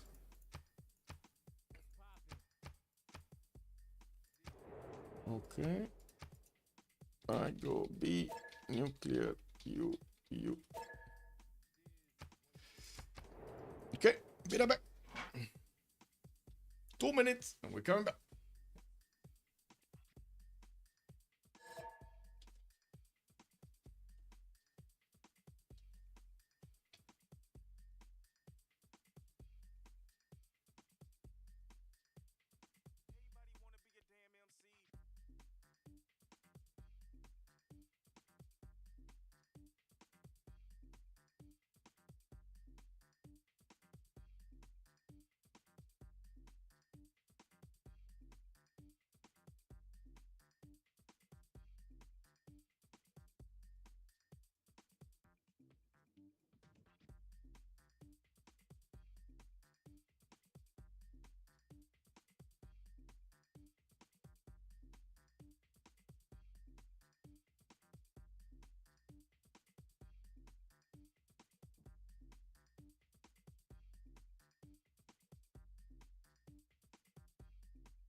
Right on time. Amazing. we got here right on time. Yeah. Okay, let's see what we have. So, summary attacks from India. I do see finally Chandragupta did manage to get to cuirassiers. And yes, he's still getting attacked by Congo. Did manage to actually lose one of his cuirassiers to Congo. Now, there isn't that much of a possibility for Congo to attack into the city of Ranchi. But he's trying to get in through the weakest post that he can find out. He can figure out so he can actually do the damage against his opponent. And Zero's here is also getting his ballistics. And that means he's going to have his own upgrade button on the knights to get up into cuirassiers. And I do see Christina finally getting industrialization. Not gonna matter though, not gonna matter. We do have a Spanish ironclad armadas going towards his coast. Portugal is deploying his fleet over there. Again, it's being separated quite a bit by the ocean. Unfortunately, this doesn't actually give him the extra support bonus he would need. And he's seeing all of this fleet happening, right? He has a spearman that is on the water. Oh my god, can you imagine this spearman being helpless? Like, this is literally helpless, right? They are on boats, little tiny boats with like little sails over there made out of wood. And this big steel beast is coming next to them. Oh my god, that's just not cute, man. That's just like, even if you have more boats, the steel beast is still gonna win, no? I think the steel beast is gonna win here. Anyway, now we did have Terracotta Army finish on Spain, and of course we're gonna have promotions on each of those boats. He doesn't even need to upgrade them now. He has enough damage to keep on doing damage against his opponent and just keep those upgrades whenever he wants. The only problem is he's not gonna actually get more experience points so he can roll into another level. But shouldn't be a problem. I'm pretty sure he has the advantage that he needs here. And we're going to need to see how quickly Zhao III can actually get to his own ironclads. And even if he does, he's only going to have cored up ironclads. I should say fleeted up ironclads. He's not going to get to the level of armadas. And yeah. His production capabilities, I don't know. I don't know about this. 222 points of production. Spain, 397. I don't know about this, guys. Okay, looks like Chandragupta is now taking the brunt of the damage. Goal is trying to actually help him out with a few muskemen and his piking shots. And we do need to see if Congo is going to try to actually getting further into the cities of India to try to smash through those defenses. While at the moment I don't see Congo actually upgrading his knights into cuirassiers. Doesn't seem like he's interested to open up a second front line, even though it would have been miles easier to actually go directly to Ahmedabad from Mubuila. Gandhi already slowed by building so many military districts. Sweden might have a chance, Ataraxian is saying. Wait a second. Well, I mean, he's getting his own cuirassiers out and getting a few more theater squares, getting archaeologists to also pad those numbers of culture points, not to mention tourism. And I do have to say, he's on 258 culture. He dropped a bit in the culture, actually. Wasn't he like around 300 or something? I think he was around 300.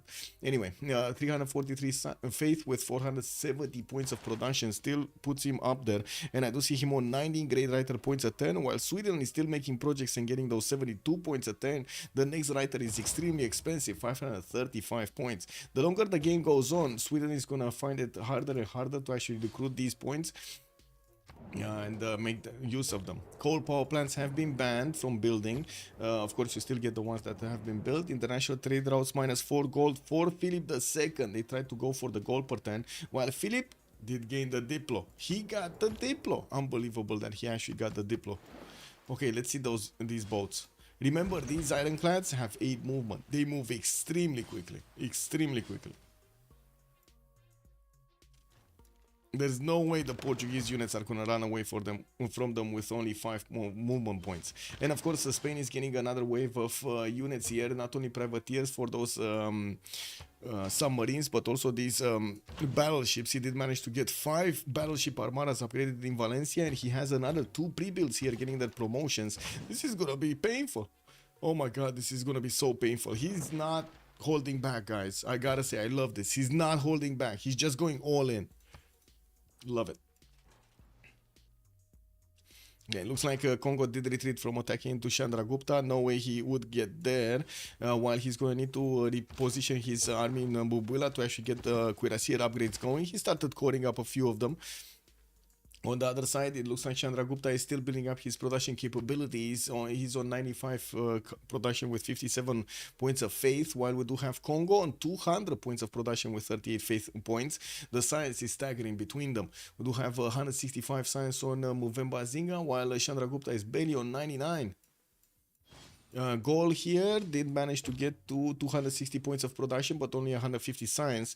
Starting to get a few more amphitheaters and getting his chanceries up with new campuses in the backline cities. He's also finishing the universities in whatever city he can find. With India also, Gandhi starting to get his field cannons on the board here. This is gonna be painful for whoever's defending India or goal. These field cannon cores do a lot of damage quickly. 86 points of attack damage, and this is in his borders because he does have Defender of the Faith, and I'm pretty sure he can buy out some more. He's on 350 points of faith that he can actually use to flex against his opponent. Buy out basically one of these field cannons every turn. Okay, we do have some ironclads that are getting through towards the defenses of Portugal here. You do see that Portugal is trying to put everything that he can to defend Swedish borders.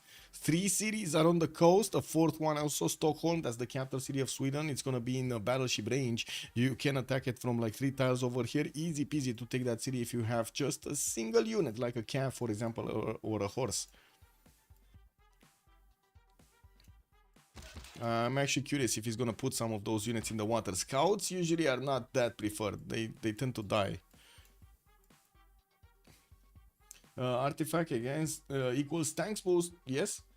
Also less defense and more returns. Wait, if I was Spain, I would just slam Sweden's coastal cities and raise them or not? Yeah, true. That would maybe even be worse than him taking out all of Portugal. Well, yeah, true. And that's where he's going right now. I'm a bit actually confused why he didn't move up all of his ironclads. Because, I mean, he must have known. Like, he must know that Portugal doesn't actually have units. Or is he going for that total domination kind of feeling? So he's like leaving his opponent helpless.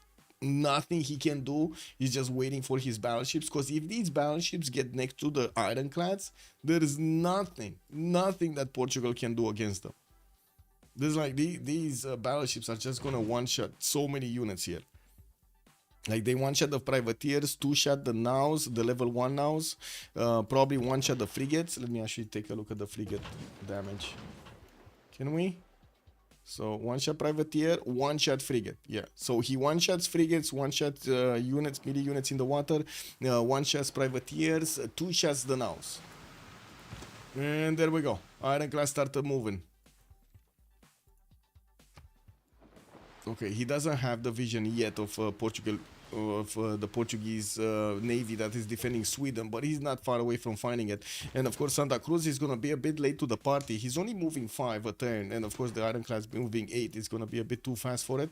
It is going to give time to the battleship armadas to actually catch up. They're only like 4 turns away from getting here. And let's see India. What do we have? Okay, more units from Congo. He did upgrade the cuirassiers. He should start off his attack run against India in the city of Ahmedabad. Like basically he got all of the units of Chandragupta here to defend Ranchi, and only a few of them are actually available to defend the northeast of Ahmedabad. While Congo has very strong units to attack into these weaker ones, the coursers and the Varu. Also has Abu. He has Abu. Okay, battleships on the way. Ironclads moving. Portugal clumping up. This is the way, I guess the only way to go. He needs to clump up and make a wall of units. He would need to actually make the wall of units in the lands of Portugal, because at least he's gonna get the heals over there. Even though I find it kind of, I would say, unlikely that he's gonna be allowed to heal. Oh well. We'll see. Any more drama? There is CPL drama. Yes. Okay. There we go. The chat will be closed. Oh no. You got 10 more hours, guys. You wanna talk CPL drama? 10 more hours. 10 more hours. We got Kanak over here announcing. Limited time drama. Yes. Only cost you 90 euros. Kick.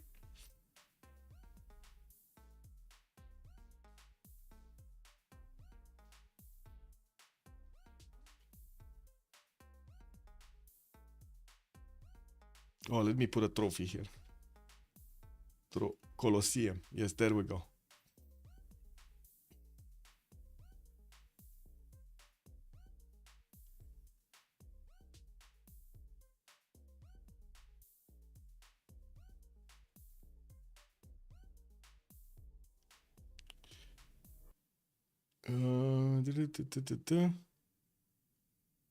Wow. Wow. No, this is a useless question. In online argument. Yes, living is so hard actually. Ooh, we got a fish. Aqua World. Okay. Uh,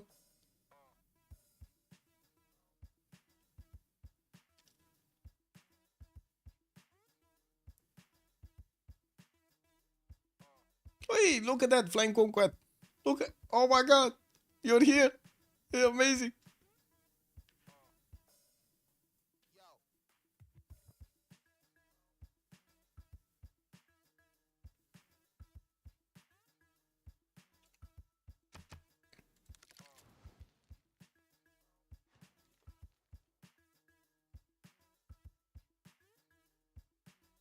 Okay, a lot more theater square festivals. Sweden is trying to get as much tourism as possible. In the meantime, using the great writers to give him the books, not to mention the artists to give him those works.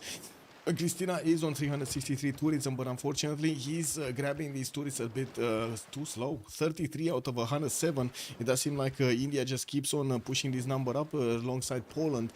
Now, Poland did manage to get to his own 241 cultural 10, while Gandhi is on 291. And it does seem like Gandhi still not actually buying out units, but he's starting to get more of these military academies in his encampments, and he does have 1, 2, 3? Only 4? Okay, 4 encampments. That's fine. That's actually a decent number. Archaeologist also available for him, so he can get those arts going, while Congo is starting to push into India in the city of Ahmedabad. The Congo's cuirassier corps will need to get onto the front line. They do, some of them do have promotions here, and I do see that India did actually get to upgrade these cuirassiers. I do have to say Congo didn't actually use his last move, first moves, so he could actually take out these Indian troops before they managed to actually get their upgrades. I guess it's fine. He's still gonna put pressure on his opponent. And we're still gonna need to see what's gonna happen here with Spain managing to get into the borders of Sweden.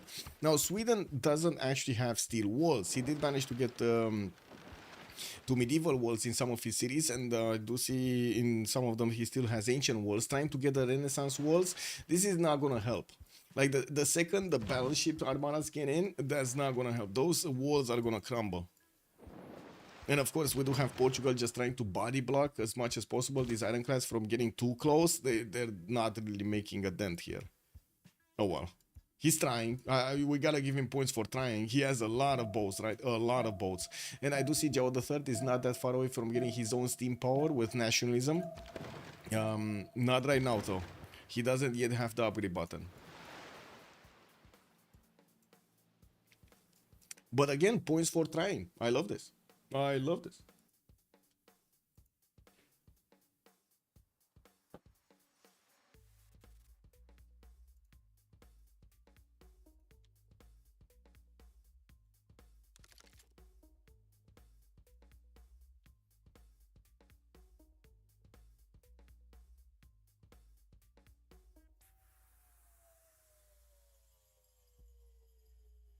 Let's see this through.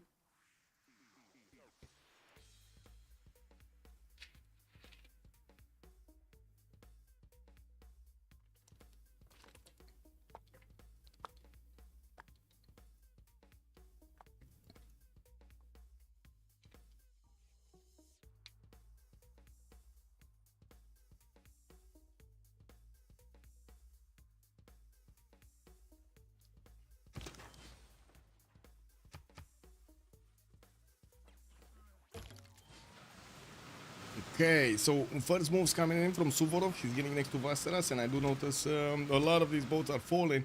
We still don't have the battleships in range to actually attack, and he's getting another wave of these ironclads to attack into the main fleet of Portugal in the middle. While he's clearing out the pathway towards the city of Vasteras. Sweden does have one single ironclad, and that's it. He's betting on getting gunpowder, and I do see him very far in the civic tree because, a lot of culture. At least he's gonna have a strong city to defend behind. That's 84 strength with the ironclad in it. That's still not going to be enough for when the battleships actually get next to. I do see also +3. Wait a second, where did I see the +3? Oh, +3 intel from Portugal, I see. Okay, so Portugal has the +3 intel. What's happening here? Congo also getting the attack on India slowly but surely. And we do have Abu coming in Mubula.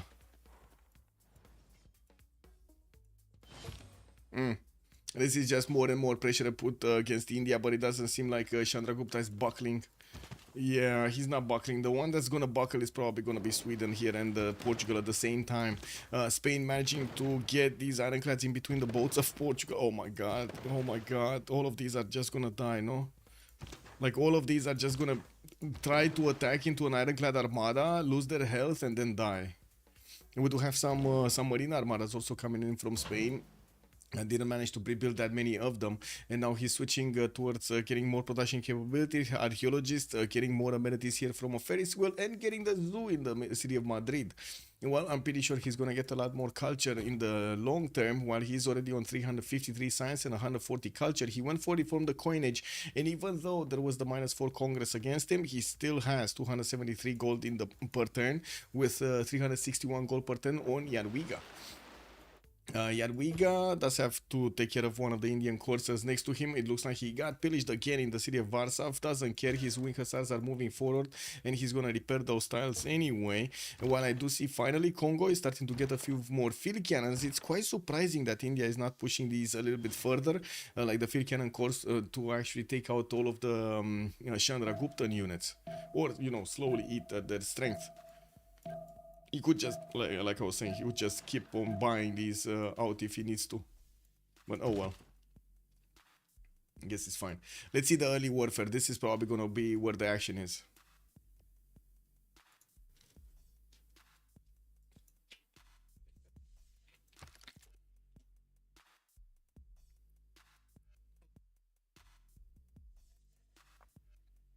Oh, more drama.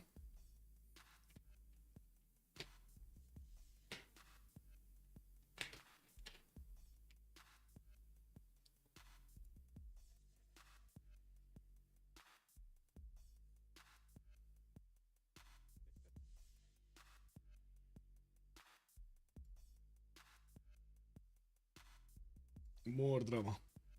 Okay, let's see it. Let's see the first moves. Looks like in the middle of the land over here, Portugal trying to get his triangle going to keep those boats safe, and also will get access to all of these traders. But I gotta say, these are reformed the coinage traders. He cannot pillage them unless he actually takes out the city. He cannot actually reset them and get the gold from them. Now that the battleship armadas are also getting into range of these Portuguese boats, oh my god, they're dying so fast. Yeah, they're dying so fast.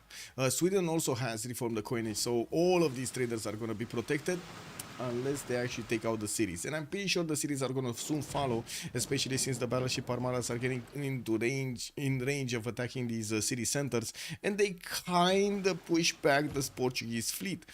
Portugal is going to require a lot of gold and also coal when he's going to get to steam power to actually core up fleet up these units, and also get the the ironclad upgrades on them to actually take out Spain, or try to save the Queen of Sweden.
Oh man, this drama keeps on going, man.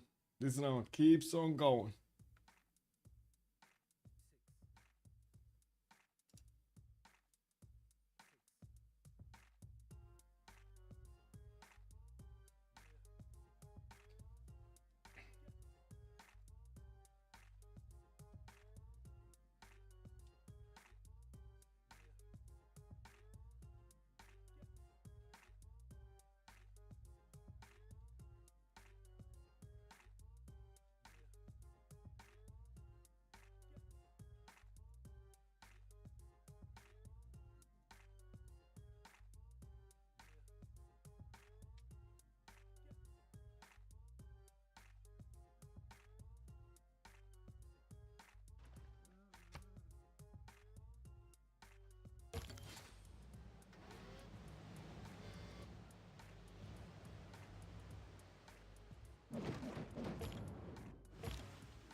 Well, does look like the clearing out of the Portuguese boats has happened, and Helsingborg and Vasteras are getting attacked by those battleships of Spain.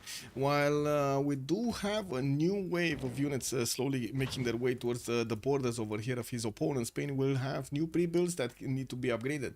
I do also notice in the middle of the land over here, it looks like Congo is punching through the defenses of India slowly, and we do need to see if the other India, Gandhi, is actually going to join in the fun. He does, man, it's a failed cannon core is not doing anything. This is so surprising to me that he's not moving. What is going on? He's fully focused on getting the culture defense probably. And I do see Sweden is barely 38 points out of 118 to actually get this going. While we do have Sweden on 411 points of tourism, I do see Gandhi is on 327 culture points only. But he does have 550 points of production and 320 points of faith. And I do see him definitely with a lot more production capabilities that are going to come out from his cities here. Looks like Congo is also starting to attack into the defenses of the city of Ranchi. It would definitely need to have a stronger unit than a field cannon to actually attack into that city's walls to make it, you know, worth. So I'm expecting some field cannons to come out from Gandhi, but he's not doing it. He's not doing it. I guess they're just waiting over here for the smashing of the Swedish cities. And of course, we do have the Spanish units, the Ironclad Armadas, going immediately after the Fetorias. These are the unique improvements of Portugal that are giving gold, quite a bit of gold on these tiles. We're going to need to see them getting pillaged everywhere. The Fetorias gives gold or health. What is it? Gold or health? Gold. It should be gold, no? Wait, it doesn't tell me what the... What? Like, usually it tells you what the... pillages, no? Oh, I guess we're gonna see this one. It's fine. Stockholm is battleshipable. Yes, Stockholm is battleshipable. Yes, Maniashu Koblik, you're correct. He has 3 battleships that could actually... 4? 1, 2, 3, 4. 4 battleships that could attack into the city of Stockholm.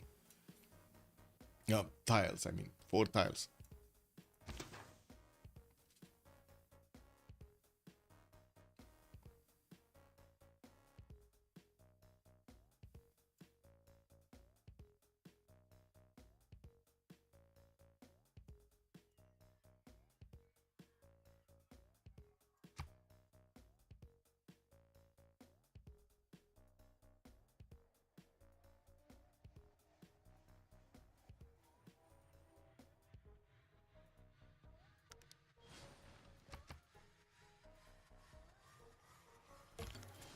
Okay, let's see the first moves. So attacks on Vasteras are going through. It looks like he still has 1 battleship to attack, and his 2 ironclads should be able to take that city. That's 1 city down from Spain. 2 turns, 1 city down. Helsingborg also will get attacked by 1, 2 of these battleships. While I do notice Portugal did upgrade his ironclads, they're still not going to be strong enough to... Well, whoa, wait a second. They might be strong enough to actually trade punches with the Spanish ones. Does he have enough, though? 1, 2, 3, 4, 5, 6, 7, 8, 9, 10, 11. I think 10. And on the other side, we got 1, 2, 3, 4, 5, 6, 7, 8, 9, 10. Okay. 11. Okay, so they're kind of equal numbers, but we do have a lot more battleships coming out from Spain, which are definitely going to help attack into these ironclads and shave off the health from them. That's not going to go down easily. I am a bit surprised that Vasaras is still alive over here. I would have expected him to actually take out that city entirely. And of course, Helsingborg does seem like it's on its last legs, with the battleships managing to actually do the damage over there. We're going to need to see them making a line of defense towards the south so they can start doing the damage against the Portuguese boats and also holding them at bay. Yeah, more ironclads are getting upgraded here. Portugal does have a chance. He has a chance right now, because it was quite late for Philip II to actually get all of these boats out. But at least he does have another 3 battleship armadas that can get out, getting his seaports for more gold, more production capabilities. It's not going to be a problem for him to actually rebuild this fleet, but it will be a problem for Portugal to actually rebuild his fleet if he loses it. 4 turning ironclads, 5 turning ironclads from his cities is going to be way too little production.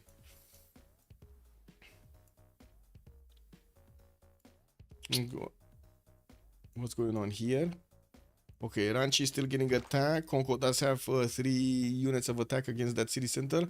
No, but still only 1 single field cannon that is doing damage to the walls. In the north, Congo is trying to invade India's city of Ahmadabad, but couldn't get in.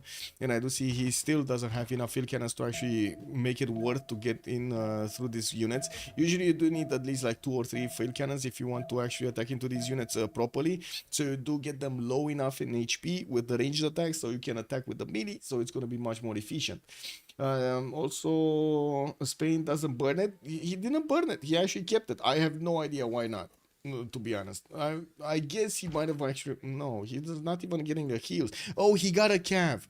But he could have bought the cav anyway, right? He bought a cav in Vastera so he can take out Stockholm. And I do have to say the battleship armadas are going to be two-shotting Stockholm quite easily. There is no wall defense over there. Also Sands wall, buy land unit to take Stockholm. He did actually get it over here. Maybe he wants to keep buying cavs. Maybe he does. Maybe he does. There's gonna be a lot of pillages that he can do on this territory.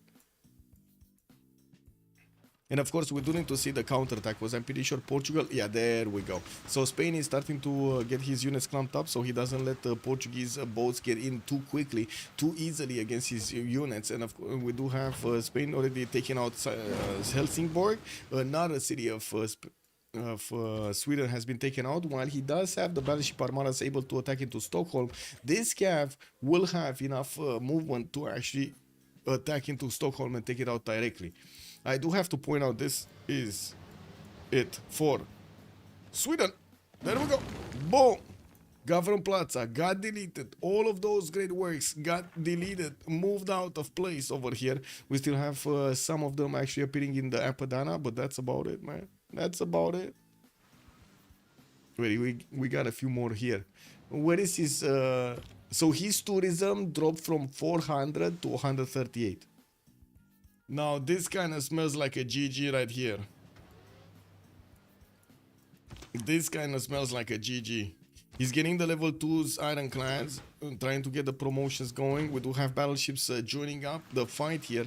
And it does seem like Portugal is still trying to knock down these Spanish boats without that much of a success. And of course, next time when all of these battleships are going to be available to attack into the boats, that's going to be hell on earth. And that's the GG right Though there. its face may change We did throughout have the Salad ages. making a bit of a mayonnaise out of Dobroteam, and we do definitely need to see what they're going to do in the CWC.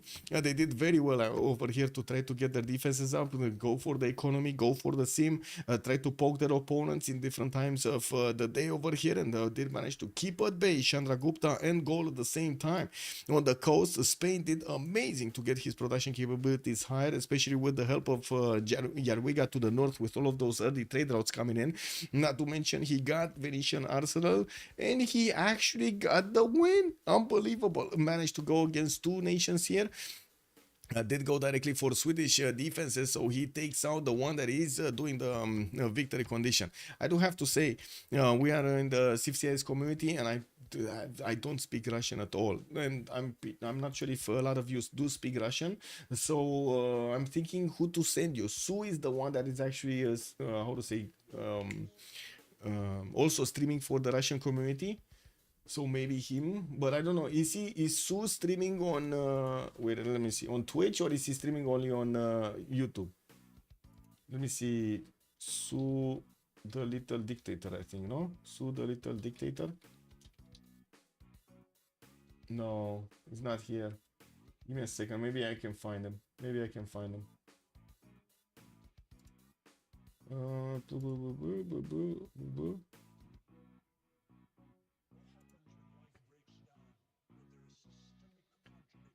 Bam, bam, bam, bam, bam.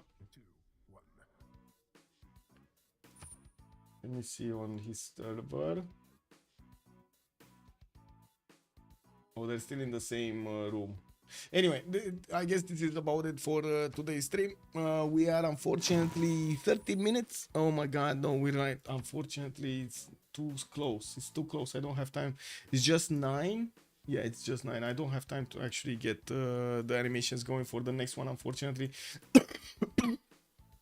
So this is gonna be it for today. We're gonna be seeing each other tomorrow, and we're gonna need to see what kind of game we're gonna have from the CPL community for the other qualifiers. We're gonna catch it up, and in the meantime, I guess take a look at the drama over there and sip it in. Have a great evening, everybody, and have some fun with some safe gaming. Bye, bye, bye.